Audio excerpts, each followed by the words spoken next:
Okay. Hopefully everyone can see me all right. Let's get started. I am sorry I was late, having some technical issues. I think I got it all figured out now, though. So hopefully that helps.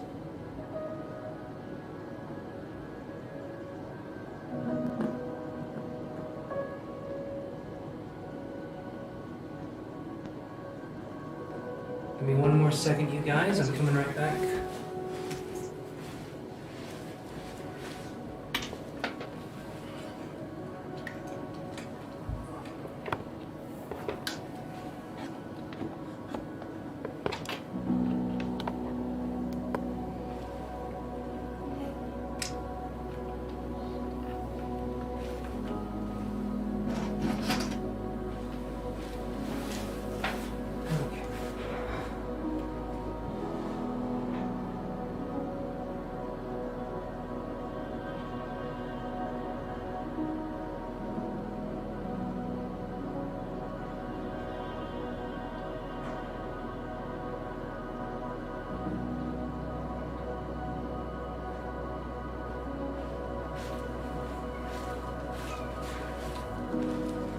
Alright, as I said earlier, I'm very sorry about the incredibly late start. Was having technical issues. I think I got it figured out now. So, let's hope that's the case.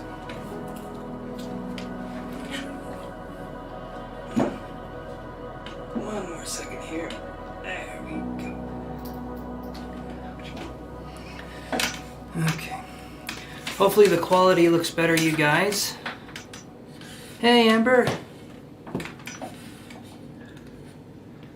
How's everything going?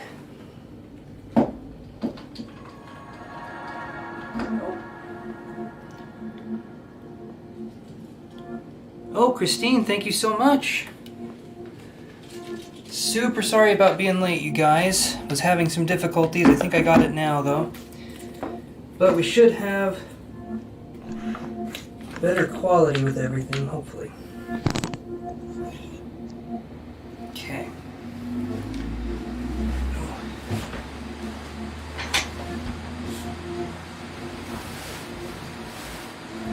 That makes one of us. That makes one of us. I was a little late to the party tonight, so. Let's see here. Hey, Liz. Thank you, Liz, for waiting. For being patient. How does the quality look for the videos? Does it look okay?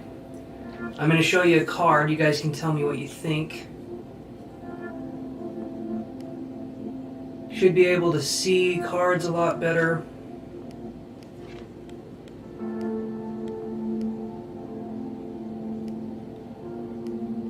Just trying to make it so that everything looks as nice as possible. Again. But, yeah. All right. Awesome. Awesome. I'm glad it looks good. That's what I'm going for here. So it's May 26th, so I'm going to do this. Christine is first on the list here. May 26th. More clear. Awesome. Perfect, perfect. That's what I was wanting. So Liz, on your end, if you wouldn't mind, since you're the mod, if it starts buffering or having issues, let me know, and then the next time, maybe I can change some settings, okay? If you wouldn't mind doing that for me. But, oh. Okay, and Amber just sent payment. Awesome, thank you, Amber. So we have Christine, then we have Amber. Okay. Christine, and then we have Amber. Perfect. Okay, thank you so much, you guys. So let's get started for some generals here, and then kind of go from there. Okay. So, you guys know the drill. We're going to shuffle some cards here, and we can just talk a little bit.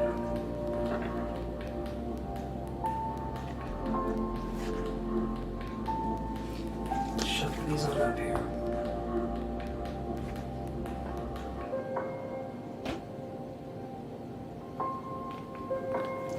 It's a little harder than you think getting all this set up. It shouldn't be, but I also changed this down here. So hopefully that looks nice too. I was trying to make it look like the old neon signs for the psychics back in the day. But, yeah. Trying to have as much fun as I can with it.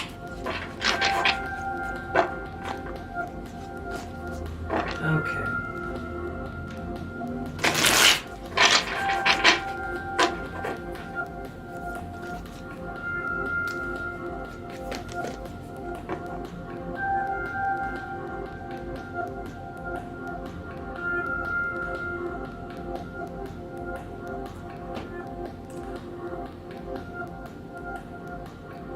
Thank you, Liz. That's perfect. Okay, perfect. Awesome, we're getting it going. Okay, let's get to shuffling. Oh.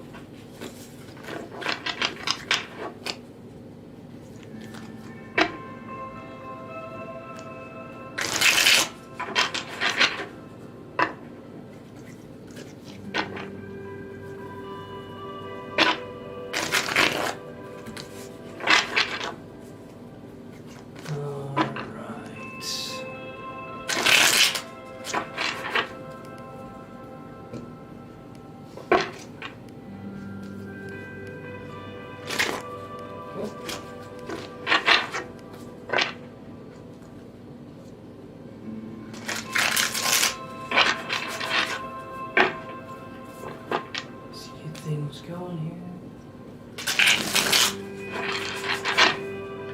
Alright, so this is going to be for May 27th. So this will be for Thursday. And then we're going to do Friday, and then we can go straight to the readings.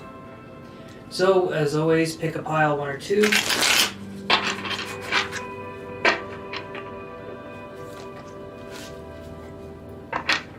And I am going to be trying harder to stick to the times of actually 8 o'clock. So in the future, please be expecting me at around 8 o'clock much more sharply. I think I figured it all out.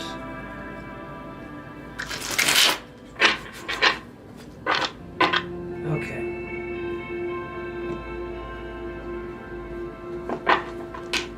And one more little shuffle here.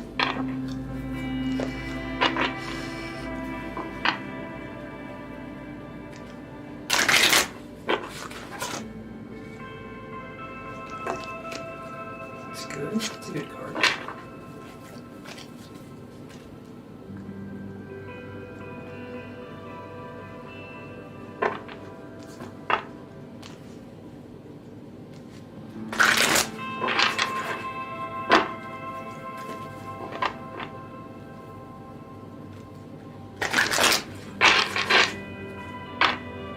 Okay, pile 1 or 2, you guys. If nobody picks, that's just fine, because I can pick for us.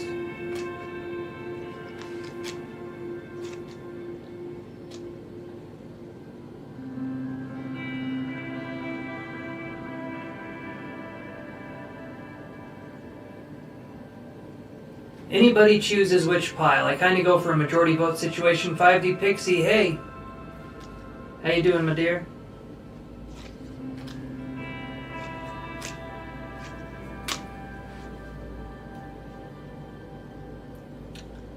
Okay, pile 1 for Amber, pile 2 for Christine.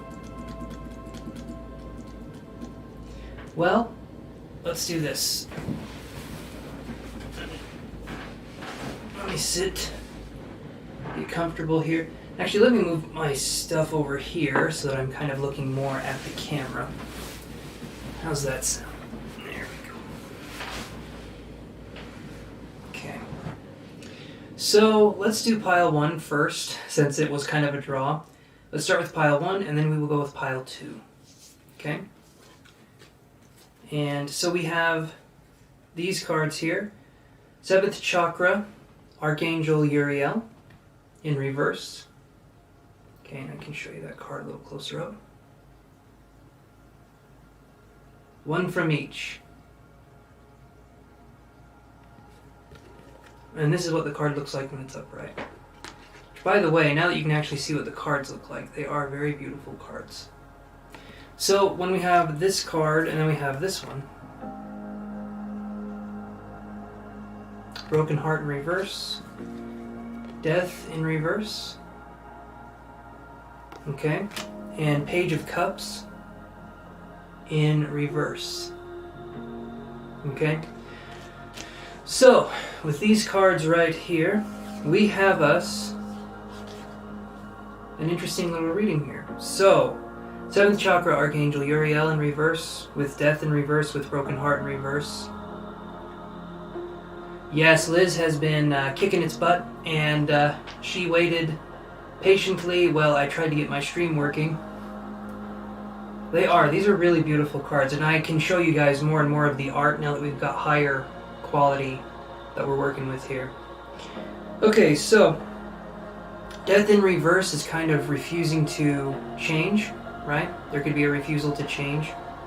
7th Chakra Archangel Uriel could be maybe ignoring some sort of deeper spiritual lessons that we could be learning, or maybe not understanding them. Happy full flower supermoon, everyone. Pile 2. Awesome, Denise. How are you doing?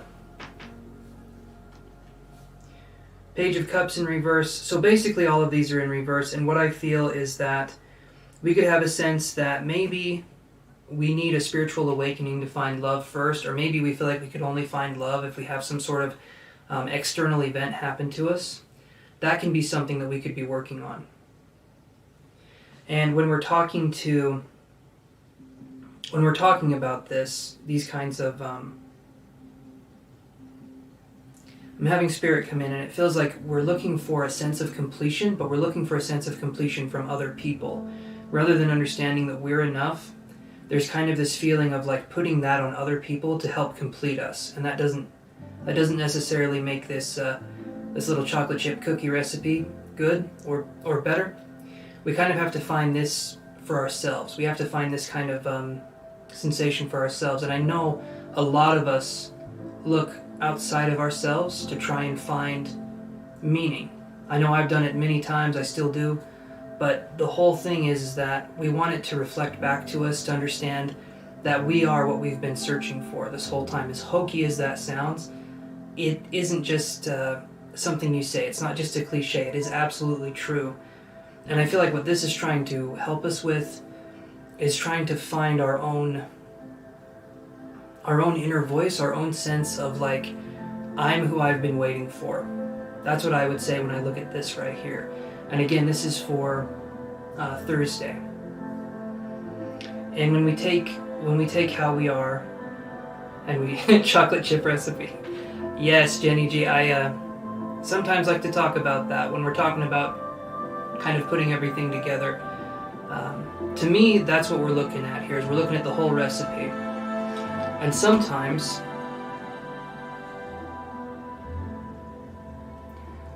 we look other places to fulfill our desires, but ultimately it's within us. Yes, absolutely. You are who you've been waiting for. And that's the funny part with all of this, especially when I see, so we have Death in reverse. Okay. That bird is picked clean. Broken Heart. The actual Broken Heart in reverse is really good because it's not a broken heart. It's like a heart that's mending. So I want you to see this heart, and instead of seeing this little crack right here, I want you to see this as like it's healing. It's going to be healing instead of being cracked, because when we have this in reverse, it means we're going through a healing kind of phase. But we also could be someone who, again, we're waiting for others to kind of come in, and that does not help us in the long run. Because then we keep putting our happiness as something that's unattainable without others being around, when really it's us. It's kind of our drive to find our own sense of self and belonging. Hopefully that makes sense to you guys. But that's what we got for pile 1. Okay? So let's look at pile 2. And let's kind of see what's going on here.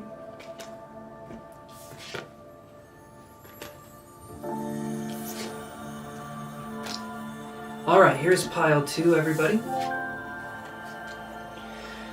So, we have 2nd Chakra, Archangel. Yes, absolutely 5D. Tons of transformation.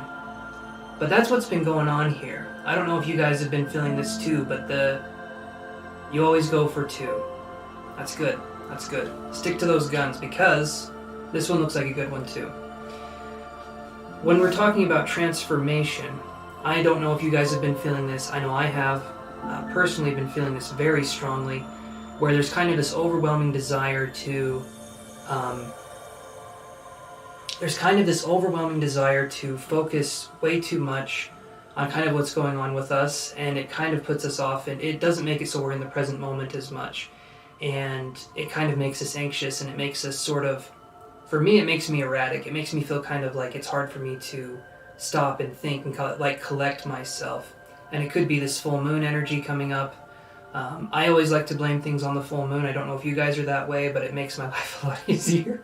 Honestly, I don't know if anyone doesn't do that, because full moon, shit gets crazy. It does. It really does. Okay, so let's do this here. So we have second chakra, Archangel Ariel in reverse. Okay? And then we have Journey in reverse. Again, this is for Thursday. Journey in reverse. Then we have the Sad Horse card. Okay? Sad Horse in reverse, though. So normally this card looks like this. Like I said, it's a sad horse.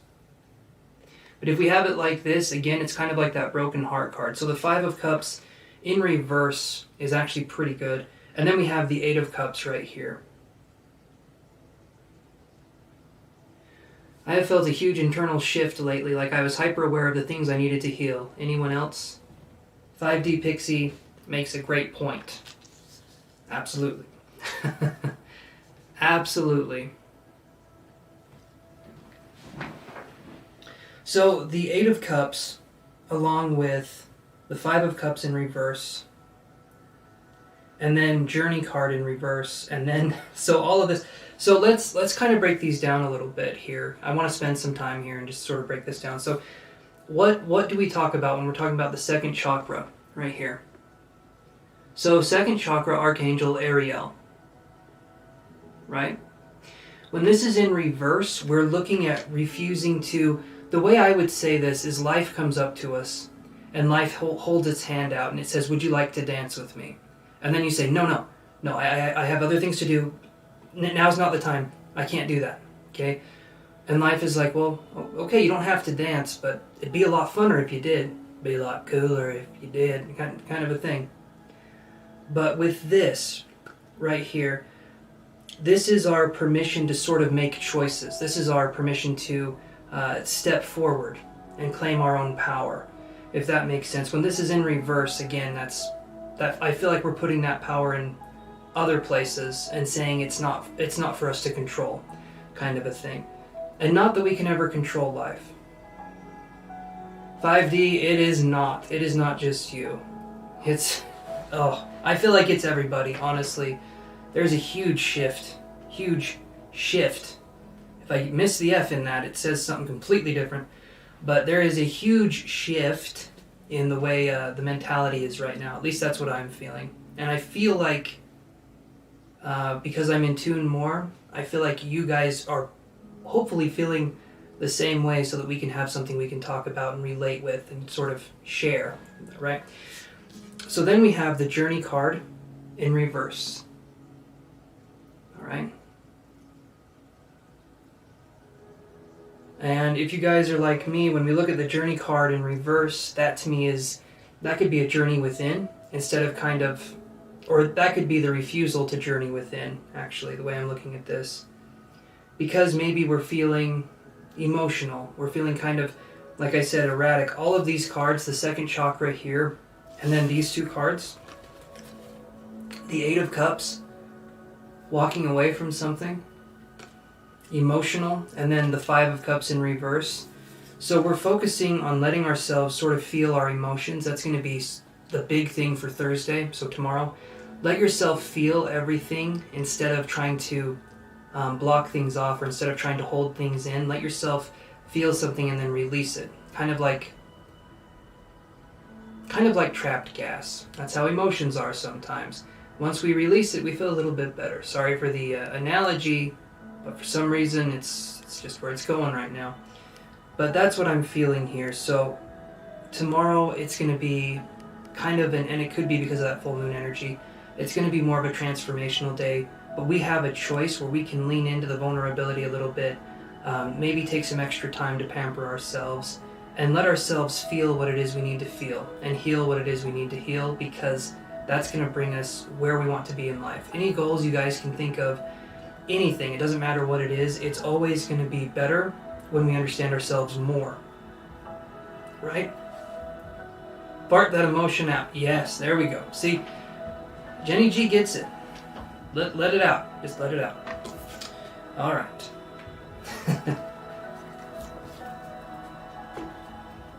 FMAO, farting my ass off. That is what I will be doing. All right, guys. Let's go to Friday, and then we can start doing the question part. And then Jenny G, I hope you got my email. I'll email you tomorrow about your reading. I wanted to actually give more time, and today I've been trying to get this stream set up. So, yeah, if that's something you guys can hopefully understand, it's been oddly difficult. So, yeah, be expecting tomorrow for me to contact you, and then I can actually spend a little more time on your questions instead of feeling, rushed.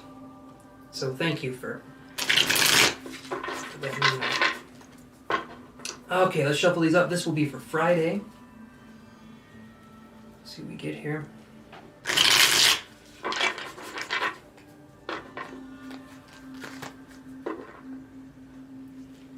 Okay.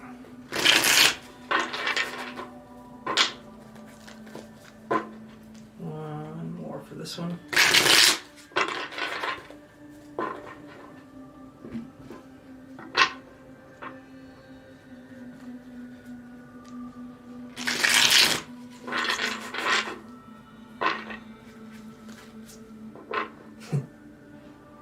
You're in luck, Jenny G. I'm not worried about men. I am not. No, you're good. No, I will. I want you to feel like you're taken care of. So, yeah, be expecting tomorrow. I will reach out.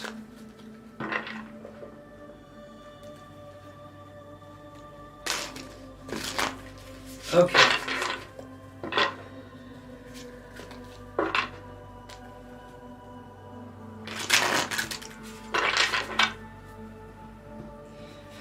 Okay, last pile.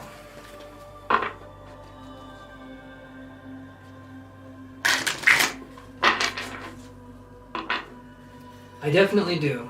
Most of the time when I'm not live, and I'm not, if I'm not live and I'm not doing a reading, most of the time I'm focusing on me. So you don't have to worry about that.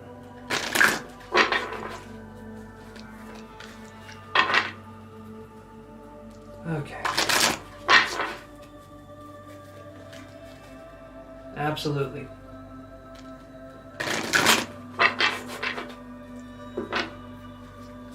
Okay, guys, so Jenny G says she always picks pile 2. But what are you guys thinking for the piles? Hey, Lex.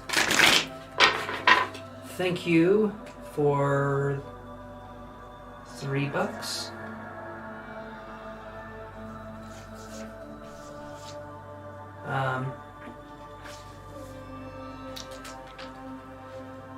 Let's see here. I do appreciate that.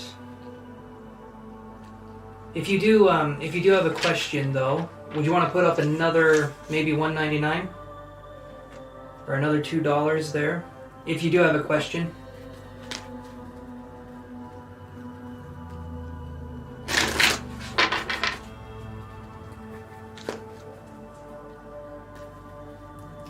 Okay, well that works. Okay, thank you. Thank you. You are added on the list. Thank you so much.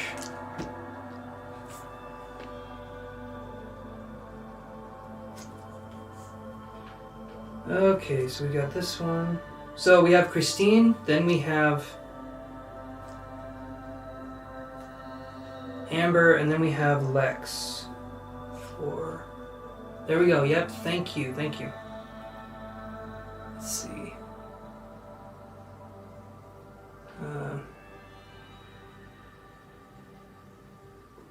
Okay.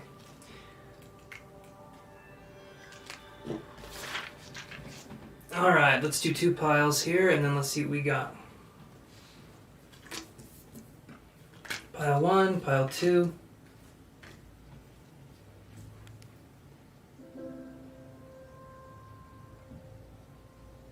Okay. And let's do this one. This one. Alright, let's do pile 1 first, and then we can do pile 2.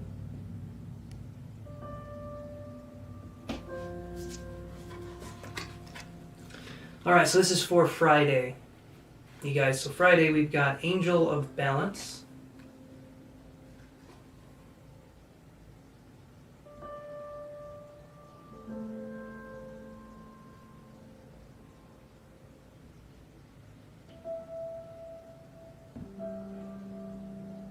Okay, so we have Angel of Balance.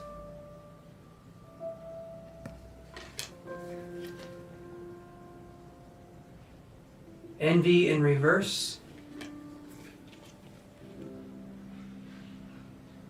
Ace of Swords. Okay.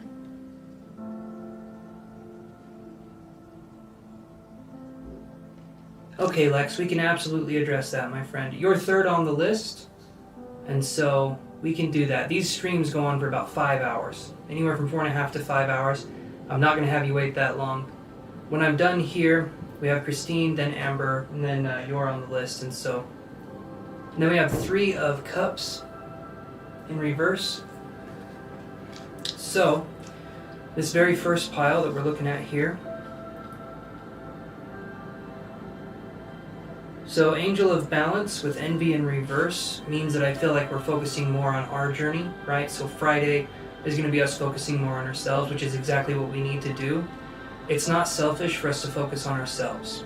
What can actually happen is if we focus on ourselves, it means that we can have more to give to other people when we are focusing on them because we're taking care of ourselves first, so to speak, okay?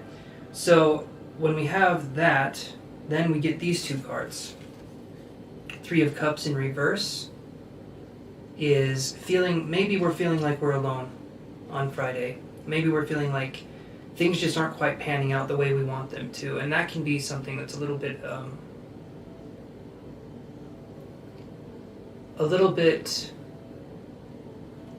would you say this? That could be something that could be hitting us a little bit harder than it normally would. Because when I see the Ace of Swords right here, that's a new way of thinking, right? These are new ways of thinking, and when we're talking about not feeling like we're part of the group, maybe on Friday we could feel like we don't necessarily need the group, right? We don't need the group's approval, and we can focus more, again, on the self-journey, which I talk about a lot because to me that is important. Without the self-journey, there cannot be other journeys. There cannot be other people's journeys. We can't be a part of anything else. So I feel like, to me, Friday could be a day where we're kind of dancing to our own music. We're kind of doing our own thing. And when I say dancing to our own music, I mean expressing ourselves in our own way. Instead of listening to what other people are trying to tell us to do, we're focusing on our own kind of journey, right? Hey, Bittersweet, how are you doing? But that's what I'm seeing so far. So let's move here to these cards here.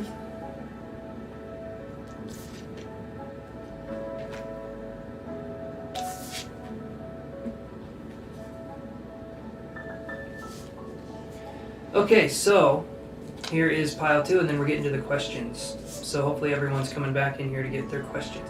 So we have 5th chakra, Archangel Gabriel. Okay. Then we have adjacent possibilities. Again, this is for Friday. This is the generals for Friday. Then we have the Tower in reverse. And then we have the 8 of Wands in reverse. Okay. So this card right here, the 8 of Wands, normally it's like this. Not that it matters either way, because it's kind of obscure either way, but when we see the Eight of Wands, we're dealing with fast-moving energy. And this fast-moving energy will be something that happens, well, quickly. It kind of comes through us, it happens very quickly. It's like we're taken off guard.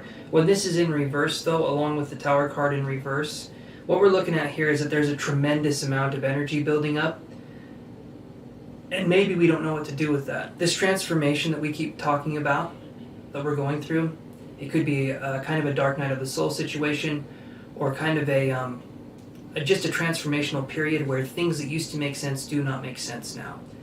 Ways of being, traditions, other things like that do not make sense to us anymore. And so that can make it so that we're feeling a lot less grounded, so to speak. But we have these cards here, 5th Chakra, Archangel Gabriel, and Adjacent Possibilities, okay? These two cards right here, especially the Adjacent Possibilities card. We're dealing with speaking our truth, and other opportunities can open up to us. So don't hold everything in. If you have something to say, as long as it's, constructive and it could possibly help somebody, say what's on your mind, right? Like, go out there, say what's on your mind, let yourself have that freedom to express yourself, because that's what's going to lead to this growth and this change. And this also deals with boundaries that we've talked about so much on the channel, but especially with this. When we're dealing with transformational energy, emotionally we're not going to be feeling 100%. We're not even going to be feeling 50%. If we're talking about transformation on like a soul level, we're going to be feeling rather low. And it's good when we're feeling this way to vocalize it, to express it, and to let ourselves feel how we feel and not let someone else tell us how we're feeling, right? And that's a hard thing to do. That's a hard kind of role to step into for a lot of us. A lot of us have been used to letting other people control our lives, or letting society control our lives. And it's time to take that power back and let ourselves feel what it is we're feeling, and realize that we're not right or wrong. We're just allowing ourselves to feel. And that brings us into the present moment. Because it's not about being right, wrong, this, that. No, it's about just allowing ourselves to be, allowing ourselves to feel. When we put labels on it, we don't allow ourselves to feel it. We distance ourselves further from it, right? So that's what I'm feeling, or rather what I'm seeing here for Friday. All right. So let's shuffle these cards. Well, let's actually put these away. We're on to the questions here. So, Christine, are you there?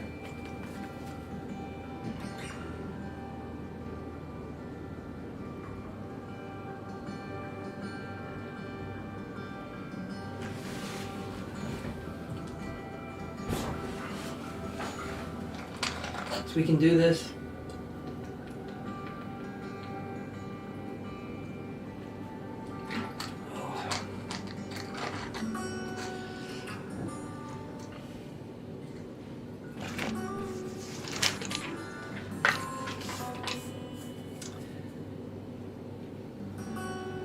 Okay, is Amber there?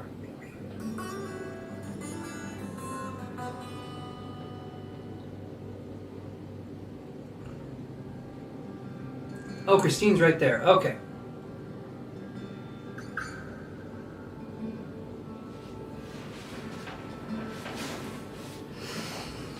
Okay, Christine. I can try and see what I can do. And Amber's there too. Okay, so let's do this.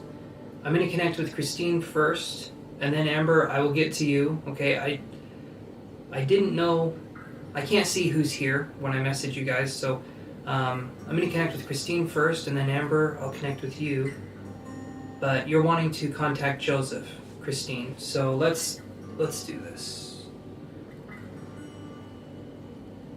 So, Christine, you're okay with me continuing this connection? You're asking, I'm just making it. Will you be on later tonight? Is it okay if I go last? Yeah, sure. I'm going to be on until like 1 o'clock, about 1 o'clock my time, Amber. So you go ahead, and I will put you down further on the list. So you go do your errand, be safe, and I will see you here in a little while, okay? I'm still going to be on for a good while.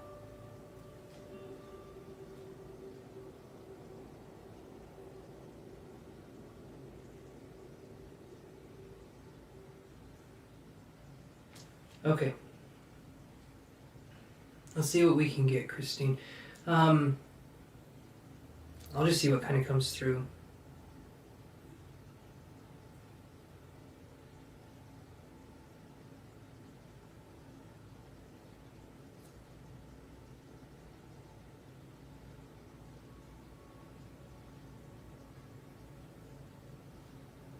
You're welcome, Amber.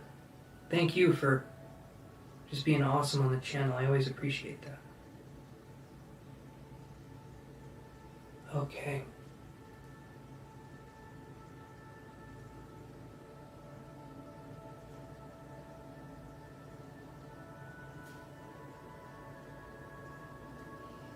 Alright, Christine, I will attempt to connect.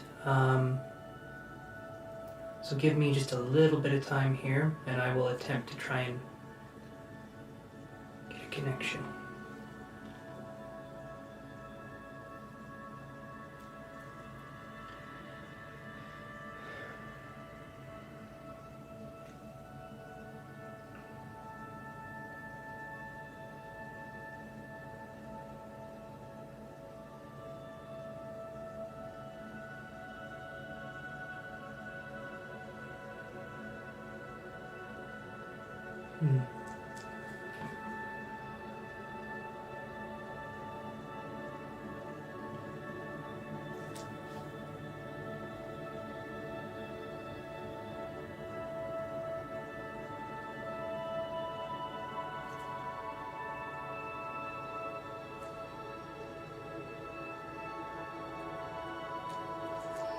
Okay, Christine, the first thing I'm wondering about is the very first thing Joseph presented to me when I was connecting with him. He said, here, and he gave me a book.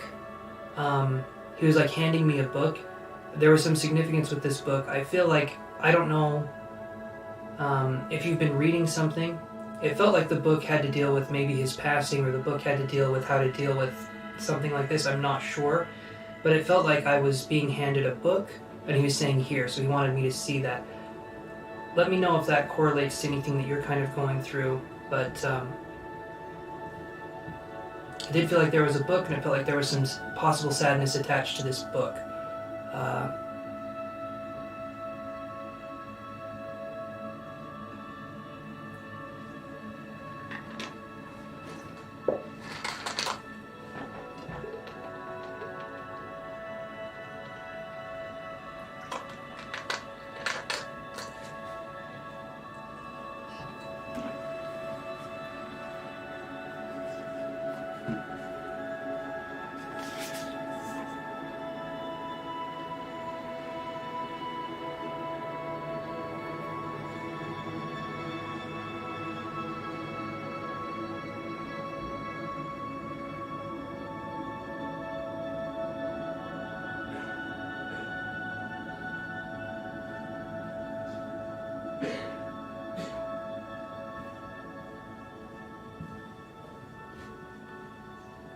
His friends made a book filled with condolences. Okay. So I did feel like there was a book, there was that sadness attached to it, and he's recognizing that he received the book. I do feel that that was something that was... It just felt like there was sadness attached to that, being like, it's like, here's this book, kind of...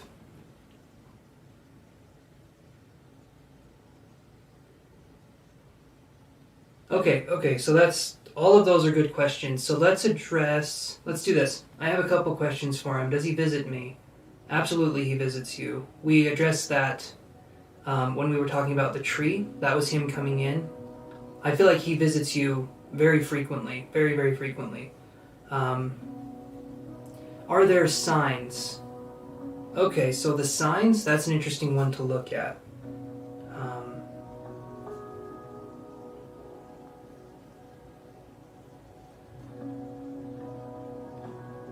Okay.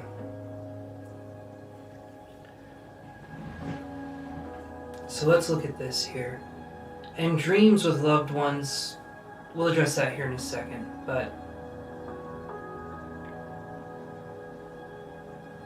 are there any signs to look for to know that he's around? So let me see what I feel like he would present to you to show that he's around. So let's tune into that.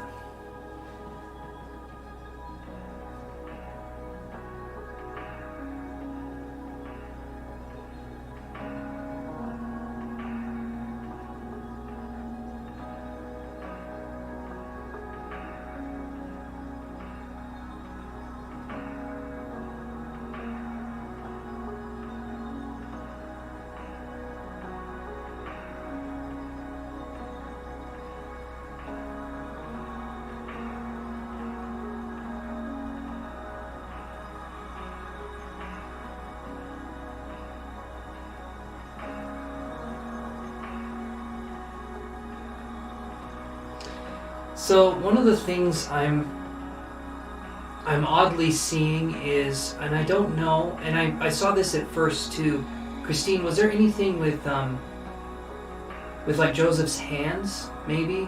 I keep being shown hands, and I feel like that could be a way he would also communicate, is through, this will sound kind of weird, but I feel like through handshakes, like observing other people handshaking, or like through communication through the hands. For some reason, for me, is what I'm feeling would be a way he would communicate with you. It doesn't make a ton of sense to me now. I'll try and see if I can get more information, but it does feel like there's this sense of communication through the hands, right?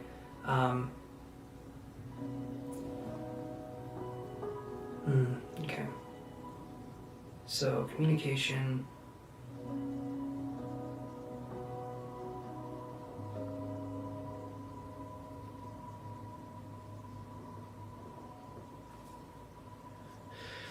Communication through...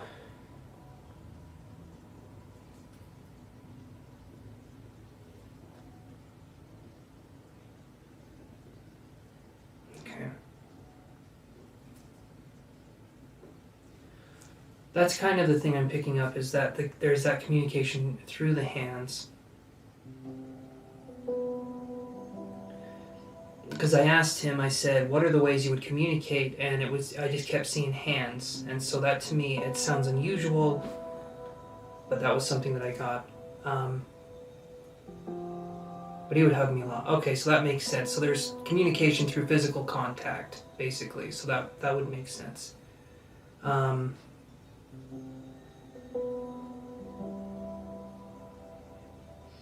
So Christine, have you allowed yourself to open up psychically? Is that something you've ever wanted to do, to open up psychically? Right, it could be important to remember. Absolutely. But letting ourselves be...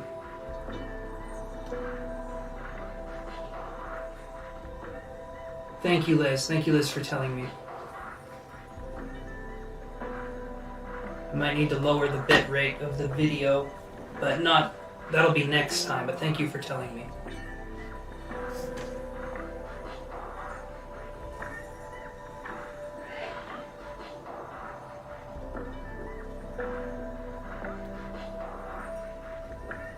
Okay.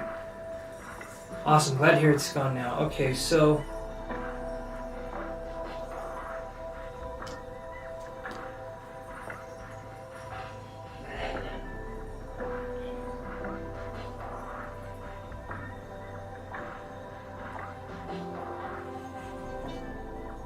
Okay, so you're able to, Christine, that could be a reason that kind of holds you back from experiencing sort of a deeper connection to the spiritual side. If we're closed off to that connection, Joseph, I feel like, is around you, but if you want to feel his presence, developing psychic abilities can help with that. Hi, Rada, how are you doing?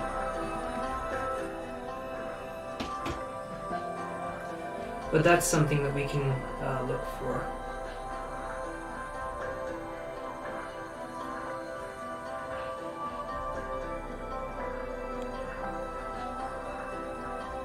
Just give me 1 second, guys.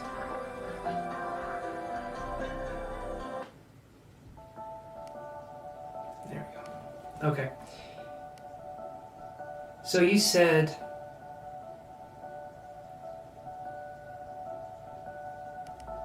Hey, Mariana. Yeah, you can still make a donation for 3 questions. I can add you to the list. You just let me know.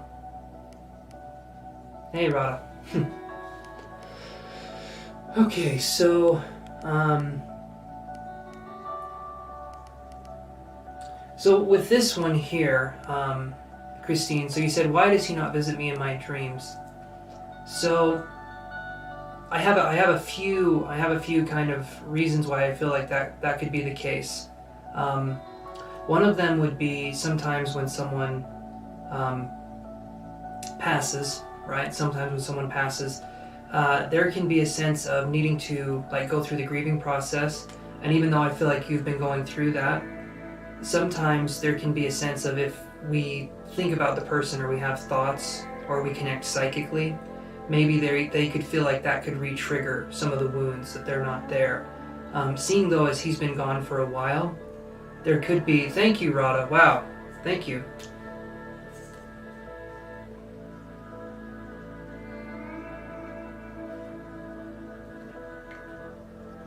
Thank you very, very much. But that could be one of the reasons. But the other one could be that because when he's connecting with me, I feel a sense of a high vibrational energy. And so it could just be that it's maybe it doesn't feel like it's time yet to reach out. Time on the spirit world is very different from time on the physical world, right?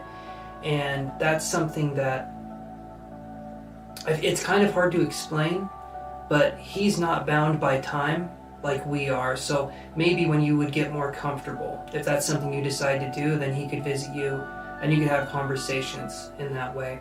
But again, the dreaming part, which we talked about before, if we allow ourselves to be present in the moment while we're awake and while we're in the moment, then we can allow ourselves to have dreams that we can remember. So there could be a possibility that he did reach out to communicate, but maybe it's kind of wisped or, whisked away when we wake up, because dreams kind of work that way, where it's like as soon as we wake up, we're sort of in reality again, so to speak. Hopefully that helps answer that question. Developing the psychic self, though, is going to make it so there's more of that.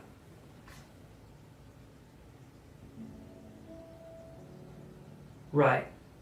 It's too soon to visit you. So, what's interesting, okay, and I know he passed a while ago, but when we do mediumship, right, there's this thing that kind of happens where generally you don't want to see a client or a person sitting in front of you until it's been about 6 months to maybe a year, to sometimes 2 years after the person has passed, so that we can grieve the process. And depending on how the person passed, it could take longer to grieve, and also depending on the person, it can take longer to grieve, right? And so I feel like when the time is right, he can show himself more. But as it stands now, it's kind of like, know that he's there, without a doubt. Please know that he's there. But also know that I feel like if you develop your psychic ability, if you allow your hand, supposedly to reach out a little bit more in his direction with developing psychically, then that could be something that could help form a stronger connection. That way you're not doing anything wrong, but it's just kind of like, it's like having a skill set, right? Psychic ability, it's like having that skill, and that takes time to learn, because there's barriers that have to be broken down. Anyone, in my opinion, anyone can learn to be psychic, but how far you go with that, that's kind of the real question. But that's what I'm feeling, Christine. Does that help answer the questions for you?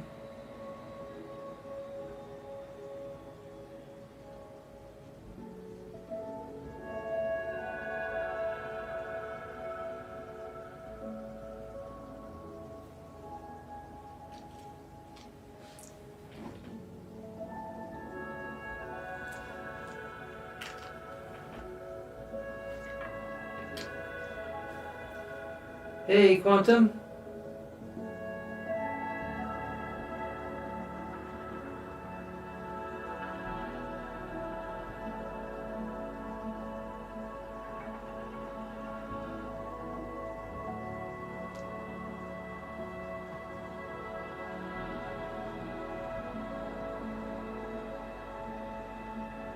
You're welcome, Christine.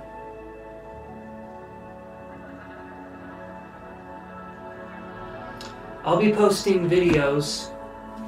So for the Patreon part, Christine, I'll be posting videos again for the patrons that talk about developing psychic ability and things like that, and you can learn in a safe way. And afterwards, if you have questions on my videos, I'm still learning how to use Patreon, but afterwards, if you have questions, we can kind of address those, and then I can sort of point you into the direction of communities that can help us develop further. Because with psychic ability or mediumship ability, it does no good to be developing it by ourselves. We need to allow a community to come to us and to help us develop too. So if you're interested in that, okay, you guys can join my Patreon, all that stuff. But for those of you that are already signed up, just know we'll be focusing on that. We'll be focusing on possibly doing some meditations, just kind of allowing ourselves to be in that spiritual realm a little bit more. I'm trying to make it so the spiritual world is a lot easier for us to interact with, because we've been told through movies, through other forms of media, that only a chosen few can do it, and I believe everyone has the opportunity to do that. But yeah, so that's that. I will be right back, you guys, and we'll go to, because Amber is going to go pretty much close to last. So Lex, you just want to know what's going on for the month of June. Are you still there?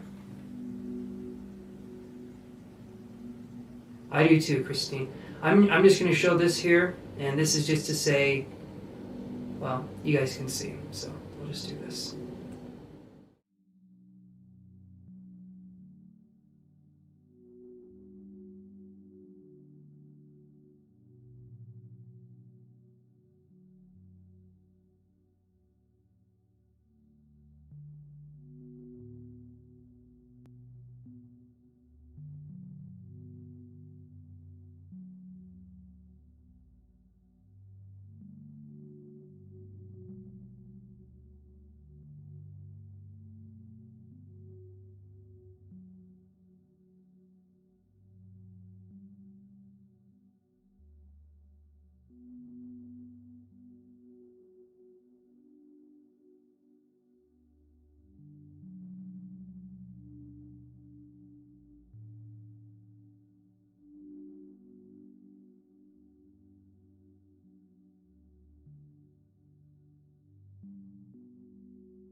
All right, thank you very much, the disciple.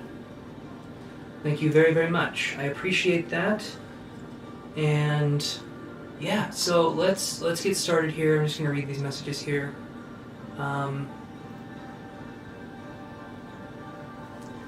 Let's see. Did we have another Patreon sign up? Or are we thinking about that?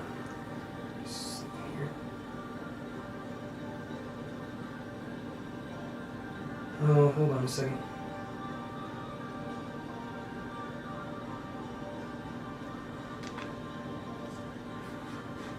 Hey, Mariana,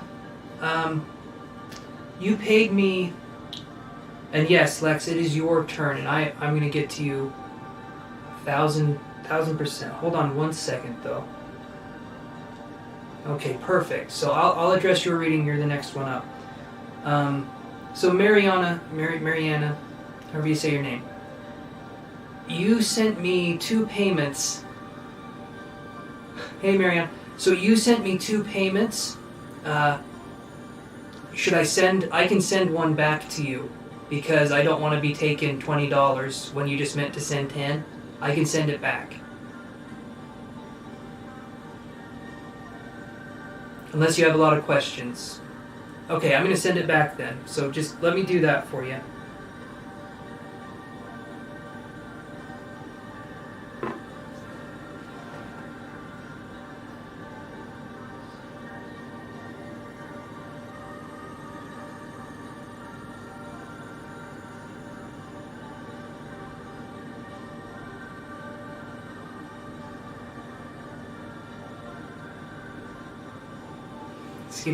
Just give me one second, guys. Hold on.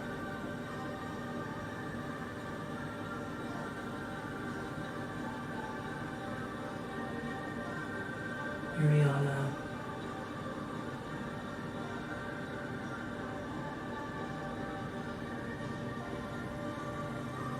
I am sure you will. I'm not even worried about that at all. I just don't want to take money because I know sometimes when we send money through PayPal, it can be a little fishy. So just give me one second, you guys. And yes, thank you so much for your donation. Let's do this. And again, I am so sorry, my friends. Just give me one more second here. It was screwy. Yep, I figured it was. Just give me 1 second to send that back to you.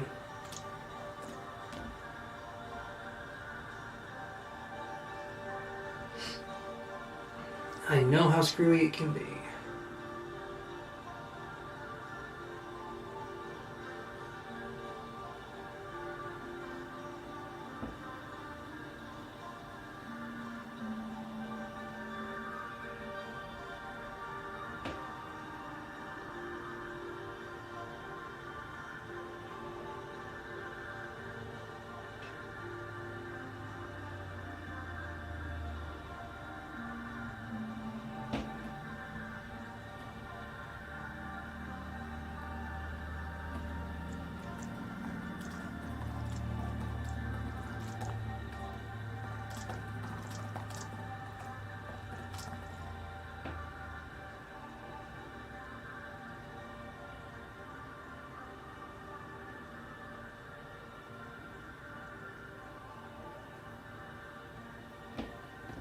Well, I just wanted to give that back to you. So, I sent the refund. 3 to 5 business days is what it said. But that money is going back to you, my friend, okay?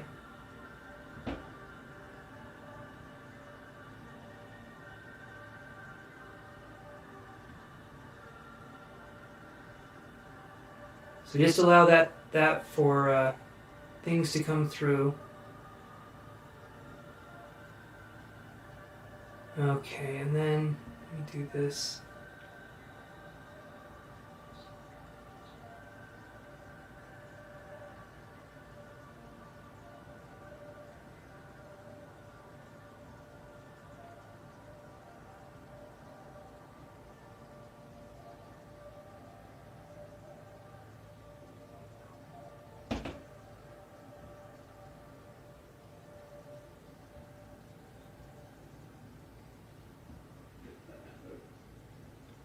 Awesome. Okay, perfect.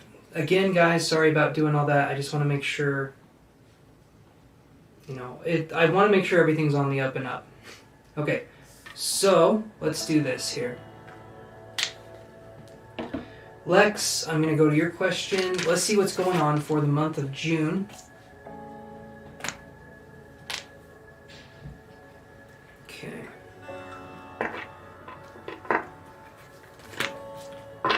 Alrighty.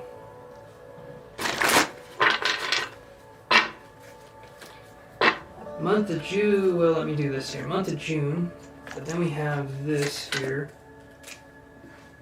So, let me do this. So, Mariana right here. And then we got, so she did 10. So let's do that.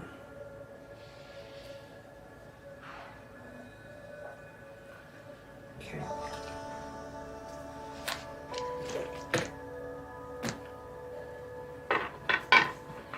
All right, Lex, we're officially on to your reading. So,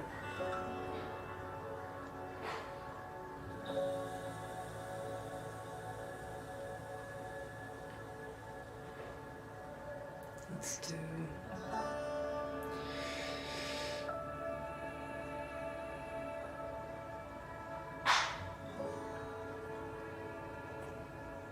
All right, what can we expect for the month of June? What can Lex expect for the month of June?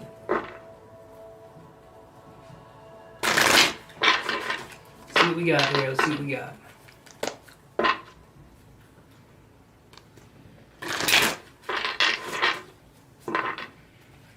What can Lex expect for the month of June?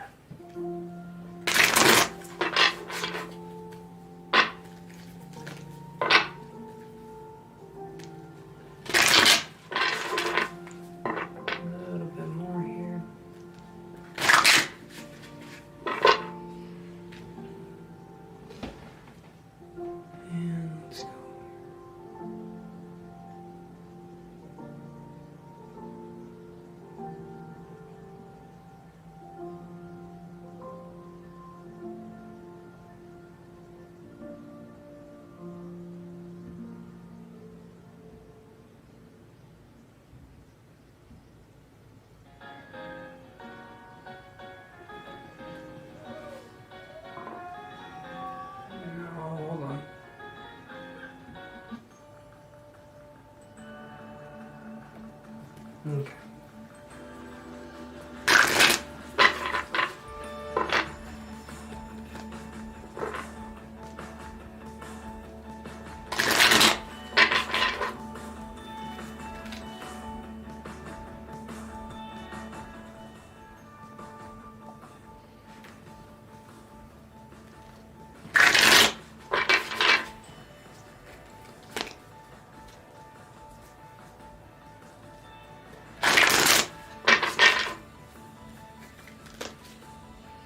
Okay, Lex, month of June. Okay, so the month of June for Lex, we have Cornucopia in reverse. Are you having trouble, Rada?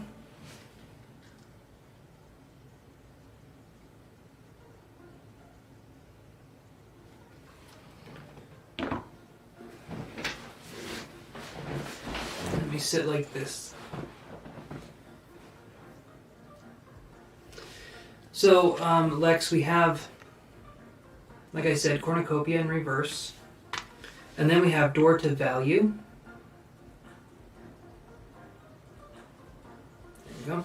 And then we have Archangel Uriel in reverse. So far for the month of June, we'll do a little bit more than this, but for the month of June, what I'm seeing here is that we could have opportunities towards abundance, but there could be things maybe from our past that could be coming up that could be blocking that abundance. So June could be a good month for us to focus on what it is we actually want out of life. Not what we think we want, but what we actually want. Things that would be good for our soul growth or our spiritual growth. Okay? When I see this card here, that's absolutely what we're focusing on here is the spiritual growth, or rather the growth of the self to be able to perceive things differently. So to me, spiritual growth is just that. It's being able to see things differently than we would from, say, a perspective that's just all centered around the self.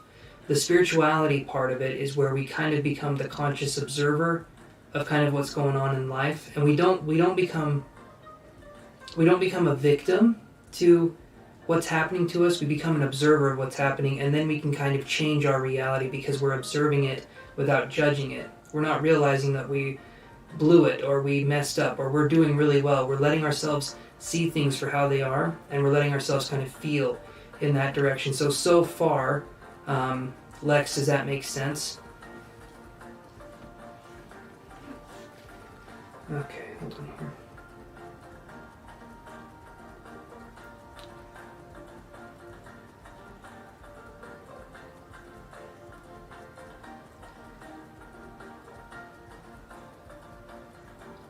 You've been trying to find things to feed your soul because you feel lost.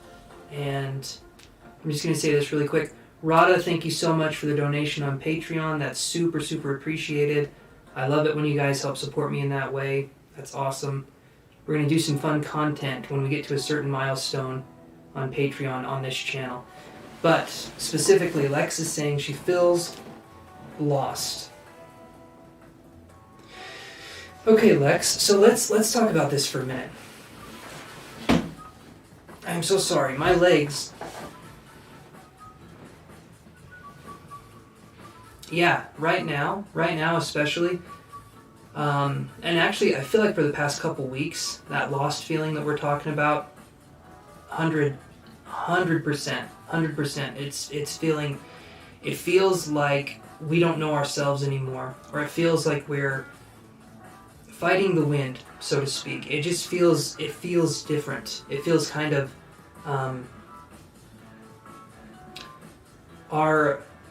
the best way to describe it is our soul feels congested yet empty, would be the way I would describe it. It feels stuffed up, but it also feels like there's so much room to grow, but then there's that lost feeling, right? We don't know where to step. We don't know what road to take, so to speak.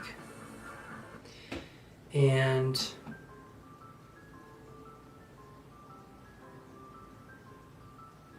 let's do this again here.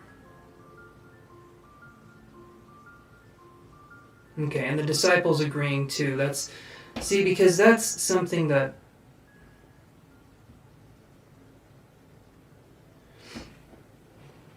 So when we're on this kind of path, when we have this congested feeling in the soul, right?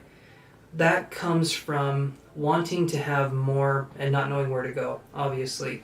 So it's the equivalent of being given a matchstick to hold in a completely dark room. And we feel like we have to do things as fast as we can. We have to take that match, we have to move it as fast as we can to look at the writing that's on the wall before the match burns our fingers.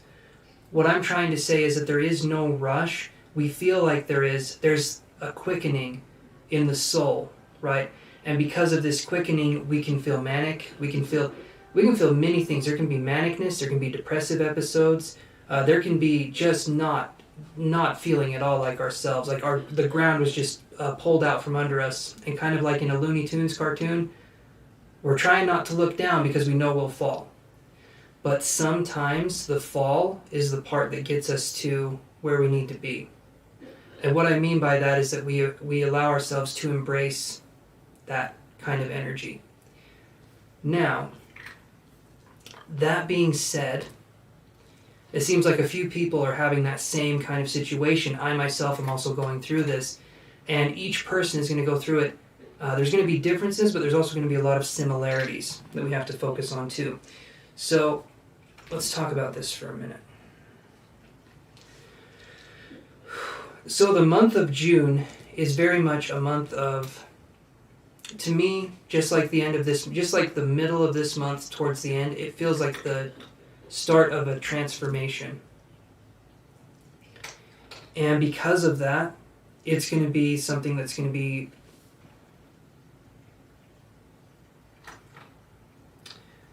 difficult to grasp, because we've dealt with I'm sorry, Lex, you've had things taken away from you. Sometimes, I'm just going to close my door real quick. Hold on.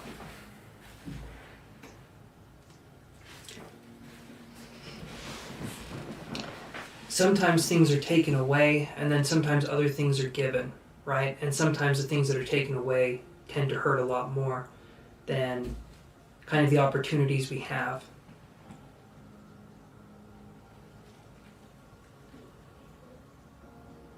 See, and that's good too, the disciple. Eating healthier is good. Come on, guys.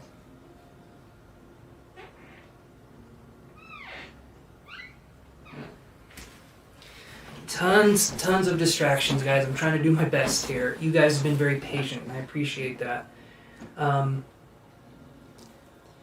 When we're focusing on this kind of energy, sometimes we have to let it fall apart. We have to let ourselves feel whatever it is we're feeling, and not try to cover it up, and not try to say it's not what's happening. I, for myself, will have days where I wake up, I'm feeling depressed, I'm feeling anxious, and I'll spend a lot of time trying to convince myself that's not how I'm feeling. And it is how I'm feeling. And there's nothing wrong with feeling that way. What is wrong is when we blame ourselves or when we're not gentle with ourselves. I'm vegan, I've changed my diet, I'm in therapy, LOL, I feel in chaos. It gets easier. It does get easier. This could be a dark night of the soul situation. We can address that. We can kind of talk about that here. So, Lex, I'm just gonna ask some questions here. So, are we having vivid dreams, night sweats, possible night terrors? There can be that too sometimes. Pain in the lower back, or any of those signs, because we could be dealing with kind of a Kundalini awakening. Some of us can be going through that kind of change, and when we go through a Kundalini awakening, the way I try to describe it is overnight we go from wearing a size 6 shoe to a size 16.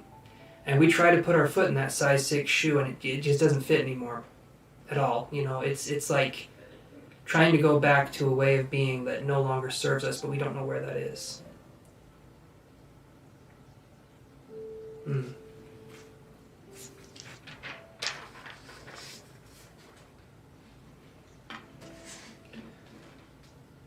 So let's do this then, you guys. I'm kind of wanting to do this. So we have Lex, and then we have the disciple and Mariana, and it sounds like you guys are kind of in the same thing. You're not sure? I haven't really noticed. Okay, you haven't really noticed. That's good. That's okay.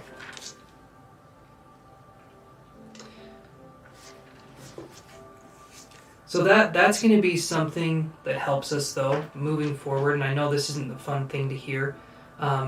We can do a little bit. So Mariana, Lex, and the disciple. I'm going to do this individually with each of you, but would you guys be open to doing a little bit of energy work? And then, of course, the disciple, I can address your question as well. And Mariana, I can address your question as well. But if I can work with each of you in a way where we're sending energy, I feel like that can help sort of tame the chaos just a little bit. Because I know that it's a difficult kind of situation. And my guides love to do energy work.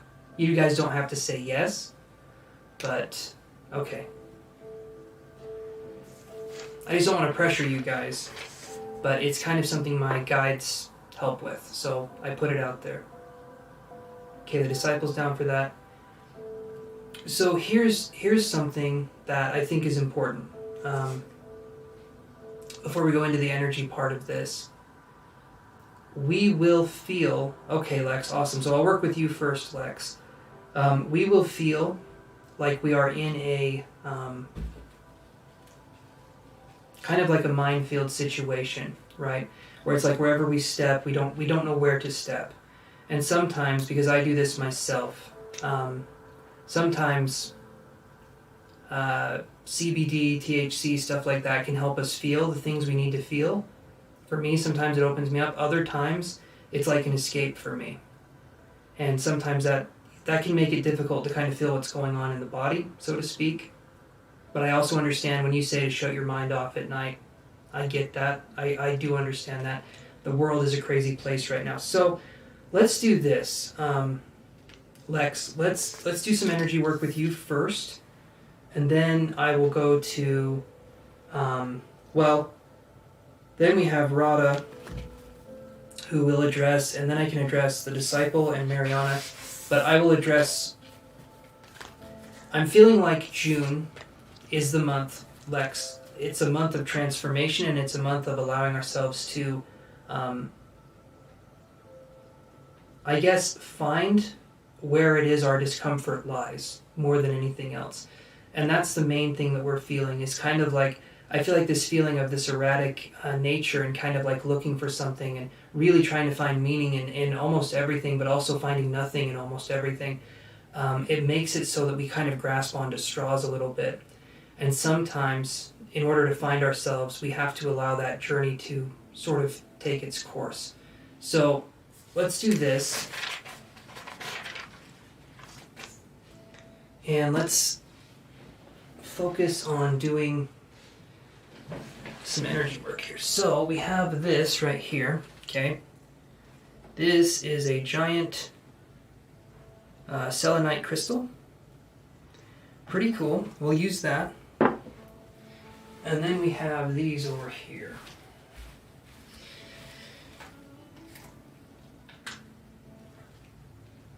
And I've got this one too.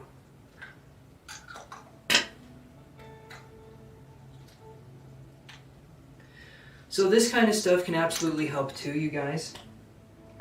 So we're focusing on anxiety, we're focusing on depression, these kinds of things. This stone right here can help a ton, an absolute ton, with this kind of work, okay? And when I say work, I mean the work of the soul, the work of the self. The anxiety. Thank you, Christine. So this is selenite, like I said. Okay, this is moldavite, which is a very high vibrational stone. I'm almost going to have to cover up my face completely and then show the stone. That's the moldavite. And then this right here is labradorite. Okay. So you see the way it shines? Labradorite is a gorgeous stone, crystal, whatever you want to say. And I have another selenite over here too. It's kind of circular if you look at it like that. But primarily we can use these tools to help kind of ground us and to help us feel a little more calm. That anxiety feeling, one of the reasons it's there is there could be a lot of energy that needs to be expressed too. Diet change is great. Exercise, if we can do that, that's something that's good too. But there you go. Let's do this one. Okay, so let's start with Lex and go from there. So Lex and everyone else, just so we can kind of work through this process. Here's what we're going to be focusing on.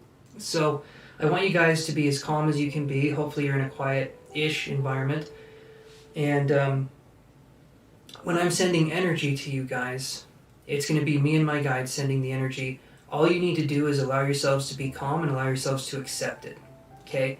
I use the analogy of the sponge. In this case, I want you guys to imagine you're a sponge. Okay? The energy I'm sending, you're going to be soaking up, and you're allowing yourselves to become full with that kind of energy, because it's going to be this loving energy. And the way I do that is me and my guides, and this is going to sound interesting, but it's something I've been using going forward. I allow myself to become curious about your soul. I allow myself to become curious about what's going on. And from there, curiosity can turn into love. Curiosity can turn into attention to the details, attention to sort of what's happening. And so let's work on this, Lex. Just like I said, allow yourself to be calm. allow yourself to feel whatever you feel in your body while we do this, and just let yourself breathe, okay? Allow yourself to breathe and just be calm. So, with that being said, I'm going to be holding our labradorite friend here and our selenite friend here, okay? I'm actually probably going to set this on the table. This is kind of heavy, so I'm not going to be holding this one up. But I'll set this on the table. I'll be focusing on these crystals, and it should help you to feel a sense of a little bit more calm, okay? So, Lex, are you ready to start?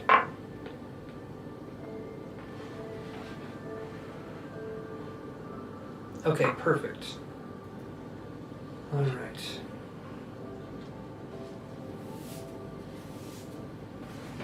Let me get back a little bit more. Okay.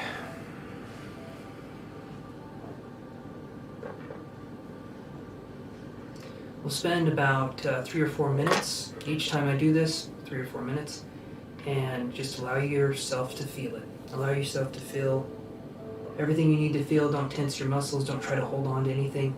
Breathe and let things flow. All right? So let's try this.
Okay, Lex, come back into the room here when you're ready. Just kind of Stretch yourself out a little bit. Give yourself a little one of these. Kind of come back into the room. All ready. And stretch.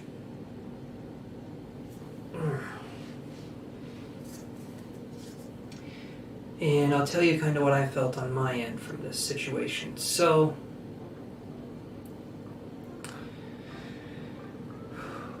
there's a tendency here to hold. It feels like I hold tension in my, kind of like in my heart, right? That's where I'm feeling like this tension is sort of building a little bit. I felt like it was starting to ease up a little bit, but I feel like I'm holding on to this tension, and I feel like I'm doing that because I identify with it. And so I feel like this tension has become part of our identity in a way. Maybe we don't know who we'd be without it, but that's sort of where I'm feeling this tension right here. Let me know if that makes sense, but that was what I was feeling. Okay. So as we're dealing with this kind of this connection here, I'm just gonna write this down here.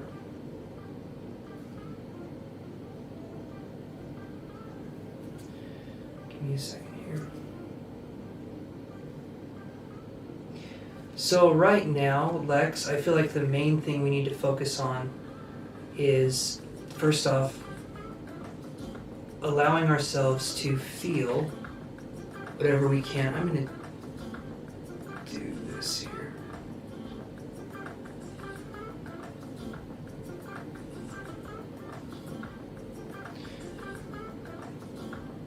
So the way... So Lex, in my understanding, when I've been doing this before, the way we let go of tension isn't to imagine like releasing tension. It's to focus on the moment. So what that means is we bring our attention from the past or from the future, and we allow ourselves to be in the present moment. That's why you'll see a lot of stuff happening with like breathing work and stuff like that, because the breath takes us from the past and it brings us into the present moment. And then it stops there, because when we breathe, we're allowing ourselves to go from one moment to the next through the breath. So we're using the breath as kind of something that carries us through each moment. If we allow ourselves to be in the present and to be present with ourselves and how we're feeling and what's going on, we're going to understand what's happening a little bit more. I'm not saying that some of these things we use to numb ourselves, but some of these things we do. I've done it several times. I have every person has several ways that they can kind of deal with reality. And sometimes the reason we can feel anxiety is because it's time to stop maybe using distractions and sort of to allow ourselves to feel it. And Carl Jung talks about that too, where there's like this shadow side of ourselves, and we view it to be this very big and very dark thing, which makes me feel chaotic. Your present moment is not pretty, which makes you, okay, I can understand that. And that's the hard part too, is that each person's different, right? And so the best thing for this is possibly when it can happen, to put ourselves in a better situation. But if it's not that way now, let me see here. So give me 1 second here.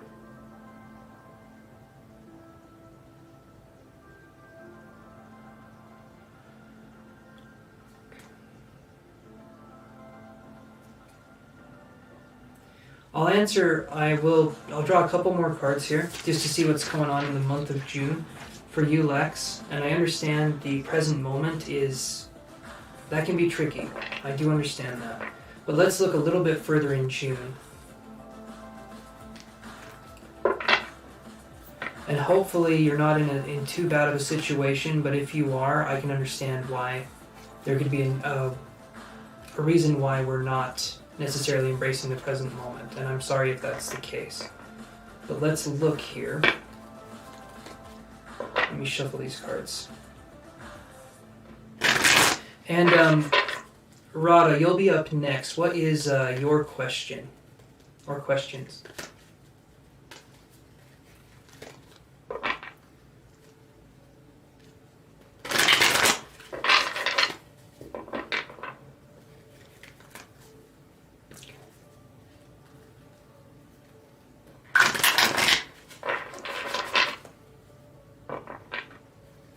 Let's see, what else will happen here in the month of June for Lex?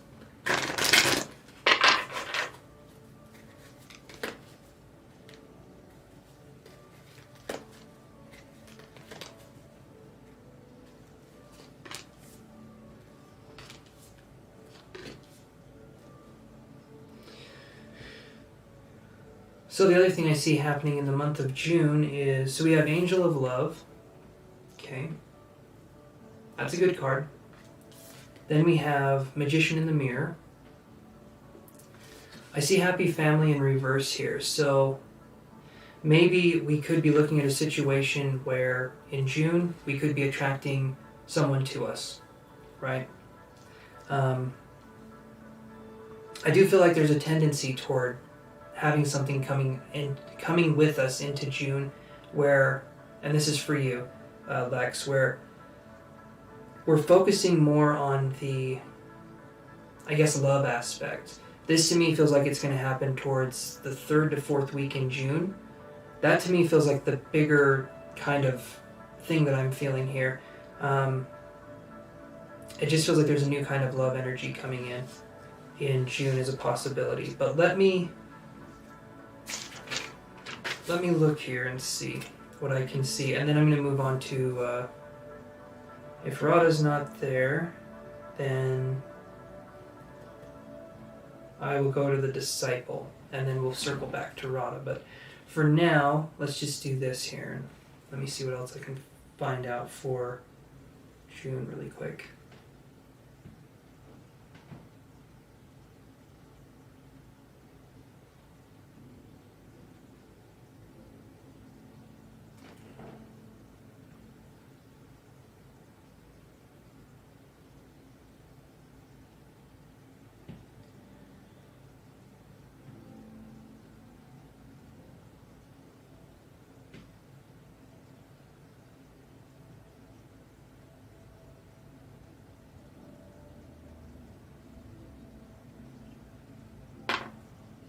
So I feel like there could be a situation in June that presents itself where, I don't know if you've had anything happen lately, where there was like a fallout or something happened and you heard one side of the story. I'm feeling like in June, you're going to hear the other side of the story, so to speak. That was what I was seeing, is like I'm listening to someone tell me another side of this story, of something that's happened in my life or something that took part. But I'm seeing June primarily being a month of observance and transformation. Lex, that's what I'm feeling most importantly. But also, if we can let go, if we can have fun, if we can be in the present moment, even though I understand that can be chaotic, that's going to be where we can find most of the healing. So hopefully, Lex, that helps answer your questions. I'm going to move on to Radha, if she's here, and if not, I'm going to move on to the Disciple. But that energy should help too. Hopefully help make you feel a little bit more grounded. And I need you to drink plenty of water, okay? And if you have any strange dreams, write them down or try and remember them. And yeah, you're very welcome, my friend. Thank you so much, Lex. And you have an awesome rest of your night, okay? Or day, wherever you are. I don't know where you're at, but you just have a good one. And let's look here. So the Disciple 25, are you still there?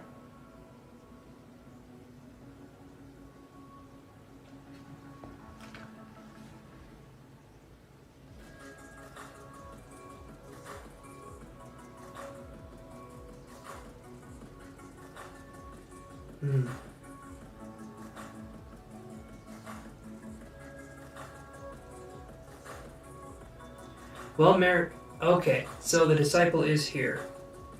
So, Disciple, let's do this, my friend, okay? Let's start, if you're okay, because you said you were okay with it. Would you want to do some energy work? Again, I'm asking just to make sure, and I'm going to start doing it now, so that's why I'm asking. And then we can address your actual question.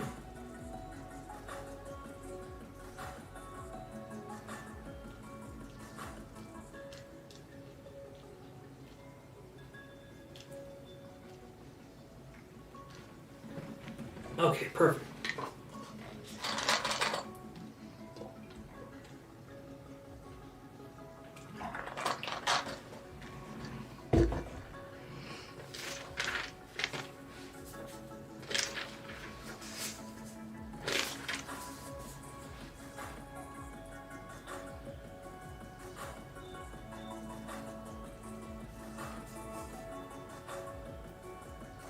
Hey Kelly, how are you doing? Okay, disciple, I'm going to just write your name down here and then we'll do some energy work.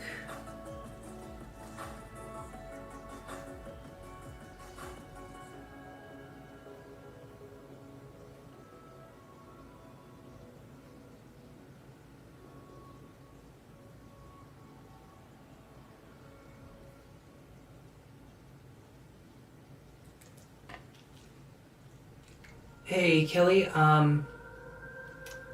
so I'm not doing a free list anymore, but you're more than welcome to kind of hang out here if that helps. I just don't do a free list anymore. It's these ones right here. But I am going to do this energy work really quick with the disciples, so let's try this out. Okay.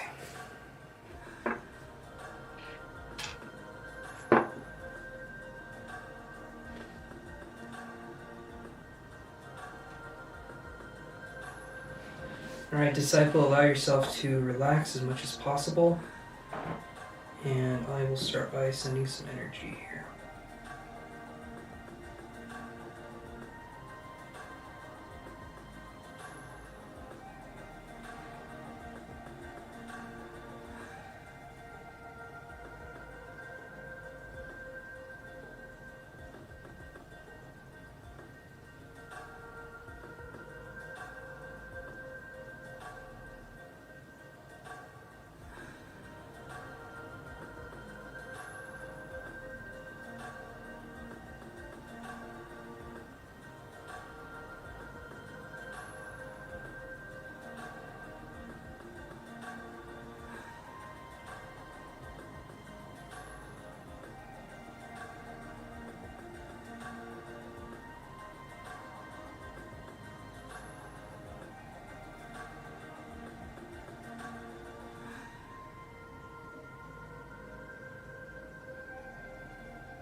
So right now, Radha, I'm addressing, I'm doing the disciples' questions here, but right after that, I'll go back to you, okay?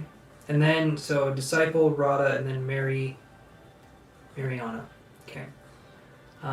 So the disciple, let yourself come back here, and then let me know if you experienced anything on your end with what we were working with there.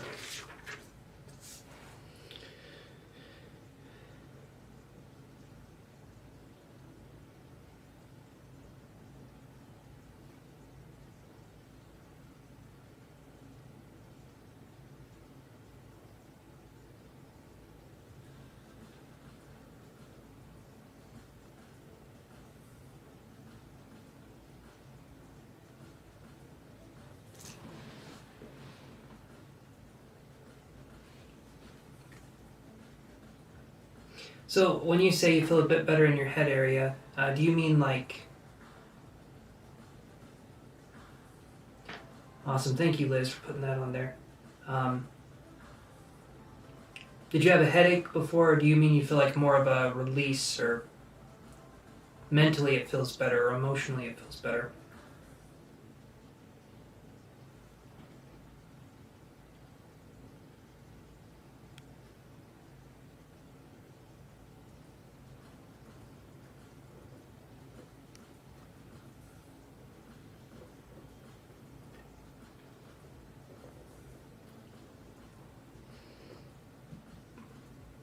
More of a release mentally. Okay, perfect, perfect.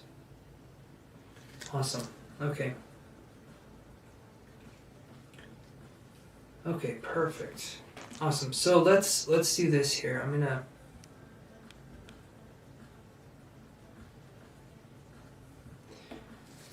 go into this, put this over here for a second. Well, I'll leave these over here. Alright, so the disciple, you were wondering, my friend, you're wondering what's going to happen career-wise in the month of June. Was that correct?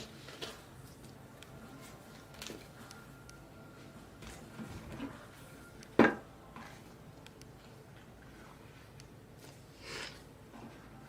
second.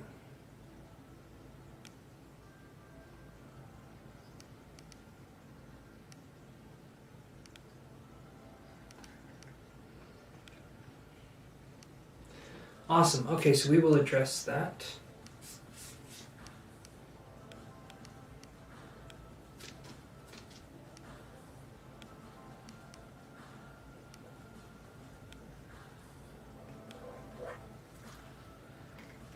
Let us look at that, my friend.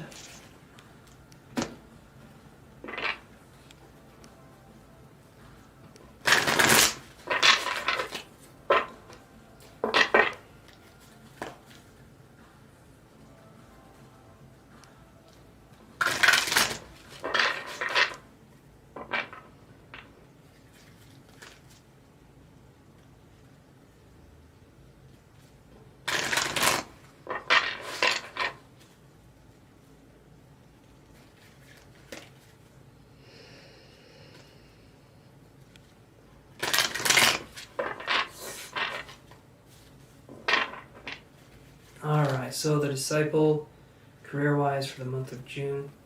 Let's see what we can get here.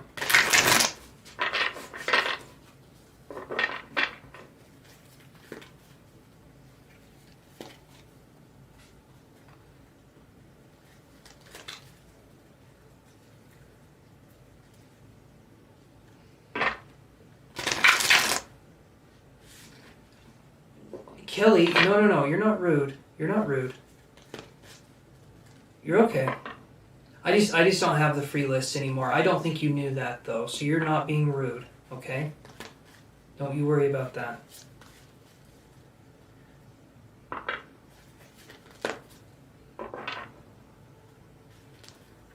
Hopefully besides that, you're having an okay evening, my friend.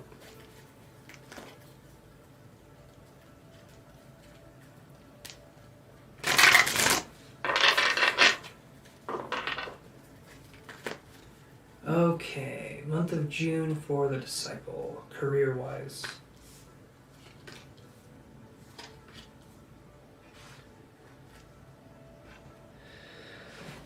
So, the disciple, I'm wondering here, because I get this card. Again, this was similar to Lex's situation. This one is cornucopia in reverse. Again, that's crazy, it came up again. And both of you are experiencing similar kind of things, so that's interesting how that works.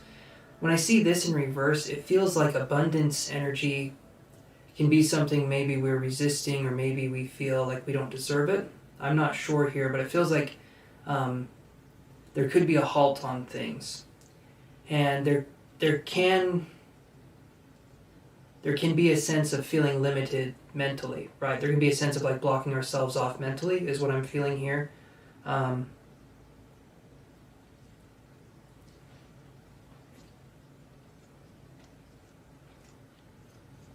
That's very sweet of you, Radha.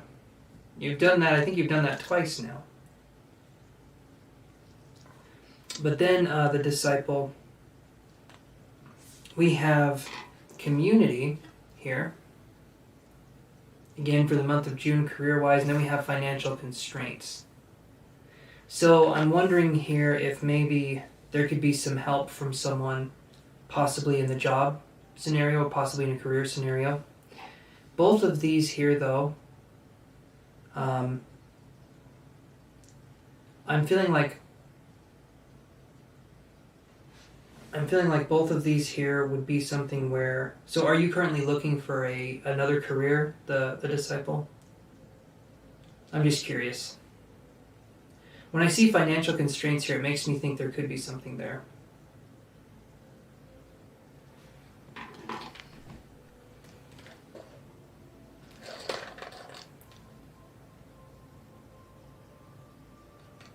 They help you with references and stuff. Okay. Oh, okay. Trying to get into earth moving. Yes, you are, Radha. That is very kind of you. Very, very kind. I think that's the second time she's done that. So she's incredibly generous.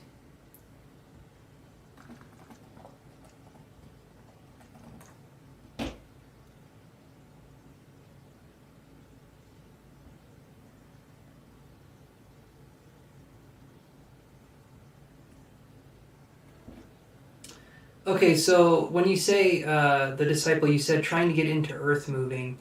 I'm not hip and new with all the kids lingo going on. So I'm curious. I'm curious kind of what is earth moving? Is that what you call digging with a shovel? Is that what the youth is calling digging with a shovel? Absolutely, Radha. Very nice. Very generous gesture. Bulldozers, etc. Okay, earth moving, bulldozers. Alright. Not necessarily a shovel, but construction, heavy machinery, excavators, loaders. Okay. Okay, I hear you. So I feel like this could happen. Maybe the community here is good. That shows that there's people that will be helping, will be pushing in your corner. The financial constraints, though, is making me think that maybe it'll take a little bit more time than we're thinking to kind of get into this job. Does that make sense? Sort of getting into this job. I'm also feeling like there's a tendency when I see... Well, let me move these up just a little bit more. Let me use these cards here. These are just regular tarot cards. I'm just going to put over financial constraints and community. If it is June, it's going to be the later part of June. But I'm going to look here.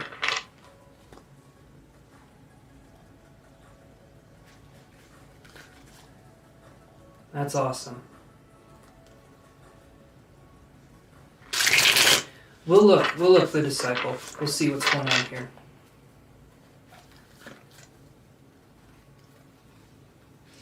Definitely look.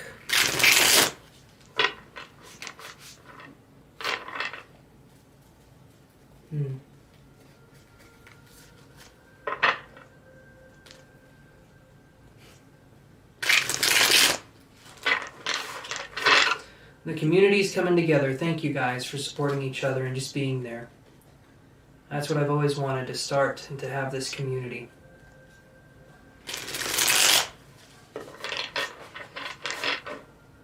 Okay, so let's see. So cornucopia in reverse.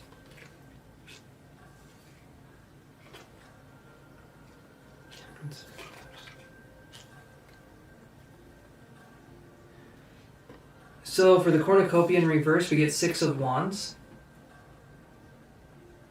Okay, that's what the 6 of Wands looks like. So 6 of Wands is generally a celebration card. So I feel like we need to take the time to sort of focus on what we've done so far, right? We need to realize that we've come far in life and that we've actually had things go our way. We've actually had some good experiences, but we need to realize that at the core of everything, we're doing enough, okay? There isn't anyone on this planet who isn't doing enough. We're trying to do as much as we can, as often as we can, and there's very different ways of showing that, okay? No one can say we're not doing enough because we are. Just by existing, just by being here on this plane, we're definitely doing enough. When I see 6 of Wands here, celebrate the little achievements. Don't focus on what's on the horizon. Instead, focus on kind of what's happening here, right? That's kind of what I'm feeling. On the financial constraints part, I get Temperance in reverse. So this could be one of two things. We could be dealing with a Sagittarius individual who is not treating us very kindly. That could be one thing. Or because we're not feeling like ourselves, there could be a feeling of imbalance. Okay? So when we're focusing on that feeling of imbalance within us, that could make it so that it's harder for us to find balance out in the world, right? Or maybe because we see things as imbalanced, the rest of the world seems imbalanced. But what I feel is that there's a tendency towards us to kind of stay in this mental state for a while. And what I honestly feel is if we're in the present moment, we can allow ourselves to see things clearly. If we're focused too much in the past or too far in the future, we're not allowing ourselves to be present with ourselves. And that makes it so it's easier for us to sort of have these moments of, I don't want to say self-sabotage necessarily, but it feels like if things are going well, I feel like if I'm you, the disciple, I feel like if things are going well, I'm waiting for the other shoe to drop sometimes. I'm waiting for something bad to happen, or I'm waiting for this kind of thing to come up. Okay? The community card here, this is going to be important because we have the community card. Right underneath that community card, we get the 9 of Coins in reverse. And this is important, okay? This one is an important one because this can make it feel like we take help from other people, but I feel like there's this tendency to want to do things by ourselves. There's this tendency to want to go it alone and to want to be kind of self-made, but I feel like it's okay to rely on other people, right? And you can let me know, do you rely on other people, or are you more of a lone wolf kind of person, the disciple?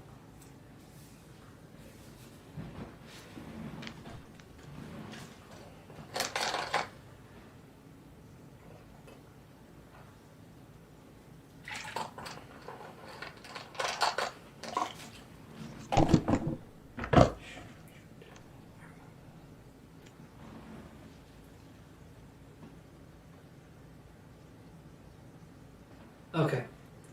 So let other people come in and help, okay? And be vocal. Be vocal in what you need. So don't just say I need help, or don't just say so say what's on your mind, but also explain it.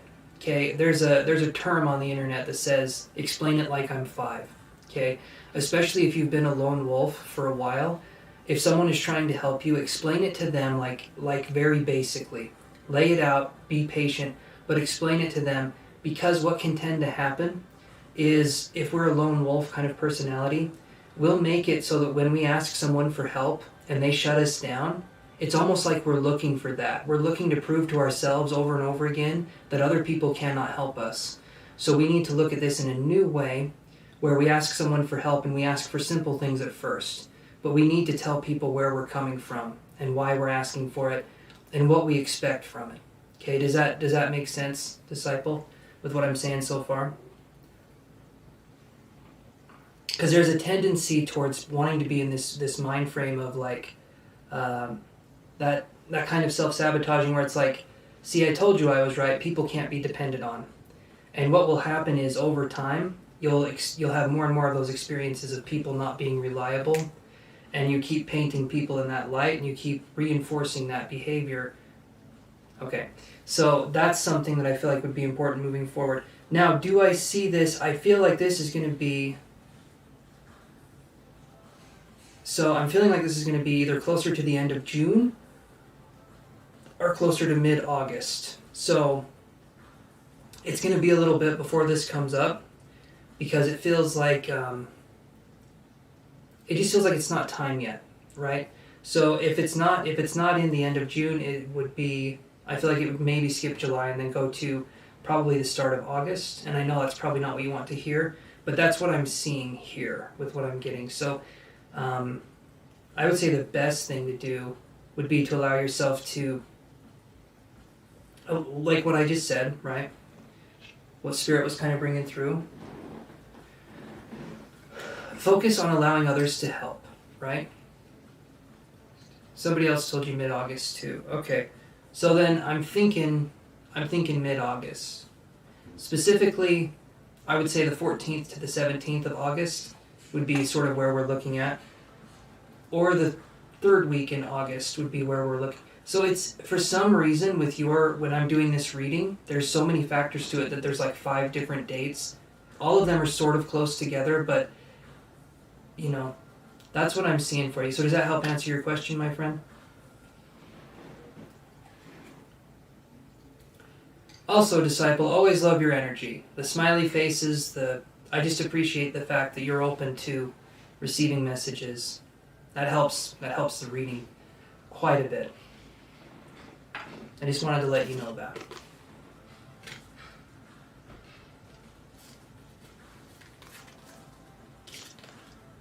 Okay.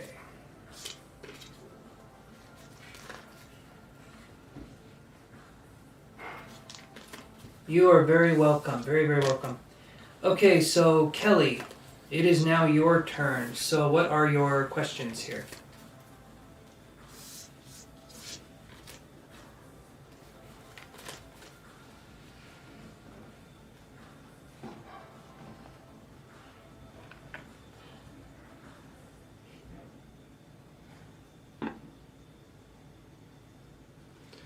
So we had another payment come in, Liz, that you can add here.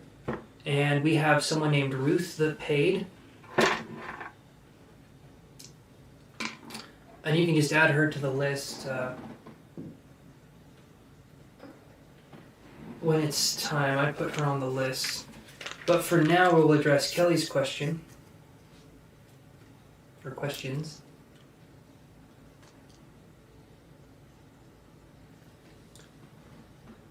Hopefully she's still there.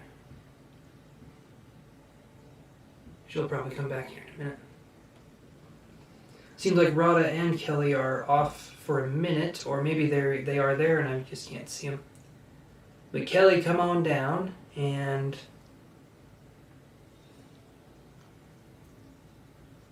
let's get you there. So we have...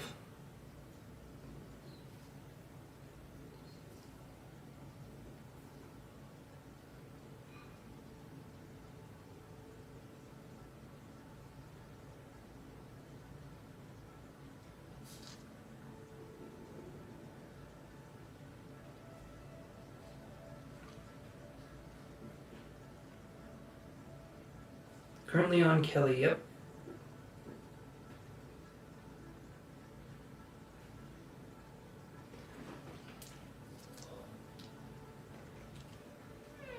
That's really good.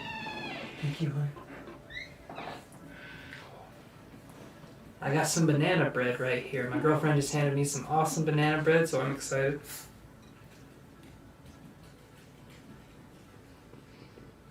Mmm.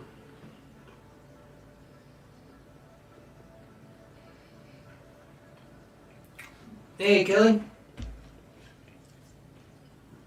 So, what are your questions? It is really good banana bread. I love banana bread. It's one of my favorites. Okay. Anyway. So, Kelly, absolutely, if my GF made it. 100%. Makes it much, much tastier. That is really good. Anyway. So, Kelly, go ahead and ask your questions. Rada paid for 3, or she did a $10, so you can do 3 questions.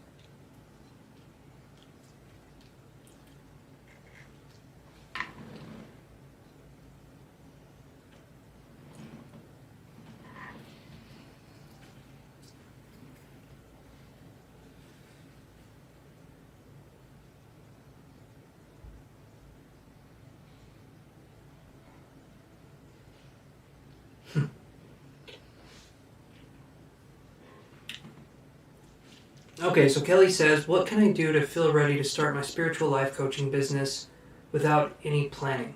Spirit has told me to start. Okay. So, Kelly, when we're talking about life coaching, what is it that you're wanting to do exactly? Just so I can kind of get a handle on what it is. So Spirit's told you to start something. I'm curious what you're thinking in ways like that.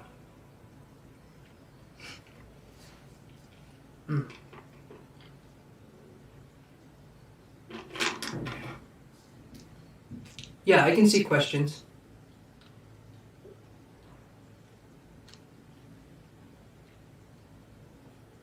Yes, you are. You're after Kelly, Mariana. I know it's been a minute. You are right after Kelly, so.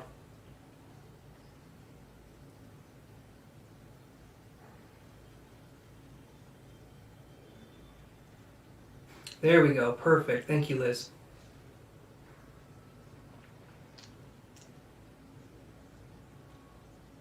You're very welcome, Mariana. Thank you for being patient.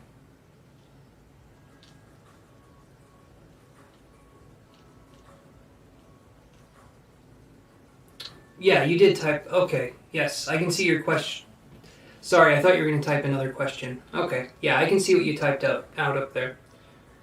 So you said, what can I do to feel ready to start my spiritual life coaching business? All right, Liz, take your time and get something good. What can I do to feel ready to start my spiritual life coaching business without any planning? Spirit has told me to start. So, Kelly, what is it that you're wanting to do exactly? You said Spirit has told you to start, so tell me, what are you feeling called to do? Okay. What can I do to feel ready to start my spiritual life coaching business? Okay, so what can you do to feel ready? All right. So first thing you want to do is you want to be able to understand different people and their situations that come up. So we want to be able to not necessarily intuitively understand people, but you have to deal with certain situations. So one of the first things we can do is to understand possibly what our clientele would ask of us, right? So, you know what? Let's just do this. Let me do the cards instead. Like we can get a little more information that way. So I'm going to use these energy cards here and we'll see what we can do to help with that.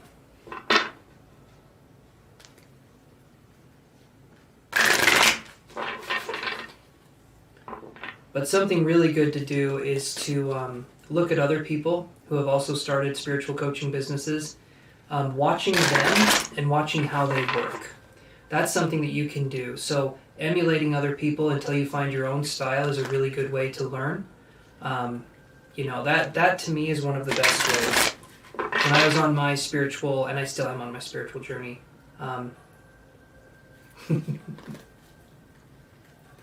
she went to get something to eat, 5D. She said it did look really good, though. She saw the banana bread, and she went to get something to eat herself, so. Right, we have all the answers within ourselves. There you go, perfect.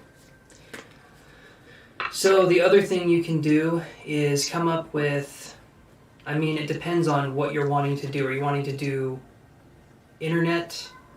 Are you wanting to do like internet? Okay. Are you wanting to do it online or are you wanting to do it in person?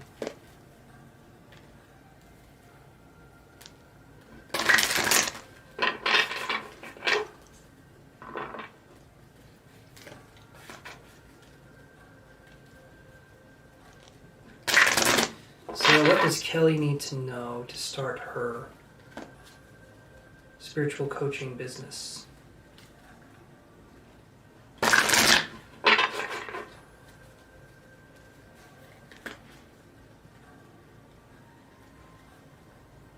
You need to plan. Okay. All right, very first thing I would say is, like I said, emulate people that you've seen online, spiritual workers that you've seen online, people that you like. That's a good plan. Starting social media would be a good plan too. So come up for a name with your spiritual, whatever you want to call it, Kelly's Spiritual Awakenings, or whatever you want to call it. Start doing that. And then I would say, try working with people that are open to it. There's plenty of groups. Right, Energy Read is good too. There's plenty of groups on Facebook and other places where you can work with people that have similar mindsets. And then I'll do an energy read. But I'm letting you know the spiritual business side because that's what I'm doing, and I'm giving you some advice from my perspective to help you with this. But let me see here. Because I was in your shoes once too, and so it just takes time, it takes patience, but Facebook groups help. Doing something where we practice with other people, we practice reading people, helps too. That's something we have to try. You can try doing a consultation with people for free to start out with, to sort of learn what that looks like and talk with people and try to understand their side of the story, try to understand their point of view, and try to give them advice that way. So hopefully that helps, but I'll look at the cards too, so hold on. So what does Kelly need to know to start her spiritual life coaching business?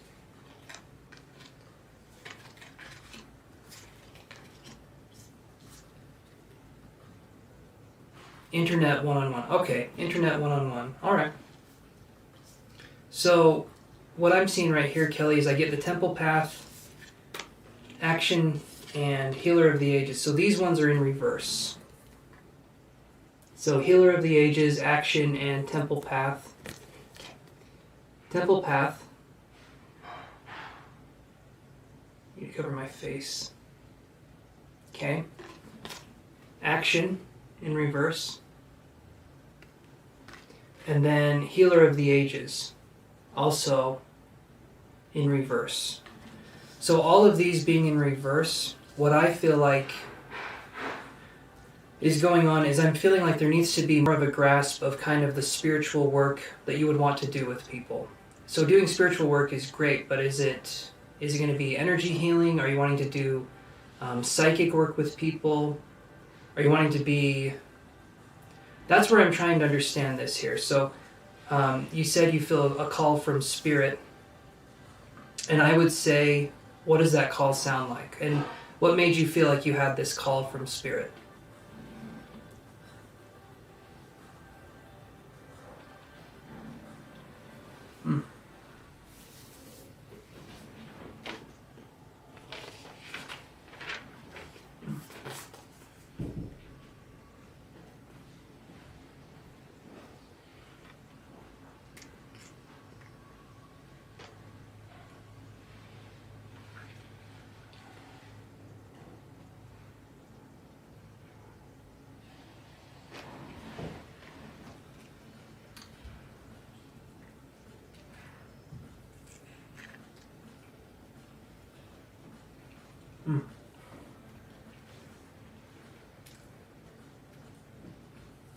You're definitely welcome, Kelly.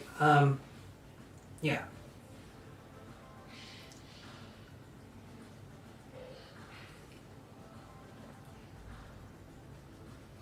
Thinking you must be lagging behind just a little bit, which is absolutely fine. I'm just gonna have some more banana bread here for a second.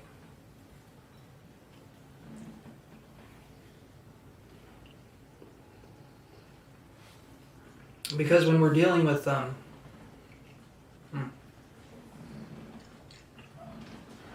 when we're dealing with people, we have to be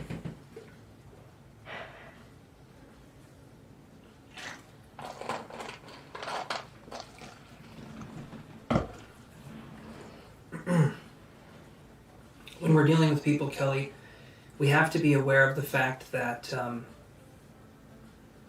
we won't have all the answers, especially if we're first starting out.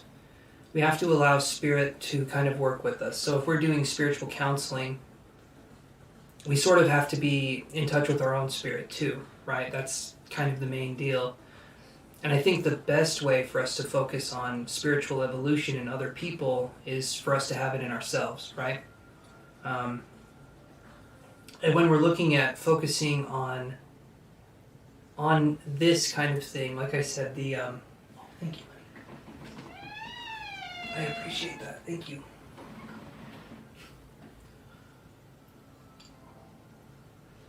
Okay. But Kelly, is what I'm saying making sense so far?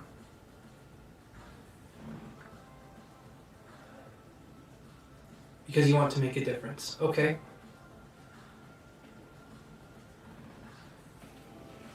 Okay, that's good in my book.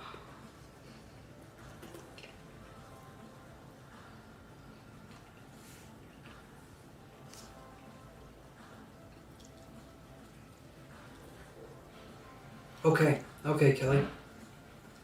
So if that's something you want to do, what I'm seeing here, because I have the Temple Path in reverse, Healer of the Ages in reverse, and Action in reverse, I'm feeling like practicing with people is going to be your best bet to start this out. Right, you want to assist in the awakening. Totally understand that. But when I see these in reverse, we need to start small and then work our way up. So, like I said, joining like-minded groups on Facebook is good. Practicing with people for free so that there's no expectation for you to have to perform. You're basically learning the ins and outs of the job. So have this be something where you're learning how to work with people and you're learning how to do that. You're not lagging, Kelly. It's me. It's me that's lagging. You're probably about 3 minutes behind, or 2 minutes behind on the video, and so it can make it kind of hard to just be in the present, right? But you're probably about 2 or 3 minutes behind. But working with like-minded people is good. So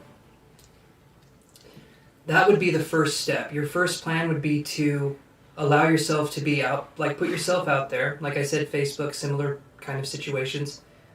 And when you do that, then you can get feedback on the work that you're doing. And then from there, you can make your work better. And you can learn how you work with people and what feels comfortable or what doesn't feel comfortable, if that makes sense. So you can try several different ways of working with people, and you can focus on how best to deal with that. There's also books that talk about spiritual coaching as well that I feel like would be very helpful to read. I can't think of any off the top of my head, but there's a lot that needs to be done if we're focusing on allowing ourselves to help others.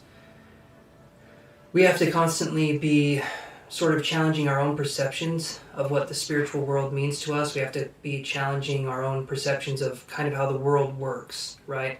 Because if we're light seeds, or if we're light workers and we're star seeds and things like that, then we have to be focusing a lot more on, yeah, it all makes sense. We have to be focusing a lot more on allowing ourselves to embody the difference in the world that the world needs. So by definition, a light worker is going to be very different from someone who is not a light worker. And because we're bringing in that energy, other people may not understand it, but if we work with people and we allow ourselves to build up slowly, then it allows us to grow in that way. And what can also happen if we're working with people for free, we can eventually collect feedback from those people, we can eventually get testimonials, and then if you have a website or if you have other social media, you can ask that person if you can use a testimonial from them, and it makes it so that you can build up kind of a repertoire, right? You can build up a way of working with people and where other people feel comfortable working with you as well. So that's my answer to that question here. But you need to allow yourself time. You definitely need to allow yourself time to experience that.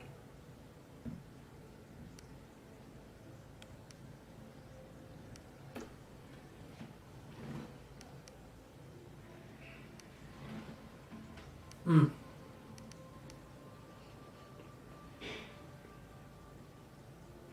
Man, that is really good.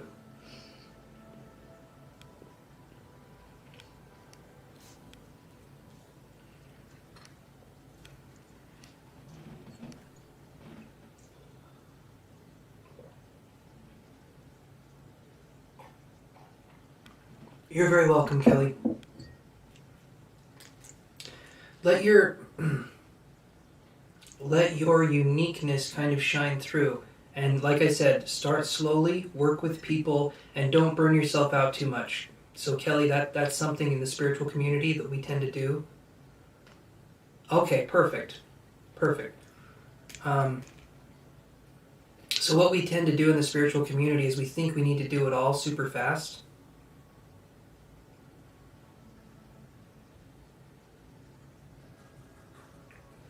Okay, Mariana, go for it.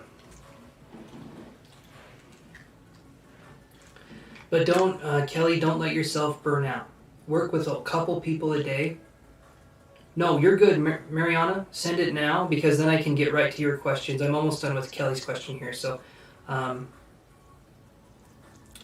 allow yourself, Kelly, to work with one or two people a day. And when you're having days where you're feeling down or you're feeling off, allow yourself not to work that day and allow yourself to be gentle with yourself. That's the main thing. You can start working with more people the more comfortable you get and the more you understand how this energy exchange works. But until we start working with people, we won't necessarily understand how we work or what we need. So hopefully, Kelly, that helps to answer that question.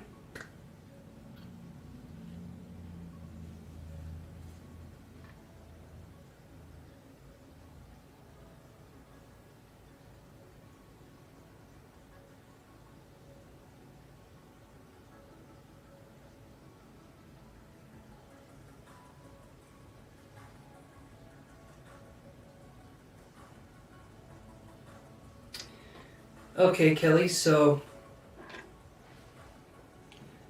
the relationship with your sister, can you tell me a little bit about that?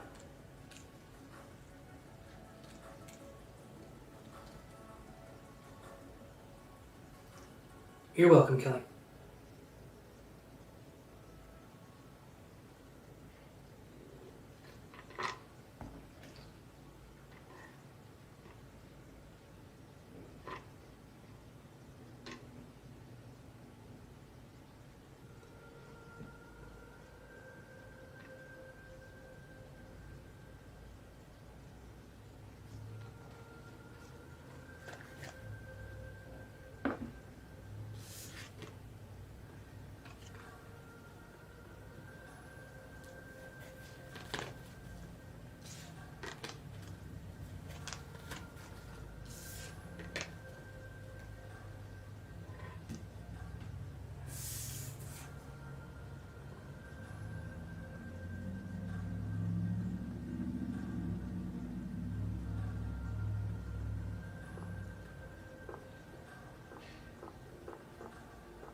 No, Kelly, you're fine. You're fine. I was waiting for some more details. So you live with her and your brother-in-law.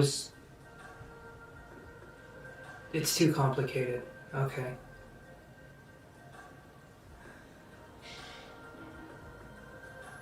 I'm sorry if it's too complicated.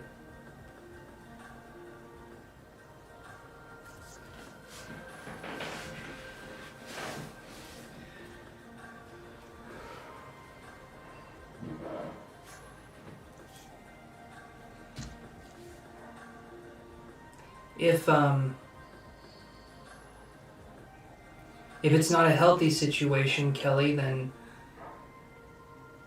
she is sarcastic.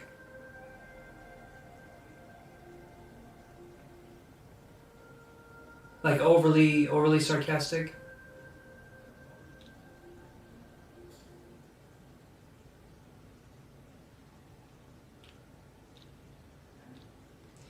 The best thing to do in that situation, right? You're very sensitive. So if she is sarcastic, Kelly, in that situation, the best thing to do would be to say, I don't appreciate that, or I don't like that. And if she doesn't understand that, then you know what I mean? The best thing to do is to be very upfront and honest with people. If they don't understand it, that's their loss, but at least you voiced your opinion. If you are very sensitive, you should say, I don't think that's funny, or I don't appreciate that. If she has a problem with that, that's her problem. She can do whatever she wants with it, but you should be able to say how you feel. And I'm sorry you have to deal with that. That doesn't sound very fun.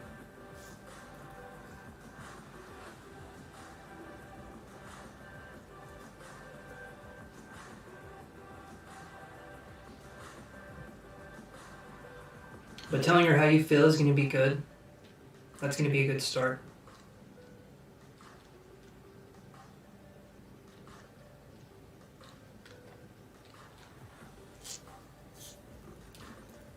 It's not the funnest answer to hear, though. I know we're looking for something a little more deep, but honesty is the best thing we can do moving forward. If we're in a situation where the other person doesn't want to understand us or hear us, that's them. That has nothing to do with you. At least you said your piece, right? At least you said, I don't appreciate that, or I don't find that funny, or whatever it happens to be. So, you're welcome, Kelly.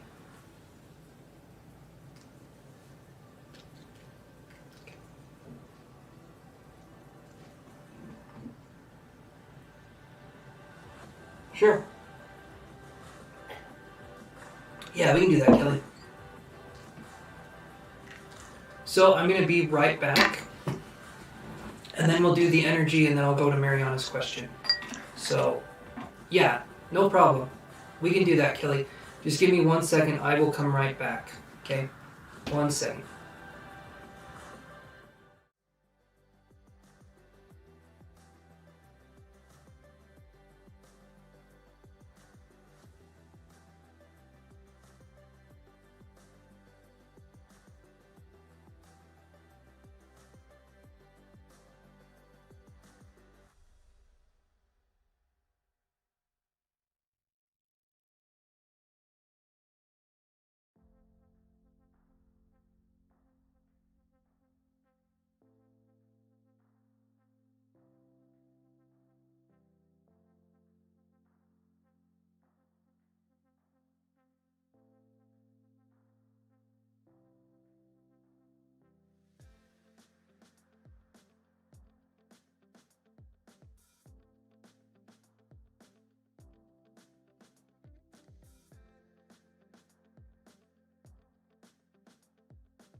Yes, thank you for your patience, Mariana. Absolutely.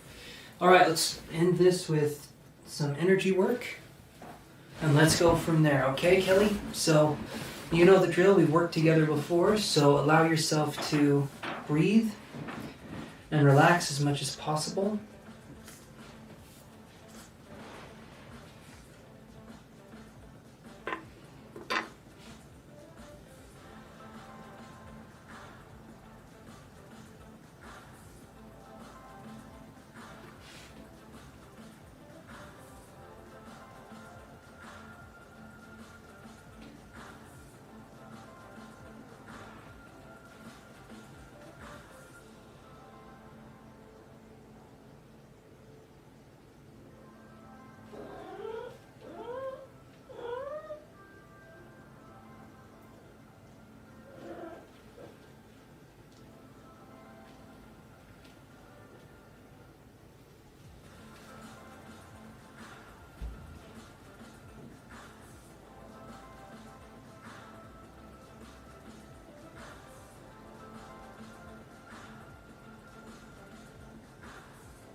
Okay, Kelly.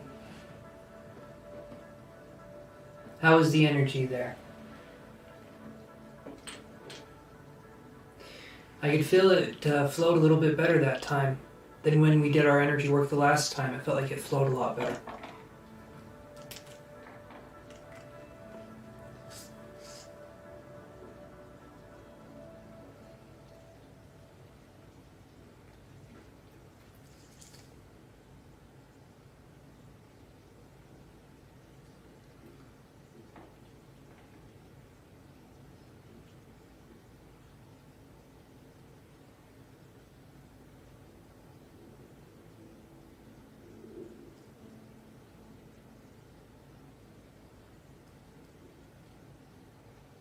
You're very welcome, Kelly.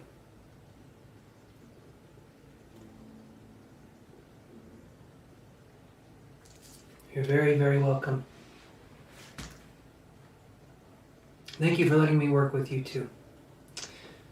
Okay, Mariana. Are you there? Good. Good, Kelly. That's what we're aiming for. And then you can allow yourself, when you're feeling down, when things are getting that way, allow yourself to feel the same way you felt during that session. Maybe even come back and watch the video up to this point if that helps. But allow yourself to feel that, because energy is quantum. You can go back and you can have that experience again if you allow yourself to feel and sort of go back into that. Okay? So thank you so much. Awesome, Mariana. Okay, so we're addressing your questions right now.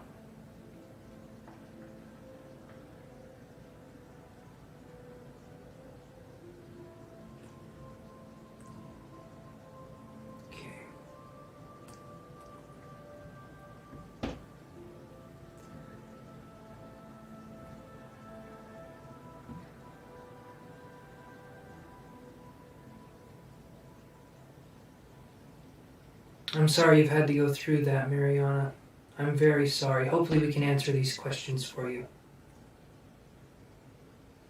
I'm just posting this down here again so that I can see it, so that you don't have to type it out again. I just have it right there for reference. So, let's see. Dad passed on the 11th. Is he okay? In my feeling, Mariana, and I'm sorry that you lost your father on the 11th. I think the spirits are absolutely fine. It's kind of the people that are still living that have to deal, right? The people that are still living, that's the ones that have a hard time.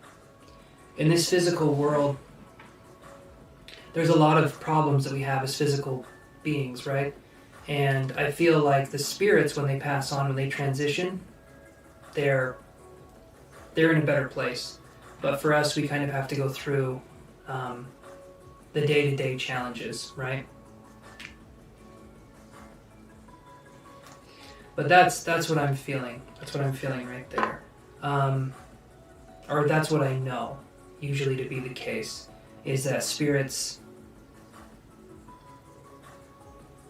well, they're spirits, right? They're no longer of a physical form, but they are there, and they usually watch over us after they've passed on. I'm not going to do any mediumship now, because that does take a little bit out of me. And plus, I usually give people 6 months to a year after a loved one has passed before I do that. Before I do mediumship, usually speaking, that tends to be the going to. Just so that it allows you time to grieve and to mourn, if that makes sense. Okay, so let me look at this next question though. So,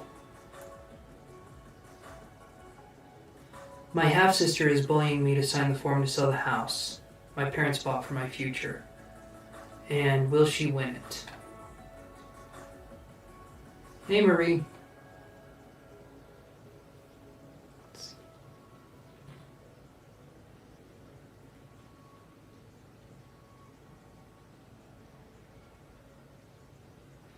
Yeah, there is, Marie. I'm reading Mariana right now, and then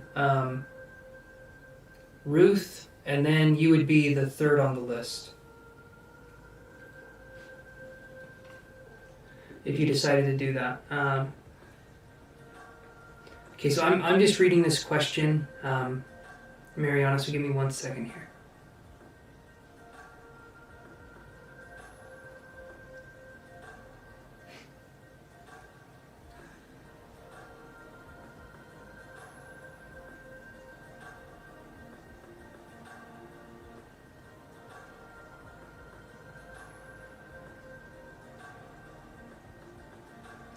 Okay, so Mariana, you're saying that she's bullying you to sign the form. Can you just not sign it? Can you just say you don't want to sign it? I mean, she's bullying you, but is it going to court? Is that what's happening?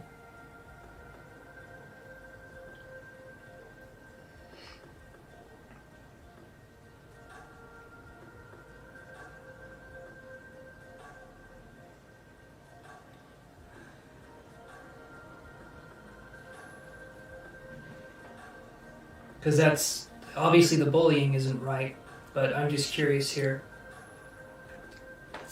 We'll do some cards here as well. You would then have to go to court. Okay, so...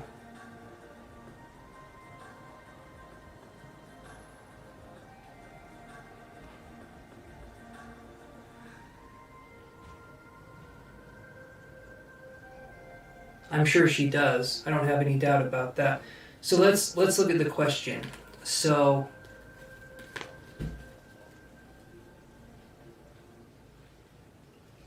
I'm sure she does. She just sounds like someone that has narcissistic... Either she's a narcissist or she has narcissistic traits, because that's not right. That is not right, and I'm sorry that's happening.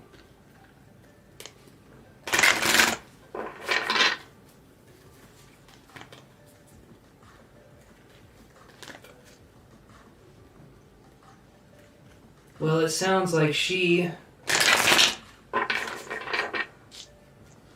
doesn't have a very good reason to hate you then. Honestly, Mariana, I'm sorry that she's missing out on a relationship with you because she holds hate towards something that has nothing to do with you. She lies to you and you feel it. Absolutely. Absolutely. Let me look at the house situation.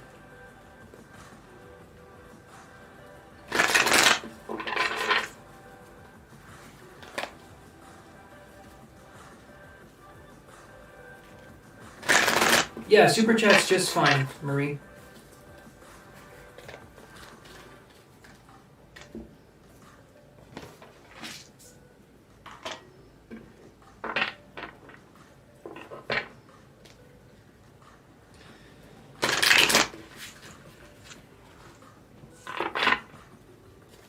Exactly, I brought her into my dad's life.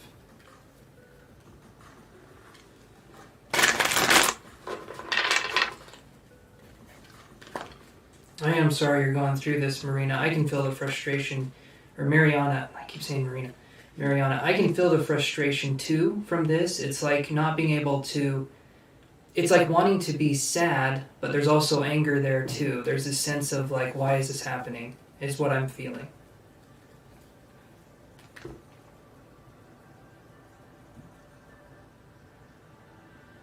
She went as far to call, wow, knowing it is not true and she is past. Okay, so that's some narcissism at play. Absolutely, that is absolutely not appropriate. I don't care what's going on, that is not right.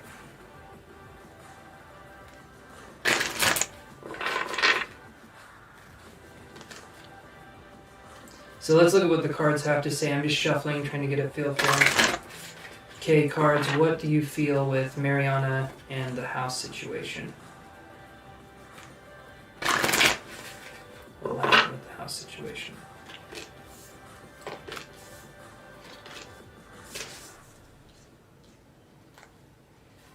So I get this card. First, rest and rejuvenation. Her mom died 1 month after she did that to me. And then we have storm warning in reverse right here.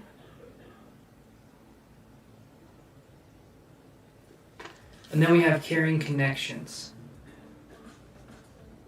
I'm almost wondering, Mariana, right? Is there any way you can just sort of block her, like get her out of your life completely, and then if it goes to court, just let it go to court? I would say no contact with her would absolutely be the best thing to do. Because what's happening now with how she is and how toxic she is, especially during a time of loss for you, that's not right. You should be able to have peace and have a grieving period where you can actually grieve and you can actually let yourself feel things, actually, instead of having to deal with this kind of drama that's going on here, because this isn't right. Is there any way you could do that, where you just cut her off? Block her on, okay, perfect, I did just cut her off. Awesome. So then you're good, because what the cards are showing here, I see the storm warning in reverse, which is good, and then I see the caring connections card here, which is upright, which is good. So what I see this going on as, she didn't let me, exactly, she didn't let you grieve your father, of course she didn't. This person is messed up, right? This person we're talking about is messed up, and you don't deserve to be right. You need a lawyer, absolutely. So let me look at this, and I'm so sorry during this time that you have to go into legal, you have to think of legal things. That should be the last thing on your mind. I am so sorry this is something that's happening right now. My prayers go out to you, and thank you, Marie. I'll put you on the list here.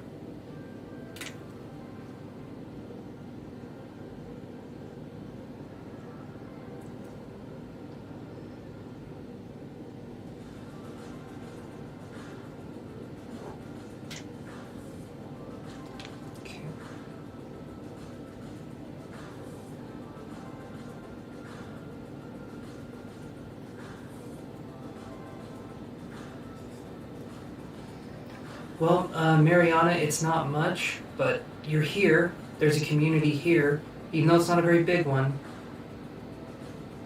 And that's not right either. I'm so sorry. I'm so sorry you have to deal with people like that.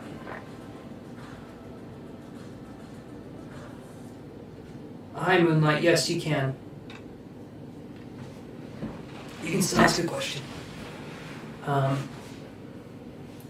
So then, Mariana, so let's look at this question. Let's look at this again, right? And let's think of it like this. So your question then would be what to do, like in a lawyer term. Let me do this. Let me put these cards back in here.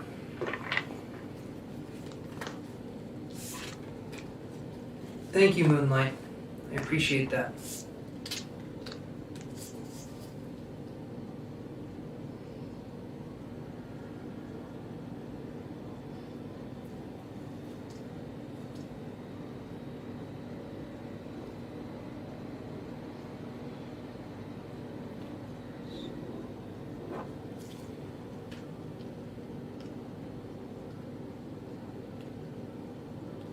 My dad, when he was alive, said she would not do that. He was naive, thinking she wouldn't be cruel. Yeah, it sounds like wishful thinking, or maybe putting off doing something with implications, so to speak. But you're right. There's naivety there. There's people that don't want to deal with the fallout. I can understand that, but also, it puts you in this situation too, which isn't fun.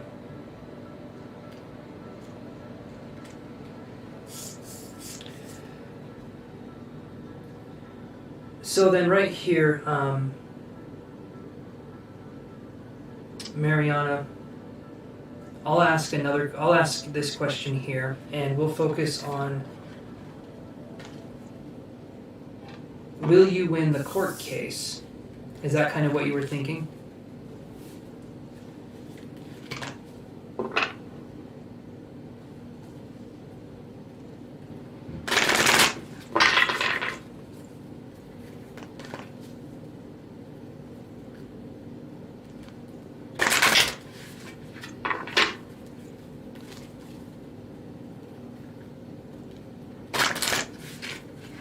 Okay, so let's look at that. Will Mariana win the court case? Okay.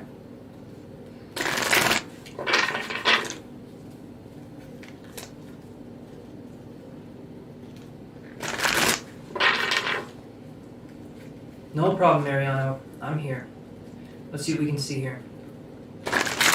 Will Mariana win the court case against her half-sister?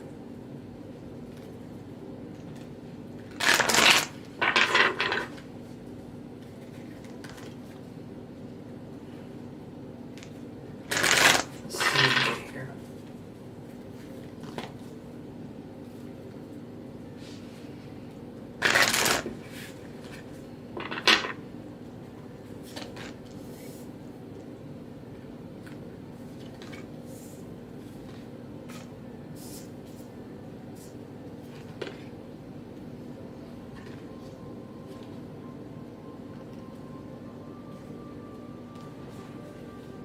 So the long and the short of it is, I think you will win the court case, but I do feel, oh, thank you, Moonlight. I do feel like it's going to be a battle. I do feel like this is going to be something that's going to go on for a little while. So I see this card here, which is third chakra, Archangel Shamuel, right? And this deals with purpose. This deals with like the solar plexus, the fire that's within us, right? And I feel like holding on to... I feel like you'll win the court case, but I do feel like it's going to be...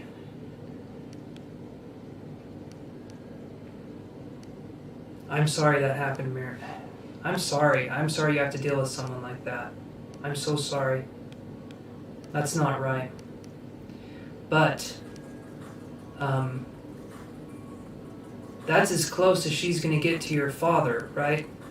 Your father's spirit is with you. Your father's spirit is on your side. She may have the ashes, but that's not your father anymore.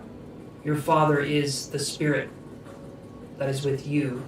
She gets whatever she thinks she has. But, oh, hey Desiree, thank you. Well, I don't know why I said thank you, but yeah, it's a nice tapestry. I really like it. But I do, to be honest with you, Mariana, I feel like it's going to be exactly, you feel him. She doesn't get that closeness. You can have a relationship with your father now that he's in spirit that she'll never get to have. I feel like when you talk, you feel that he's listening, and I feel like you feel his presence. So I want you to know that you are not alone.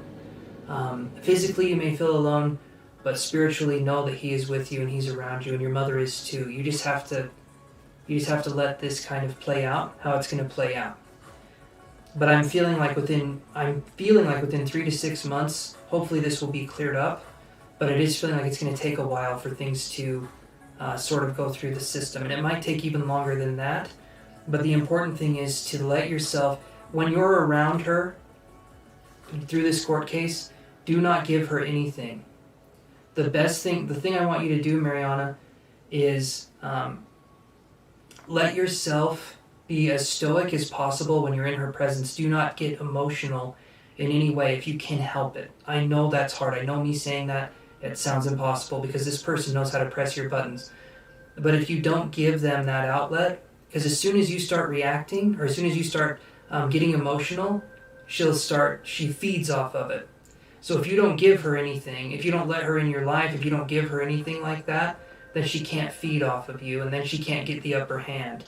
Because this person will have a tendency to make you feel like you're crazy, and they'll have a tendency to poke you and poke you and poke you, and then when you finally say stop it, they'll be like, see, you're nuts. So you need to let yourself be calm in this situation, which I know is unbelievably hard. I know that's difficult, but that's going to be where you can have the upper hand. Don't give in to her emotional prodding. Let yourself feel during this time, and let yourself heal during this time.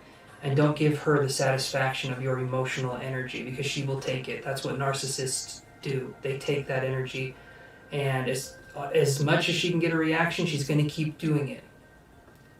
Right, she does manipulate you. So the best thing you can do is just kind of like how I'm talking now. I'm not super anything. I'm kind of like right down the middle. So the best thing you can do is to just do that, and don't give her any personal details. Don't tell her things that are going on in your life. Just be very frank. Few word replies, no emotion. And if she tries to press a button or she tries to do something, make it seem like it didn't affect you. Eventually, these people leave and they stop. But, you know, my heart does go out to you, though. You caught her husband stalking the house on Monday. That is not right. Perfect. Perfect, Mariana. And know that your father will be there on that journey to help you through this. Let yourself be open and let yourself have that kind of strength and that kind of temperament. But I'm so sorry that you had to go through this. You're welcome, Mariana. Give it time, give yourself time to grieve. Just give it time, okay, my friend?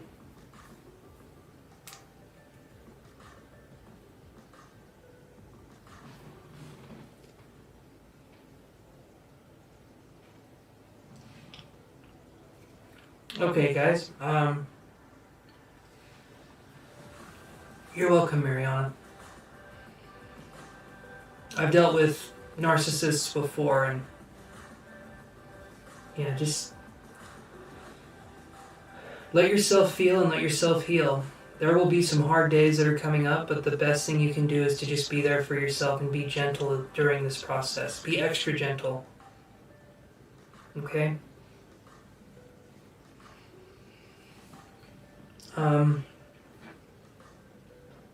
All right, Ruth, are you there?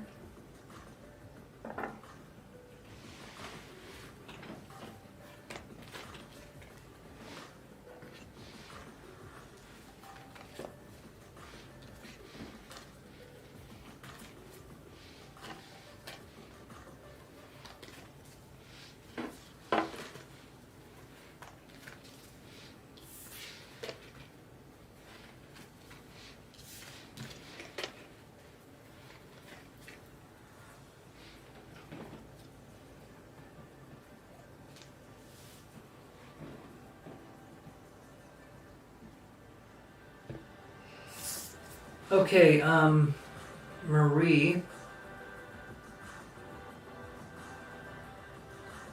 I'm wanting her to step forward. She paid a while ago and she never popped in the chat. She never said anything. When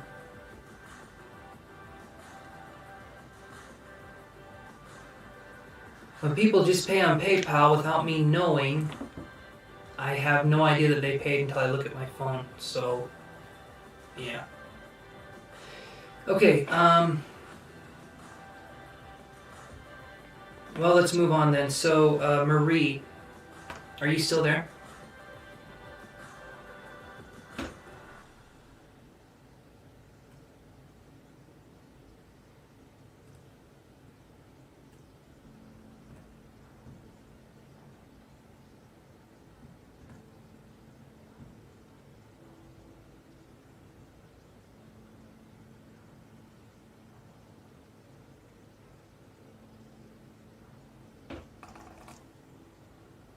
Okay, Marie, so let's do this. So I'm putting your question down here so that I have it, so you don't have to type it out again. Know about my love life. Have been single for a while now, and know when. Let's see. So when will I have a BF in a serious relationship? And how can you identify him? Okay, so that's a good question. So here's what I'll do right here. You're welcome.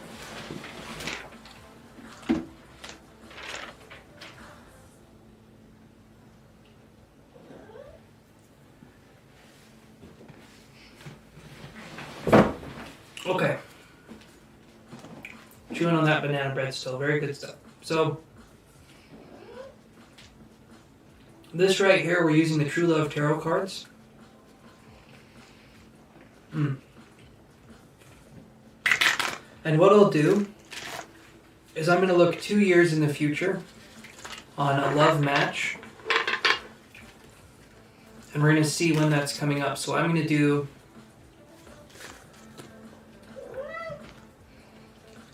every 4 months. Okay? So the first card is going to be 4 months into the future. Second card is going to be 8 months. Third card is going to be 12 months. So on and so forth. So that's what I'm going to do here. So let's do this.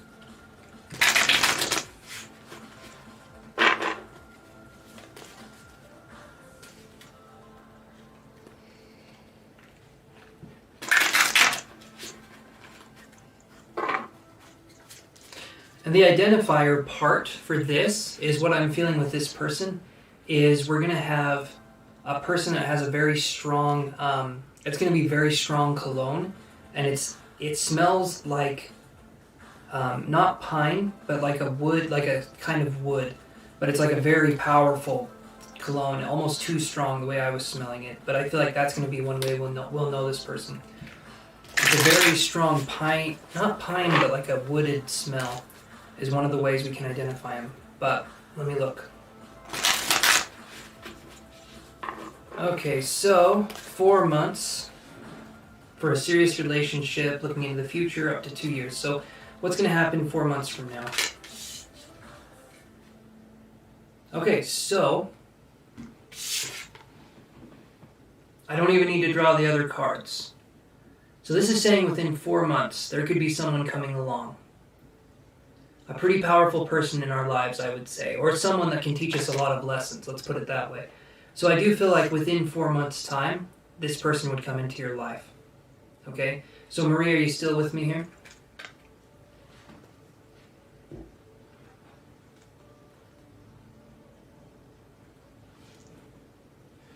Put this over here.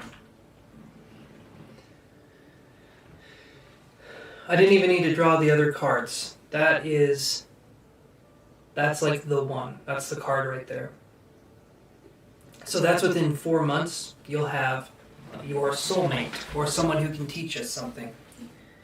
I don't like to say it's like the end-all, be-all for love because I don't necessarily believe in that. Okay. So I don't believe in, like I was saying, the end-all, be-all. What I believe in is that certain people can be there to help us along. I don't think we get our happily ever after. Possibly less than 4 months. So it can be anywhere from now up to 4 months. So it could be anywhere from now to around, I would say, the beginning to the middle of October would be where I would feel like that kind of energy could come in. But the identifier, like I said, there's a strong smell with this person, and it's like, it's a lot. It's pretty strong the way I was smelling it. But let me look at what the tarot cards say about personality, and then we could go from there.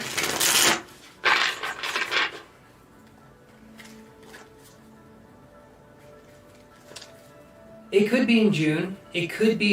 I don't feel like it would be very likely, but it could be. I mean, to me it felt like it was more heading towards kind of the fall season. Or fall-ish times a little bit, like.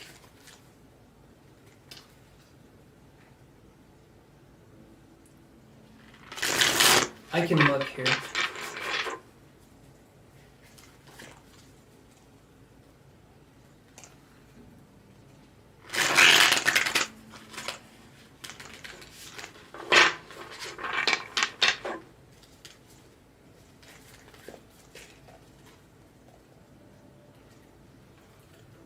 A little bit more.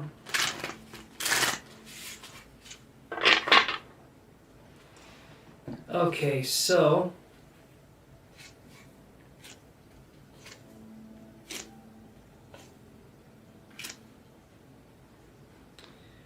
we get Two of Wands, High Priestess, and the Three of Swords in reverse.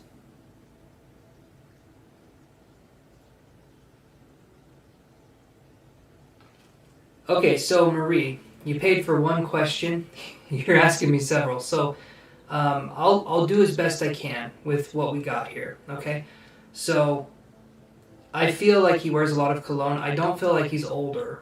I do feel like he wears a lot of cologne, or he wears something that smells. At least to me, it smells really strong. But I don't feel like he's older. I get Two of Wands.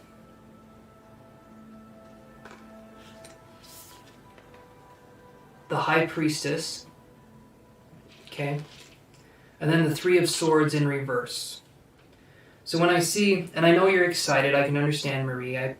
Nothing wrong with that. But I can only address one question at a time regardless. But for me, I feel like this person's going to come in kind of a more intuitive way. When I see the High Priestess with the Two of Wands, it could be an intuitive way, and it could be through a passion. Maybe a group. I say groups on Facebook or whatever if you're inside a lot. But there could be something where you meet this person where you have something in common. So it could be...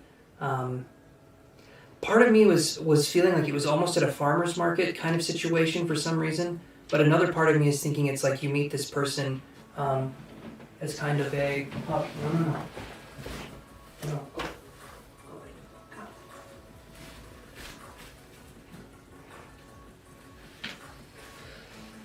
Okay. Sorry about that. But that's what I'm feeling here. This person seems to come in through... It feels like a mutual connection towards something maybe we're passionate about. The Two of Wands. Or maybe something we enjoy doing. That to me, that feels like where this person could come in. It's kind of like a... To me, it feels like it could start online, possibly, but it feels like I was saying, it's an intuitive kind of connection. The way this person comes in, it happens in kind of a... Not like a big way, if that makes any sense. It's not like, boom, the person's here. It's kind of like... I feel like this person slowly becomes someone that you can trust and understand a little bit more in your life as time goes on. So maybe at first we don't see this person as a possible match to us, but over time I feel like we could have something there. And the name Chris did pop into my head. So there could be the name Chris or Christopher or like a CR name of some kind. But that's what I'm feeling there.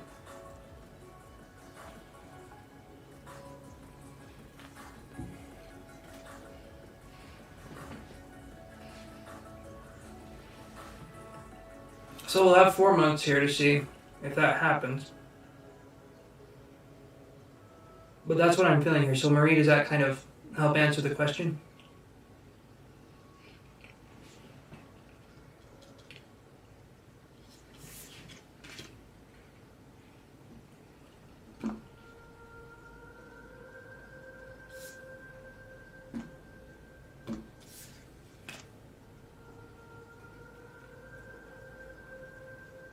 Not the name Cedric. No, that would have been pretty specific. To me it felt like a C name, and it was like, it felt like CR of some kind.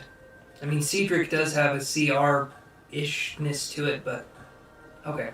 You're welcome, Marie. Give it some time and let's kind of see what happens, okay? I'm going to move on to Moonlight here. And thank you so much for the donation. I really appreciate that. So Moonlight, are you there?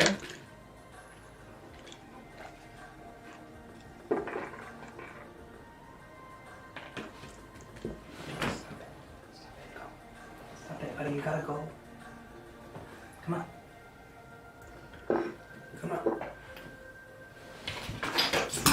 Yoshi, buddy, I love you, but you gotta go. Hold on a second, you guys. 1 second.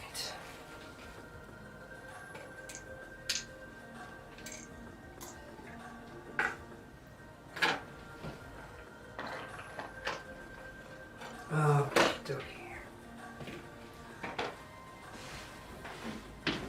okay, so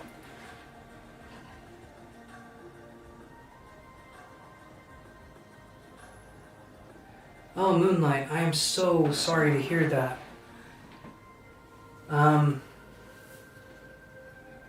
Let me see. Let me see what I can find out here.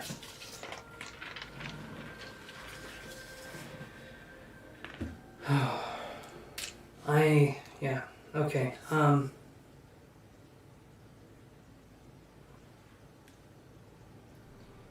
So what, okay. Can you see anything of Trevor? Would it be okay if I connected with you and Trevor to try to see if I can get anything that way?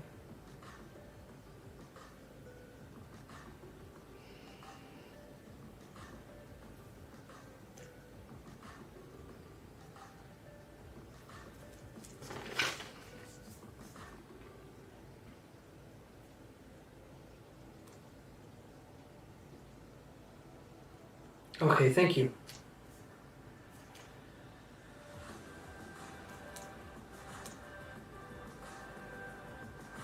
Alright, let me see what I can find here.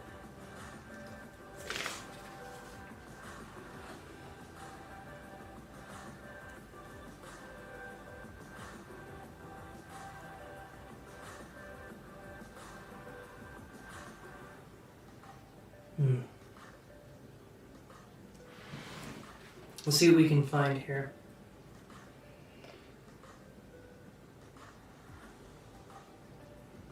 What is moonlight? If you don't mind me asking, I don't know what a semi-conscious coma is. Is that, what does that mean exactly? I've just never heard that term before.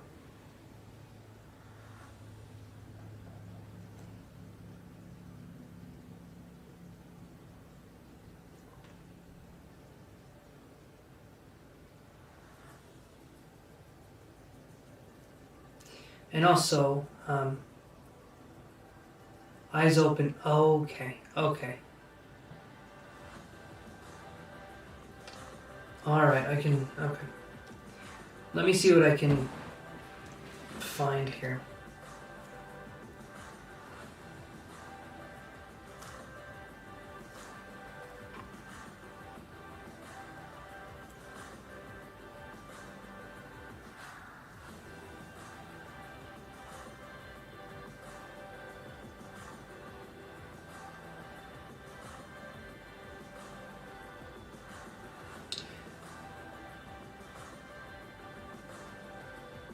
I understand. I can understand why you wouldn't want to use that. Yeah, it almost sounds hurtful, right? It seems insensitive. So I can understand that.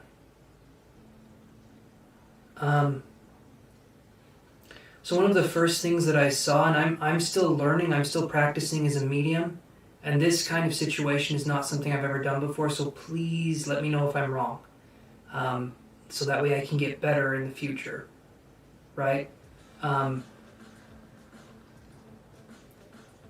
Were you doing something with him where you were outside and there was an umbrella recently, like protecting him from the rain, or doing something where we're outside, a storm is coming, something's happening, and maybe there was an umbrella there?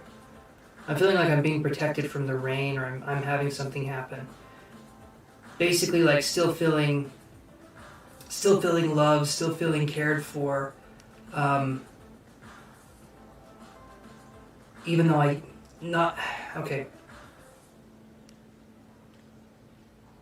last year. Okay, so that was last year. I feel that he has pre-COVID. Okay, so that makes sense. So there probably hasn't been as many outings since then, I would imagine, with Trevor.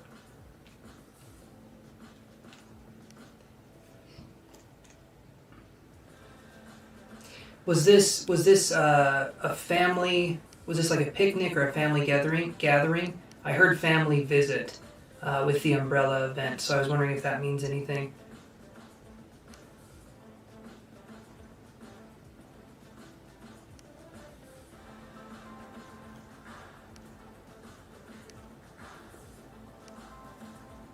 Not at all, unless it's emergency. Perfect. Okay, so that does make sense then, that would be the memory that pops up, so that makes sense. The way I was shown the umbrella, that I was shown being protected, is the umbrella was kind of like this fun, whimsical thing.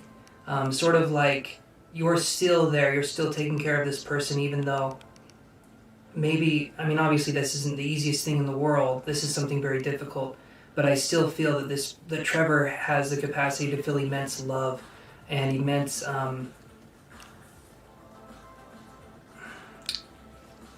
if there was a word stronger than trust, it would be there. Immense loyalty, immense love, immense, like, this sense of someone still caring, even though this would be a difficult thing to do, right?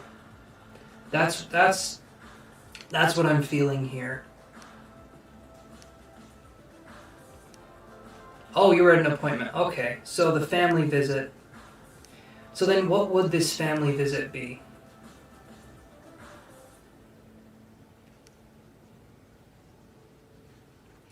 Didn't have the umbrella, but...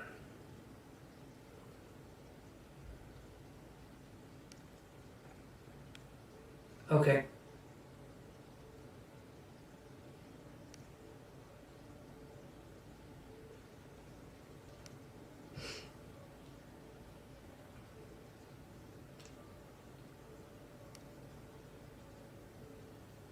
Family used to come all the time. Okay, okay.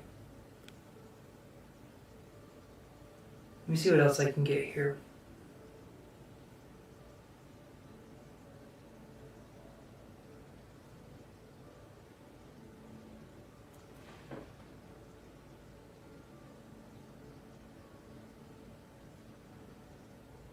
Pre-COVID, you had a big party for him. Okay, okay, so that makes sense. Okay.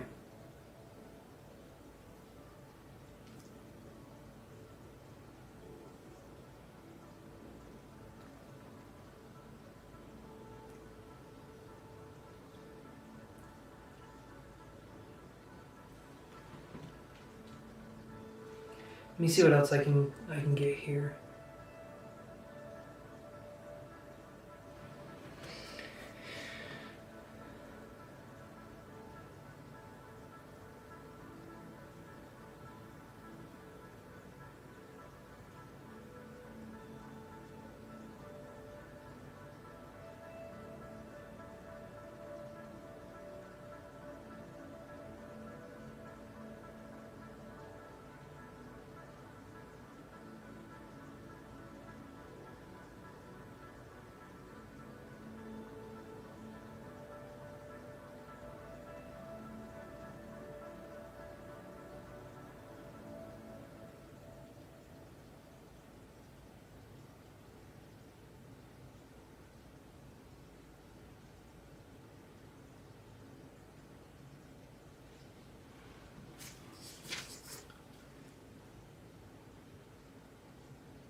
So do you, I mean, I imagine you talk to Trevor a lot because you know he understands you, obviously. I'm getting a sense of someone who, I mean, this person is very tough. This person has been through a lot. They do understand what's going on around them. But the term heart of a champion came into the dialect here, and I don't know if that's something you say to him or if that's something that's been said to him, but that was something that came through with this. It's kind of like someone that's been through great hardship and ordeal, and I feel like that would actually relate to you as well, to being able to provide care and to be there for someone that is in this way, so to speak.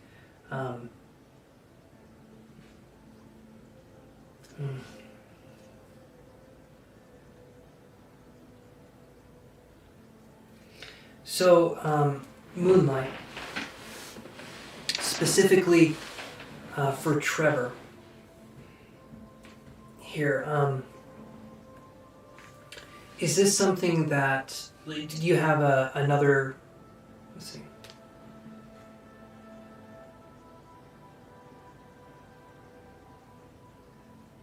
No, that makes me smile. He has the heart of a champion. I call him my hero. Okay. I call him my hero. Beautiful. Beautiful. I think that's what he was trying to get across there. And then something came through here, maybe to verify evidence, I'm not really sure. A little bit off on the side.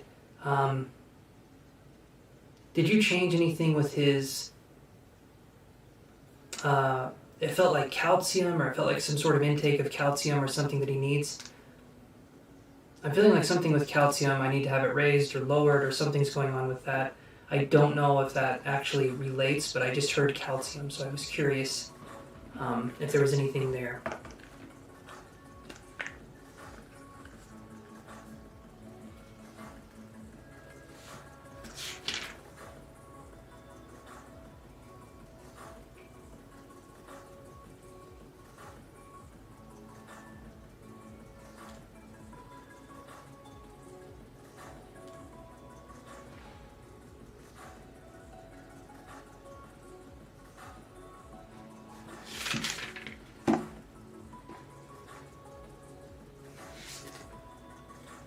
He had a recent meal change. Okay. So I think that the calcium thing right there was just for him to say that he is aware things are going on. It's different because I'm not sure what the current calcium levels are. Maybe, and not in a way, okay, because I don't give health advice. That's not my forte. I'm not a doctor by any means. But maybe as soon as you can, possibly check the calcium levels just to see what's going on there, because there was something with calcium, and best case scenario, you get something that comes up. Worst case scenario, you find out his calcium levels are fine, and and hopefully that's what it is. It's just that was what came up for me for a second.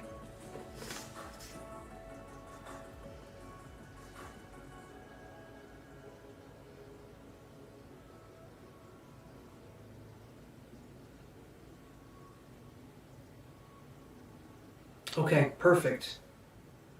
Perfect. Maybe we'll find something out from the blood work. Might be a good place to kind of check and like look and try to see kind of what's going on there.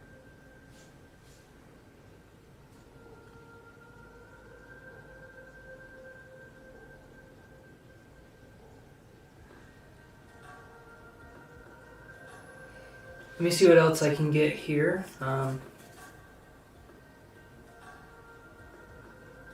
This, to me, I'm going to spend a little more time. First, there's nobody else that's in here, but primarily, it's also because this, to me, this is a case where I feel like the more information we can get, the better, So let's do this here. Do you have a specific question about Trevor or anything like that? And I can see kind of what I pick up.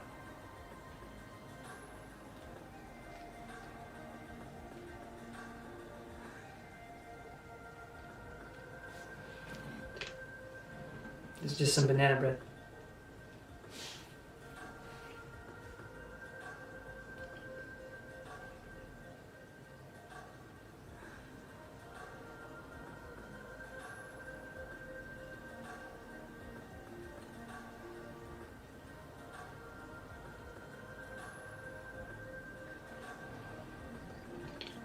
Let's look, hold on.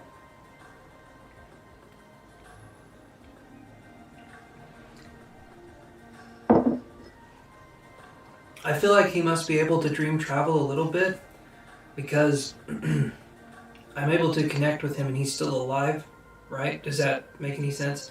I'm feeling like there's a sense of I'm able to connect with this person's energy and I'm able to get responses. So I do feel like he's gotten proficient at traveling. But upon awakening, you forgot the dream. Okay.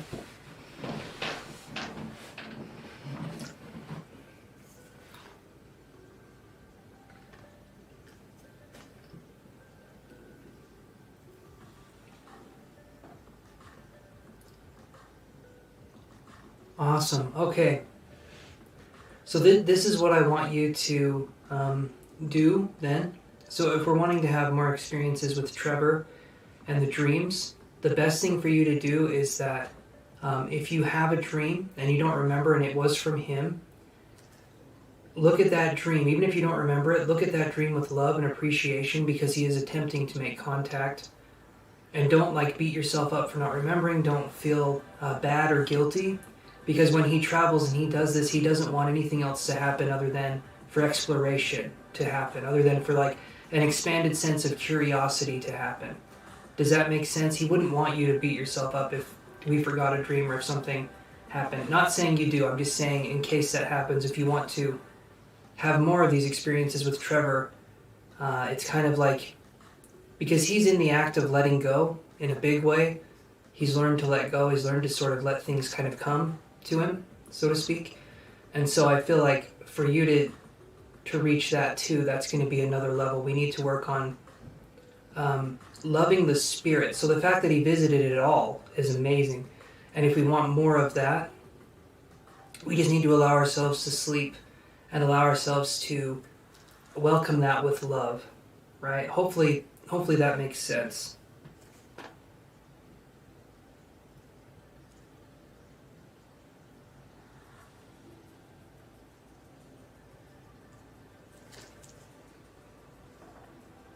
I feel like in a way, Moonlight, that's Trevor's way of showing you a lesson and then trying to learn it. He's worked on that lesson, he's worked on that, and in a way it's kind of like showing you another side. In this way, no longer is it it's not necessarily a very apparent lesson, but it's something that he's worked on letting go, and I think he's trying to help you to let go, because I don't think you were meant to remember it, right? It's kind of like you had the idea that he was there. You're not necessarily meant to remember everything, and that's okay. That's fine, because there can always be more experiences.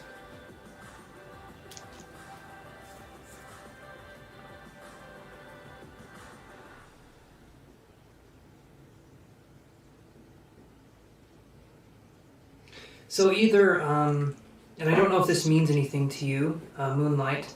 Again, please let me know if it kind of makes sense or it doesn't.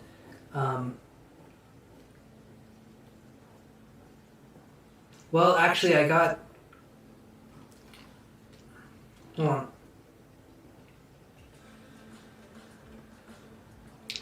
That's a really good question, and we'll look at that. We will look at that. But I'm also going to ask you this. Do you live in Dallas, Texas, or does the name Dallas mean anything to you?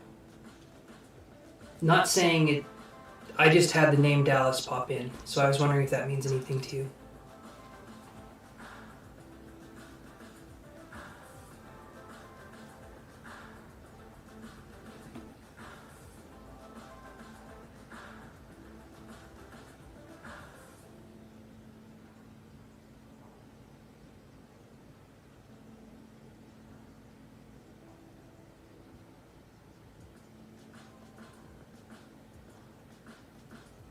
Long time ago. Okay, so no way I can.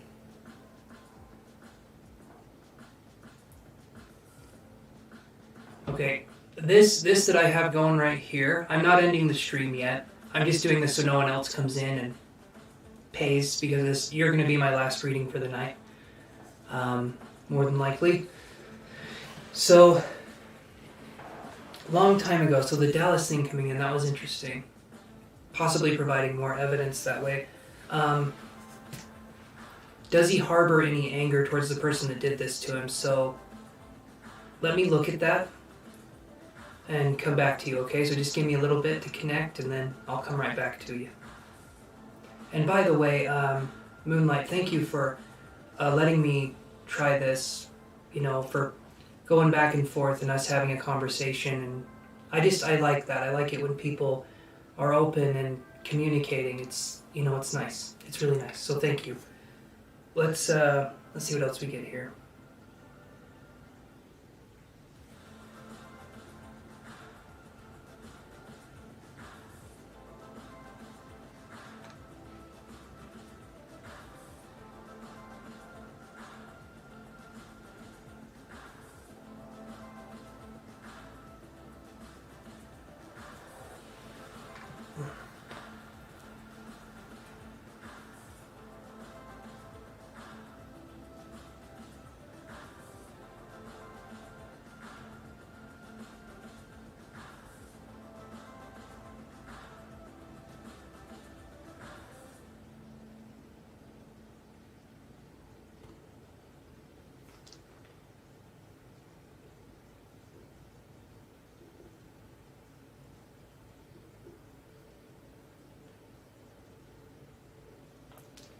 So I heard, and I feel like this is the reason why he can dream travel, as you were talking about moonlight.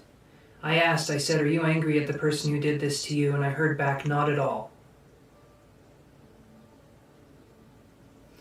And beyond being mature, beyond his years, in a ridiculous level, it's almost like talking to a monk or something like that, if that makes any sense. It's kind of like Trevor has transcended in a way a barrier, if that, I don't know if I'm making any sense. But it's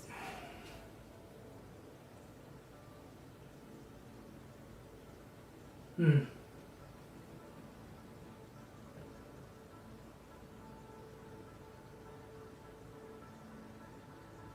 Hmm.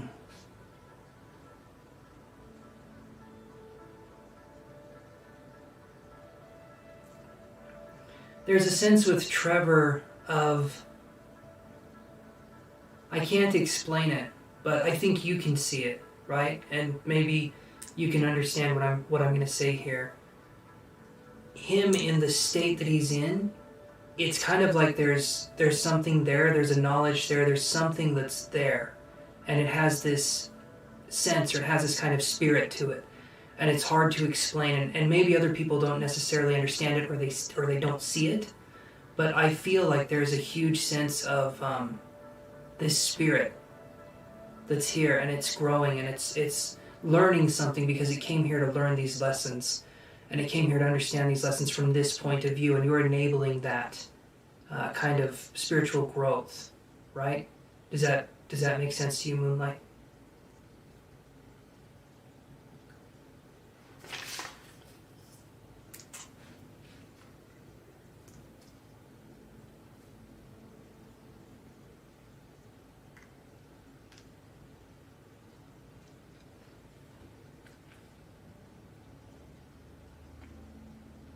Because he is learning on another level.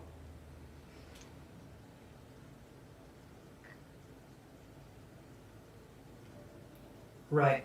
Absolutely. One not on ours. Absolutely.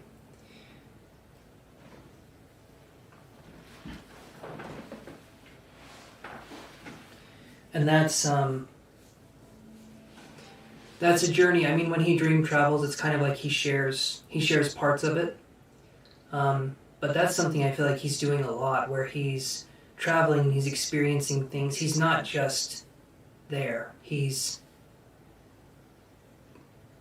kind of, I don't want to say he's everywhere, but he's not just there. He's kind of experiencing a multifaceted life that I feel like wouldn't even be possible, right? You said he's experiencing something on a different level, one not on ours. Absolutely. I can agree with that, absolutely.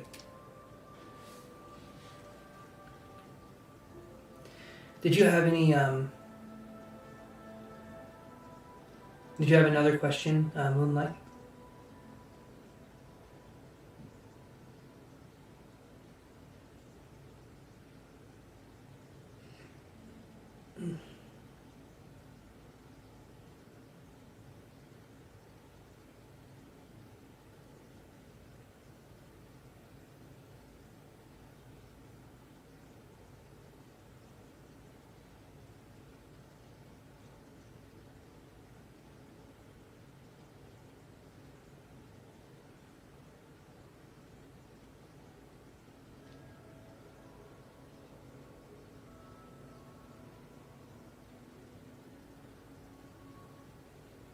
Yeah, he definitely did come through. Absolutely. Probably has a lot of things he could teach a lot of people, reaching out in dreams and doing that. I feel like that's a way he can absolutely touch lives and souls in that way too. There's a tendency towards, like I said, letting go, but also towards kind of a whimsical nature, or kind of like this, not whimsical, it's like a,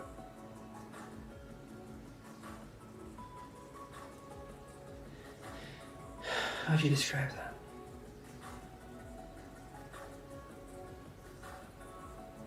Absolutely, because the the disorder or disorders of consciousness, right? You said the disorders of consciousness, because the only reason it's disordered is because physically we see it as disordered, right? Spiritually, it's not. It's not disordered. Everything is the way it's supposed to be. There is no disorder. So when this person comes through, physically they may seem a different way, but spiritually that never changes. It's just the physical world would like to tell you otherwise, of course, but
okay.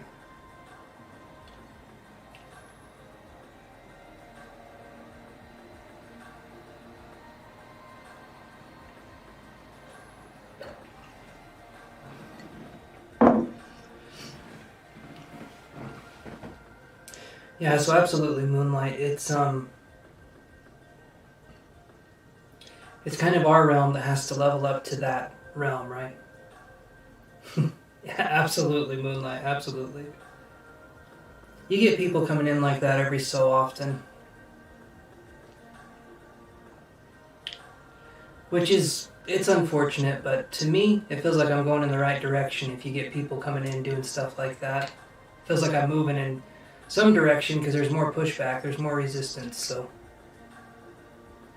that's what I say on my good days. On my bad days, you know, it's all a lesson, you know, all of it. But yeah. So, Moonlight, what happened? What happened to Trevor, if you don't mind me asking?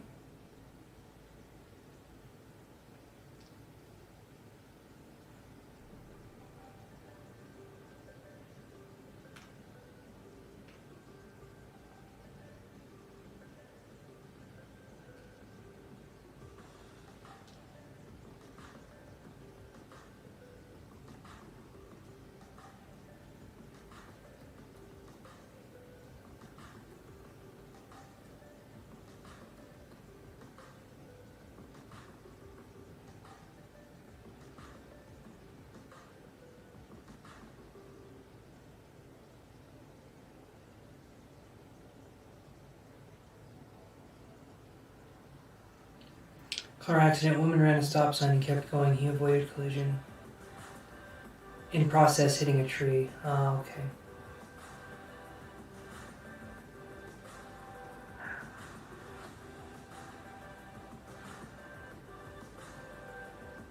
Wow. And the woman was never, nothing ever happened there, huh? They never caught her.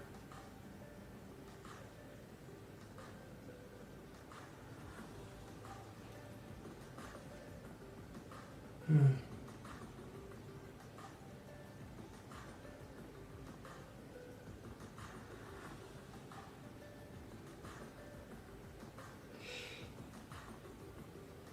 Yeah, that's crazy. That's I definitely don't feel that he doesn't hold any ill will towards that person. it feels like it's a new way of life in a sense, right? It's like a new way of finding a different part of yourself. I mean, imagine,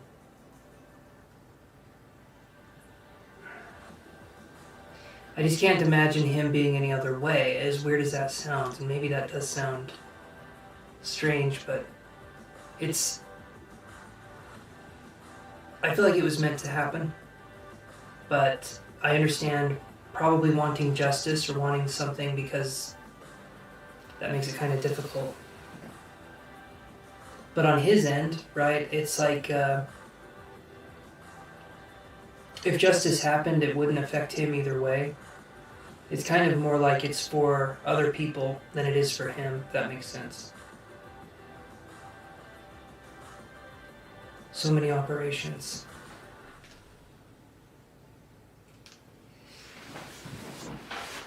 Moonlight, with these semi-conscious comas that you're talking about, do some people come back?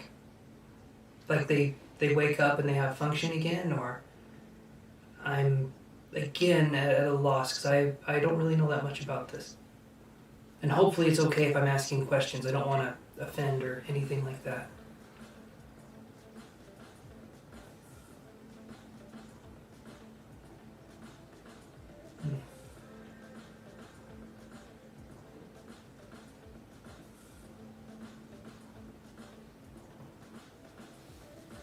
Mm.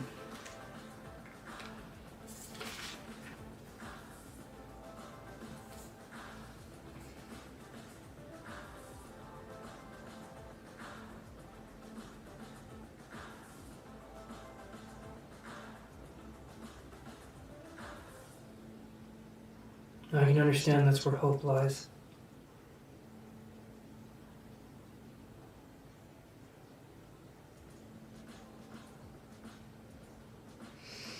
I can definitely understand. That would be, would you be okay? He's not on any machines or anything. I didn't feel like he was. It didn't feel like he was on machines when I was connecting with him. It just seems like he's okay, other than the fact that he's, like you said, semi-conscious coma, right? So I didn't feel like there was any machines. I didn't get a feeling of that. It feels like he's healthy in other ways, so it's kind of like,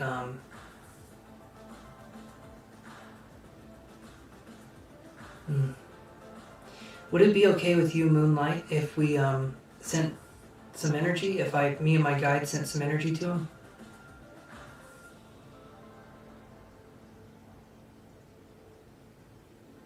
Okay.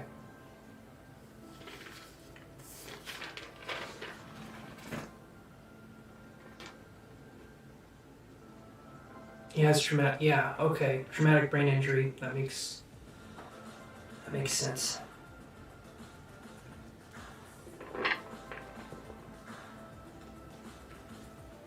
No problem. No problem. Let's do that.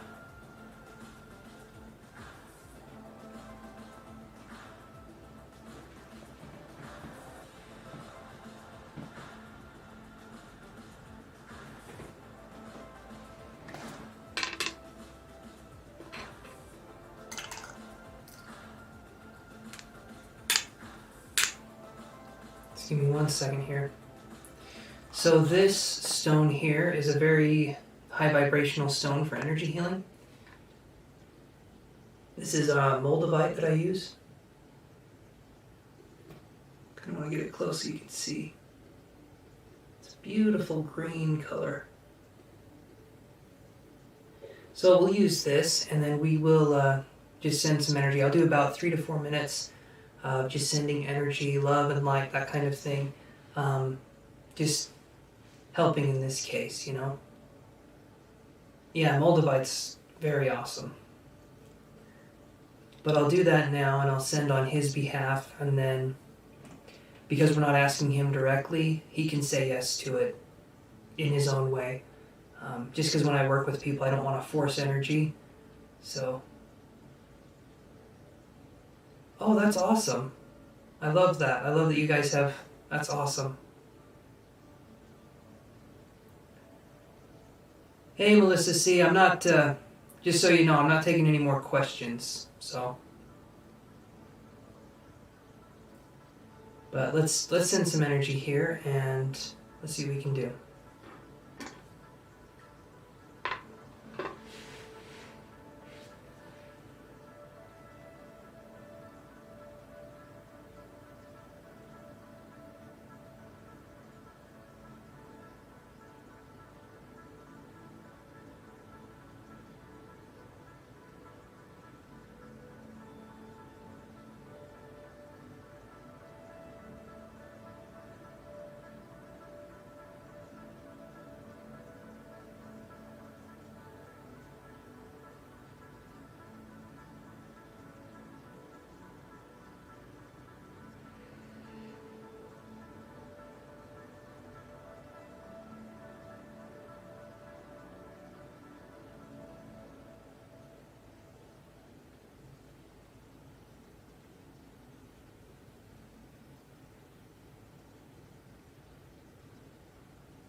Hey, Monica. Okay, Moonlight. I sent some energy there, and you can take it. And, so Amber, yeah, we can address your question. You said you'd come back a little bit later, and you caught me right before I left. So Moonlight, thank you so much for sharing that connection with me. And I wish you and Trevor all the best, okay? I'm going to move on. I'm going to do Amber's reading here. She saved her questions till the last, so. You're very welcome, Moonlight. Thank you so much for letting me do that. I appreciate it, and have a good evening, okay?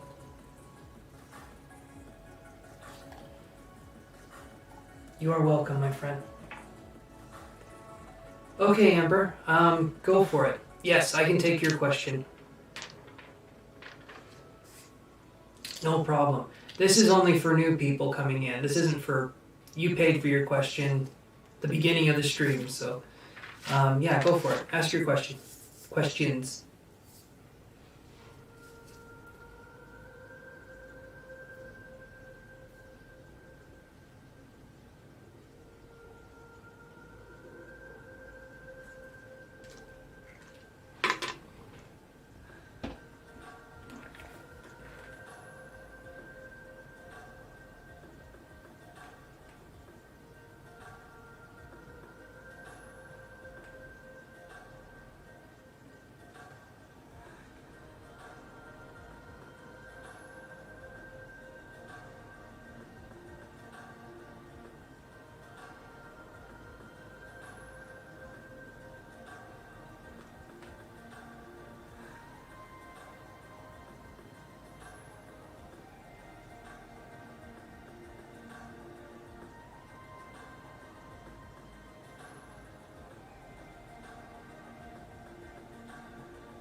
All right, Amber. So let's address. Let me look at the cards for. These are the true love cards right here. Was Luis Miguel my soulmate? I'm going to address that one first, if that's okay, and then I'll do the other questions here. Was Luis Miguel Amber's soulmate?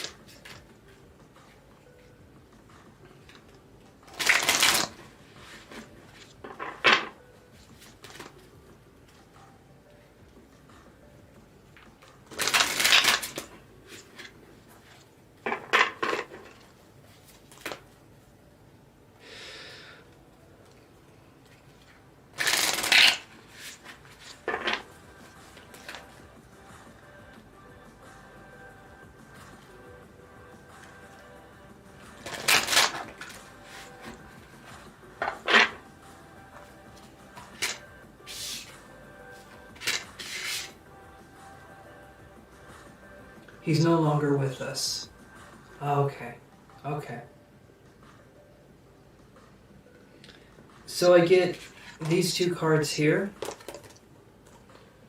Emotional freedom in reverse, and then I get life purpose in reverse. So when I see these two cards right here, what I'm feeling is that he was here when he was here,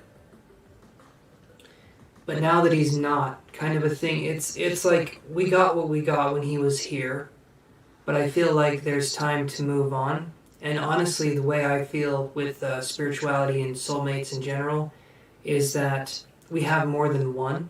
It's kind of like no matter who we're with, we kind of learn life lessons no matter what. And a soulmate, to me, is sort of someone that we get along with, but we learn pretty deep life lessons with.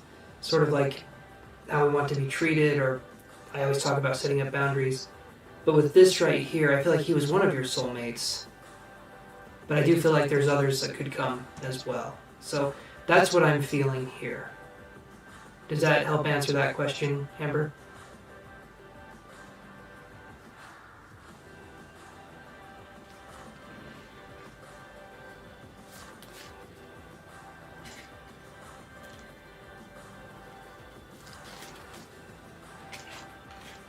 Sometimes we literally have, and we can have familial soulmates as well, like family members that teach us lessons from a soulmate perspective, not in a romantic way, but in a familial soulmate way. At least that's what I believe. So, I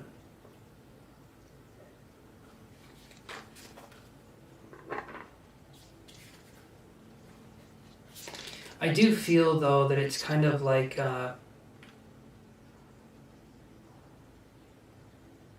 was there tough? Do you feel like there was tough lessons from this person?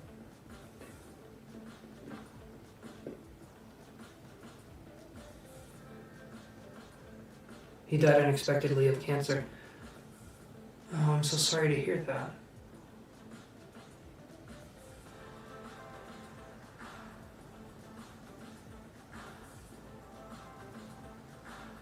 So you didn't get to have time together.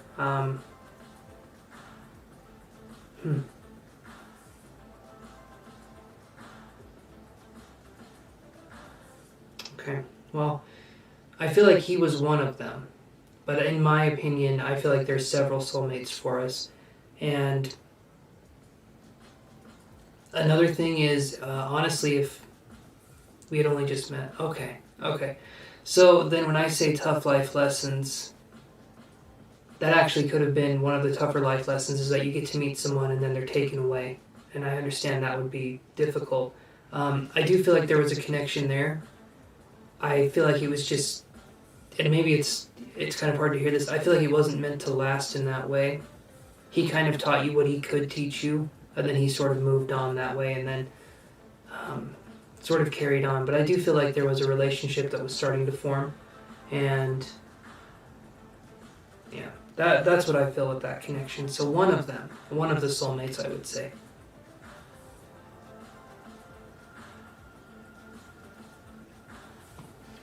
And again, I'm sorry that that happens. Cancer is awful. That's just awful, and I'm sorry about that. Would you want me to address these other questions here for you?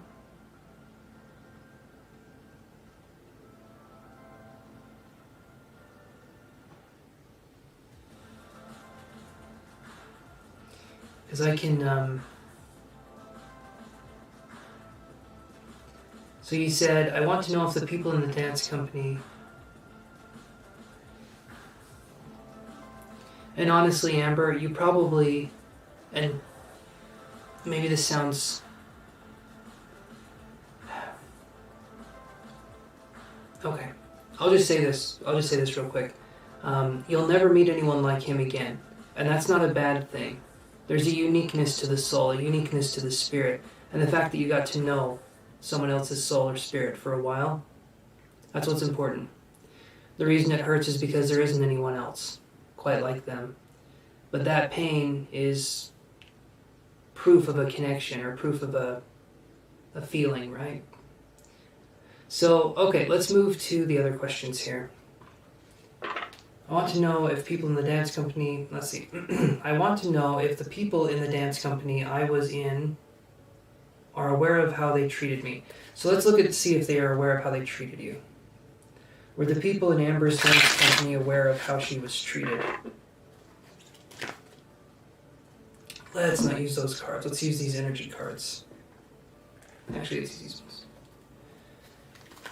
ones.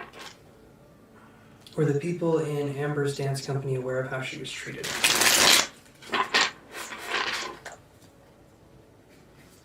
I'm feeling like some people were aware because they were also being treated in a similar way. But let's look and see if that holds merit.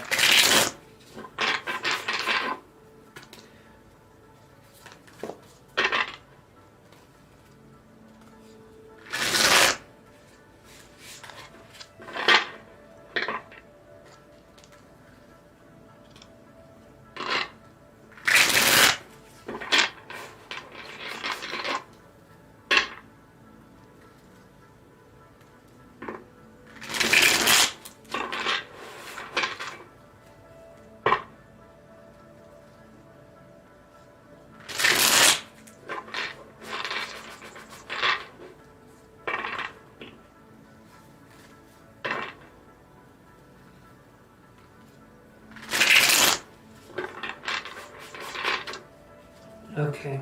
Were they aware of how they treated you? Or were other people in the dance company aware of how they treated you?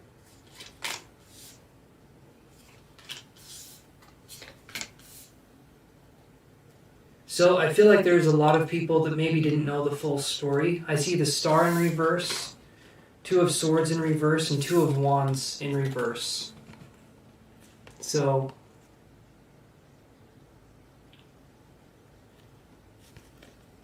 I'm sorry you felt sad about it, Amber. I really am. It's a awful situation. But all of this right here is telling me, so what I feel like was happening in the dance company, there was this abuse and this neglect going on, and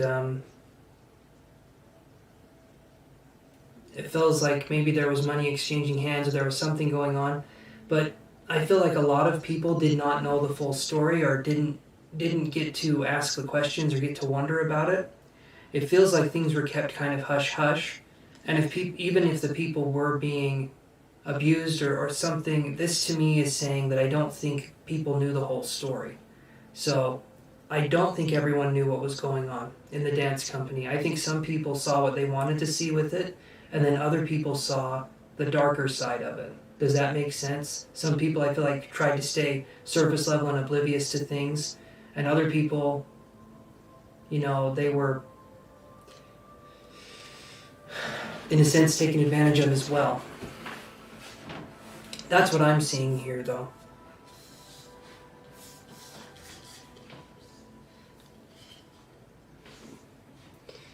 But it also seems to me like if they wanted to know, if they wanted to know the situation, I feel like they could have found an answer. But to me, it seems like people were highly encouraged to not seek anything out, so to speak. I feel like people didn't care, okay?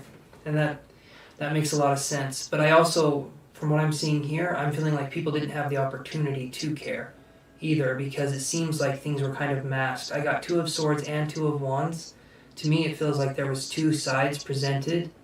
One side was supposedly the right side, if you could call it that.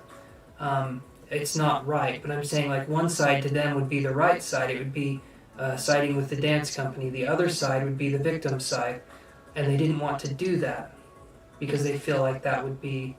Anyway, what I'm trying to say is there was a power play going on here.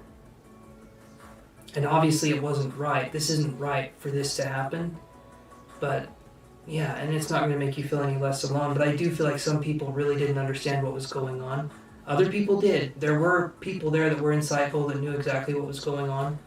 But it seemed like a lot of people, or at least some people, didn't. So that's what I'm getting here.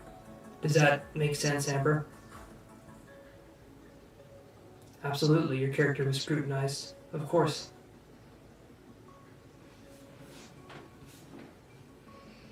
You were put through the mill with this. This wasn't something that... yeah.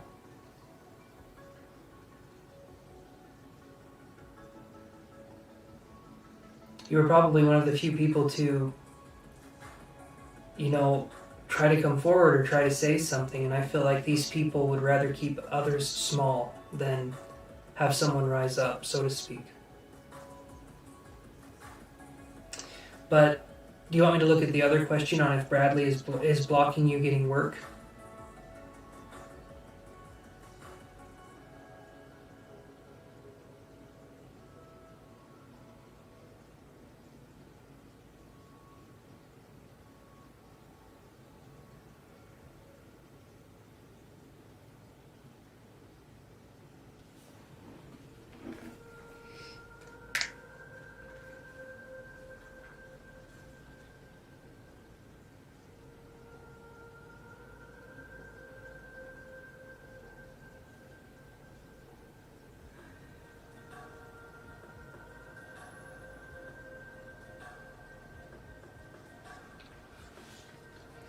You still have a working relationship with Christina. Has she tried to block me from working on gigs? Okay, so we're wondering about Bradley, Christina, and Chris, if they've tried to block you from getting work.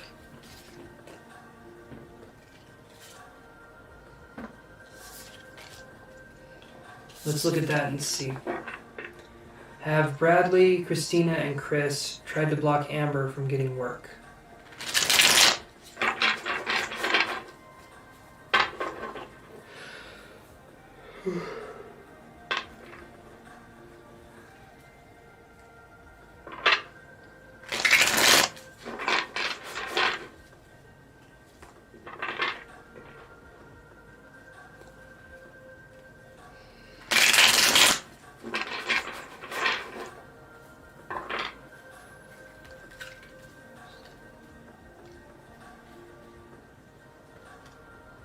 Right, the dance community is small. Everyone talks to each other.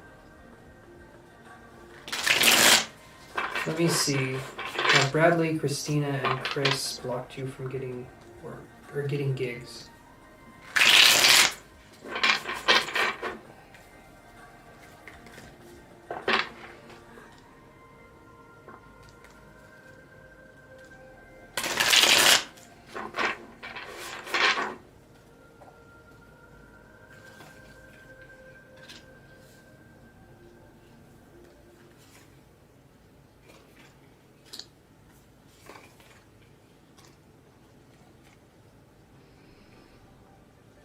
So I get the Page of Swords right here.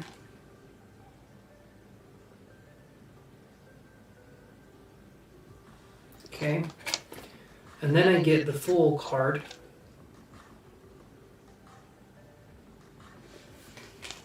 And then I get the Seven of Wands in reverse, which is someone that could be acting defensively.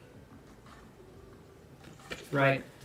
Or someone that is trying to escape from something. He's got his hands up and there's wands coming after him, but it's in reverse. So what I feel here is that there could have been some play here where there could have been someone blocking, or someone even saying that you don't have what it takes, kind of a thing, in a way that there's no other way to put it. It does feel like these people are blocking you or are trying to make it so it's much harder for you to get work, because it's like, I feel like it's a club, you're either in or you're out kind of a thing, and that's what I'm seeing here. It does feel like there's a blockage here, for sure.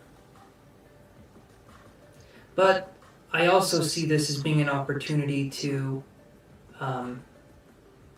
try other things too, but of course, your character being scrutinized is awful, and I'm sorry that happened. But, yeah, that's what I'm seeing here. It feels like there's a tendency to just sort of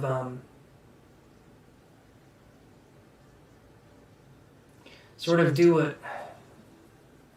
Okay, how can I word this? It feels like there's a tendency for these people to just kind of do whatever they want. And there's no backlash right now, but I think there will be, because this to me is saying that when I see the Page of Swords, this one right here, this is someone trying to change someone's intellect or their mental state. But since it's a page, I feel like some people can see through this. I feel like you can get work in the dance community again, because I feel like these people are eventually going to make a mistake, and it'll kind of be seen. It'll be like, oh, well, you can't be trusted, sort of a thing, because there's an inclusive group, and I feel like over time that inclusive group is going to be breaking away from each other. It just seems really toxic is what I'm feeling, or what I'm seeing here. Does that help answer your question, Amber?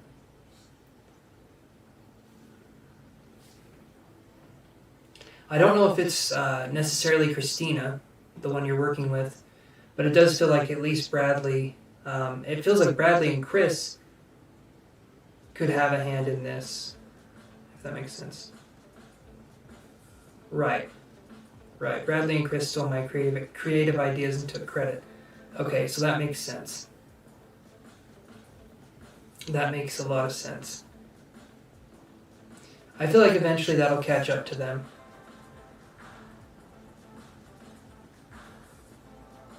You know, karma has a way of catching up to people.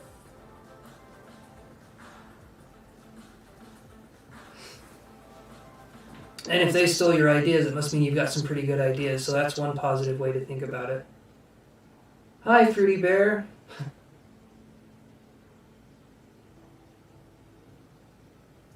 Christina is best friends with Bradley, and I feel like she's loyal to him. If she's best friends with him, yeah, that doesn't sound like a good match there. Hey, Moonlight. Is there any way you can break off your connection with Christina? Maybe Amber, if you're feeling like there could be a breach in trust, so to speak, or do you just keep her as a business contact and that's it with Christina?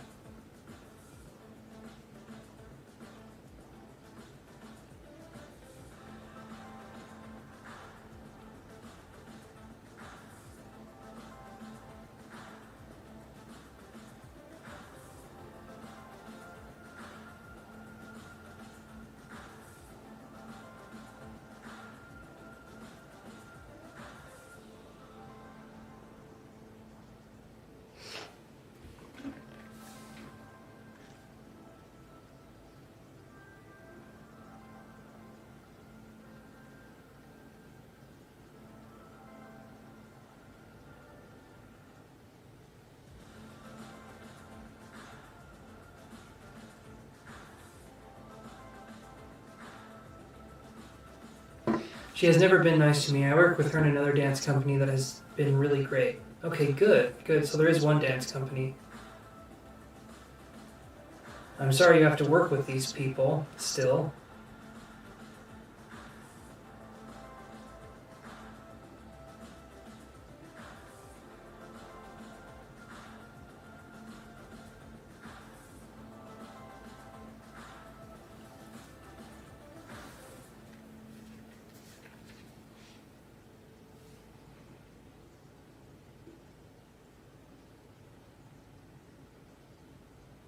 Thank you, Fruity Bear. I appreciate the support.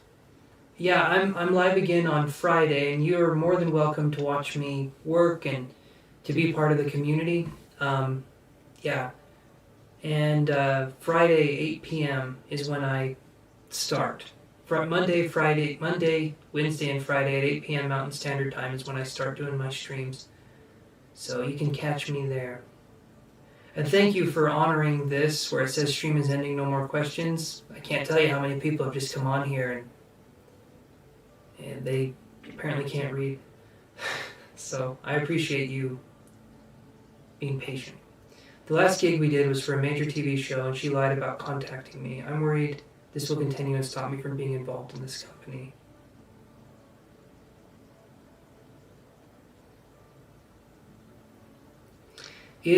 So Amber, is she in charge? Christina,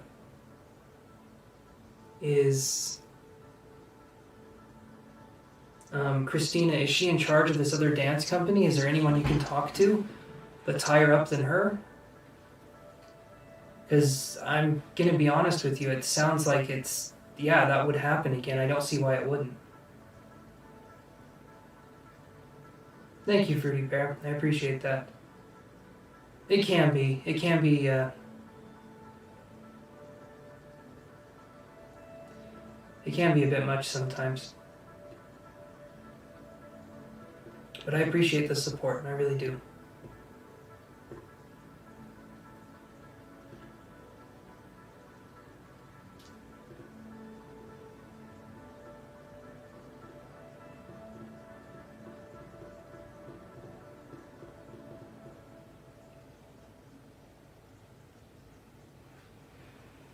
Yes, she's the creative director. The person higher up isn't physically located here.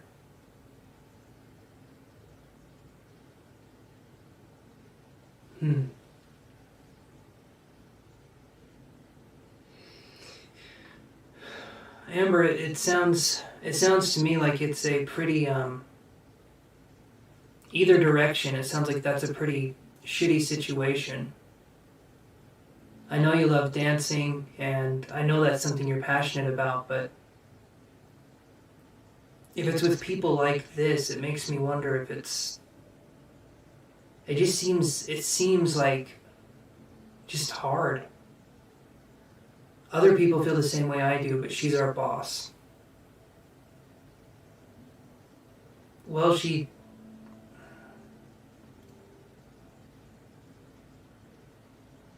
you have to work there, Amber? Is this something you have to do? I mean, is the money like super good? Is it, because it sounds like everything else isn't really worth it. It sounds like you're giving something to somebody that doesn't really care.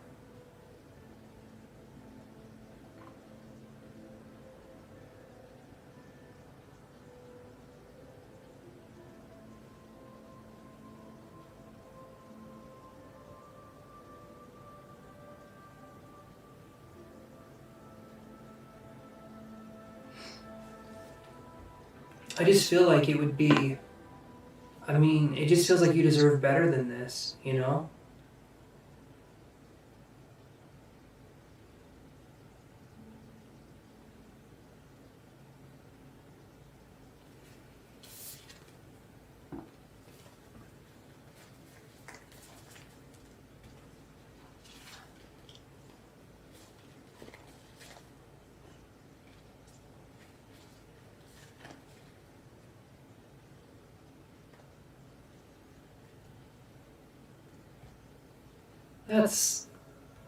That's horrible.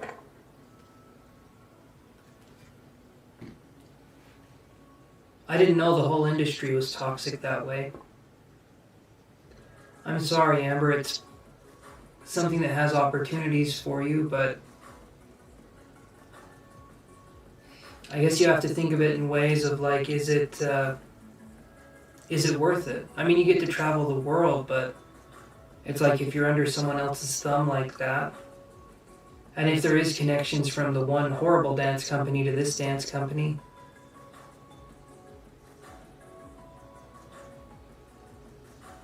it just seems not good. I mean, what if... I'm just trying to think.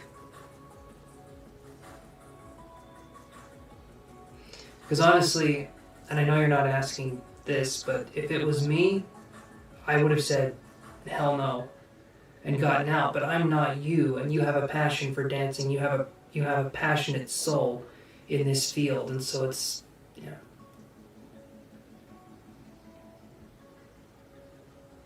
Everything is about who you know and whether or not they like you, not if you're talented. Makes sense?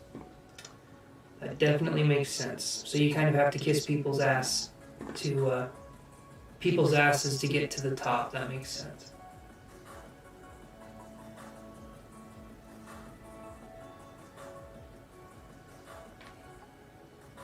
I guess it makes it hard to be outspoken, right? Because then you're the problem child, so to speak. The nail that sticks out gets hammered down.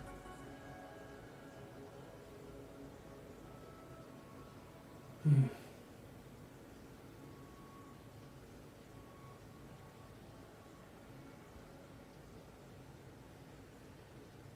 Hmm.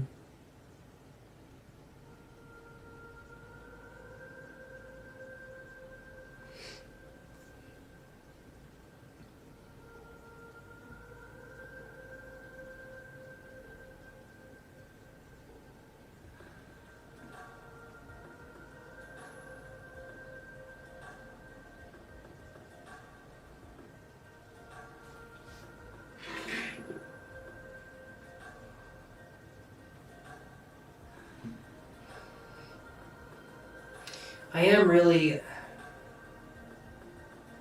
Yeah, I mean, it's not... I just see you, Amber, okay? The way I see you. You come on here. You've been incredibly patient, because my readings are very slow. And I've seen how patient you are, and I've seen the kind of person you are, and we've connected energetically, and I've seen that in you. And you deserve much better than what these people are giving you. You know, you deserve something so much better. And I don't want you to settle for table scraps when you could be having a 4-course meal kind of a thing, because you're worth more than these people are showing you. If that makes sense. I hope that makes sense.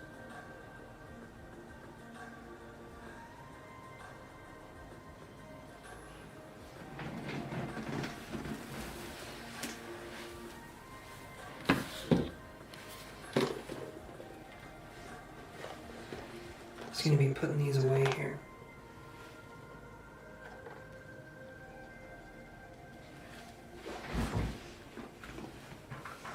I've always suspected about them. I just wanted confirmation. I once looked up to Bradley as a father figure.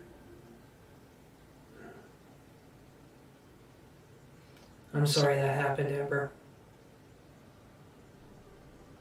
That's on them, though. You know, that's their karma. That's something they have to deal with. You didn't deserve it, but you're someone who can... I feel like you can handle yourself. But that also sucks, and I'm sorry that happened.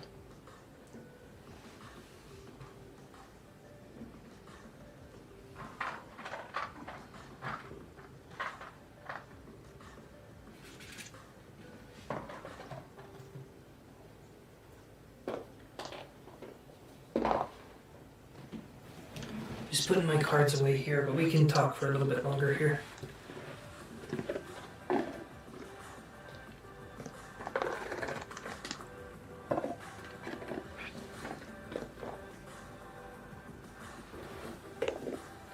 Not that you need me telling you this, Amber, but, you know, be upset, be sad, go through those emotions.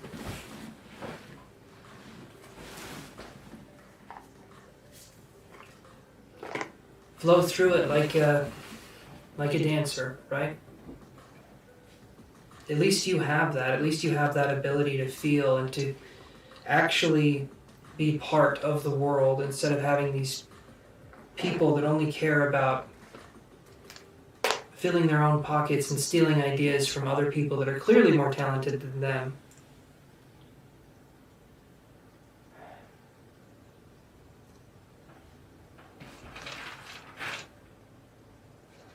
And I'm sorry about that too, Amber.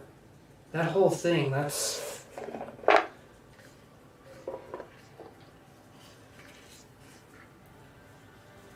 just despicable.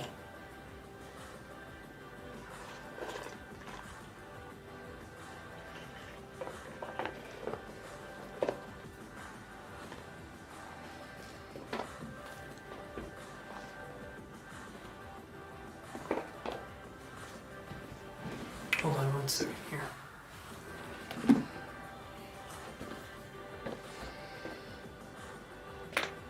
No, you're good, Amber. You're good.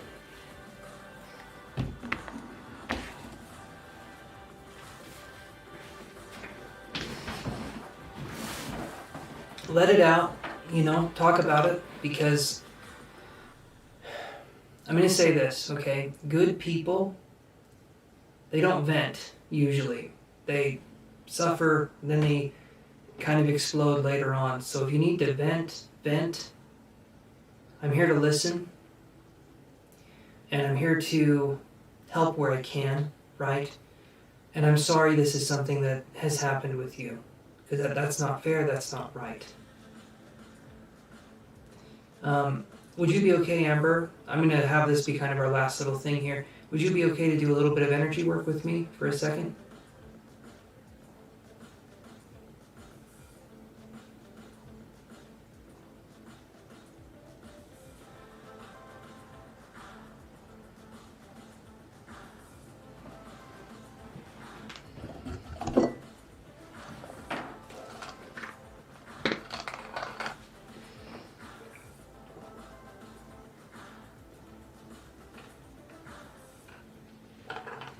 All right. And always feel free, Amber, with me, okay? If you need to, with me, If I say something wrong, please call me out on it. You can practice boundaries here. You'll be safe. If anything's happening, please feel free to call me out. Please say you don't feel comfortable with this or that. We can have this be a space where you can feel safe. Okay? I'm gonna go to the bathroom really fast. I'll be back, and you just get yourself as comfy as possible. And yeah, so just sit tight for just a minute, okay?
Okay, Amber, so we have this stone right here.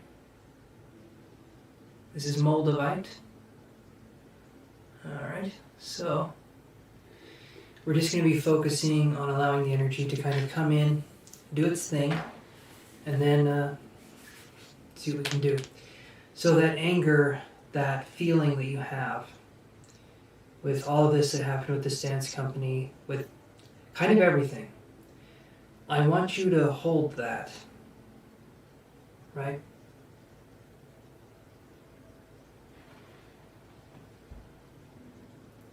Hi, Monica. You posted a comment up higher, but for some reason it deleted. Thank you. Yeah, moldavite's a very pretty stone. Um,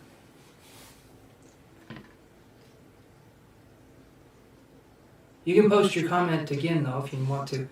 So Amber, I'll send some energy here now, and all you have to do is relax and let yourself kind of feel the emotions that are coming through, and let yourself feel whatever comes up, okay? Don't hide away from it, don't shy away from it, let yourself feel it, and me and my guides will help kind of guide that process. So sit tight and just close your eyes and relax as much as possible, okay?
Okay, Amber.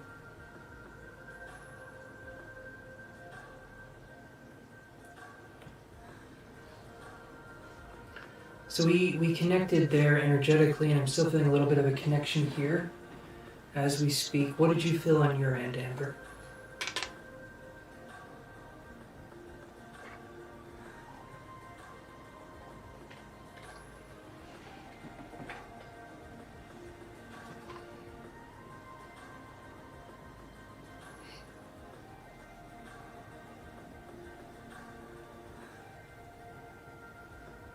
Hey, Wanda.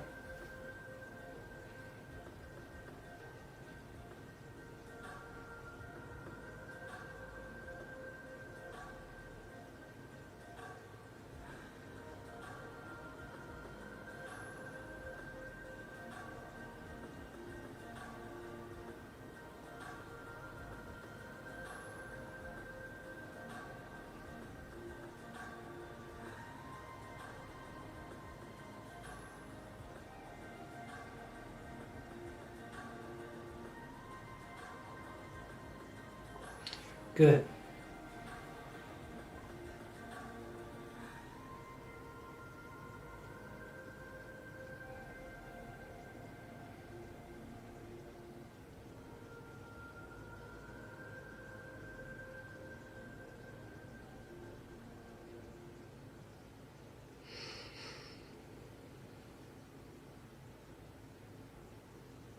Good.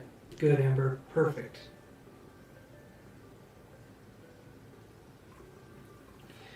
That's what we were aiming for, so that's awesome.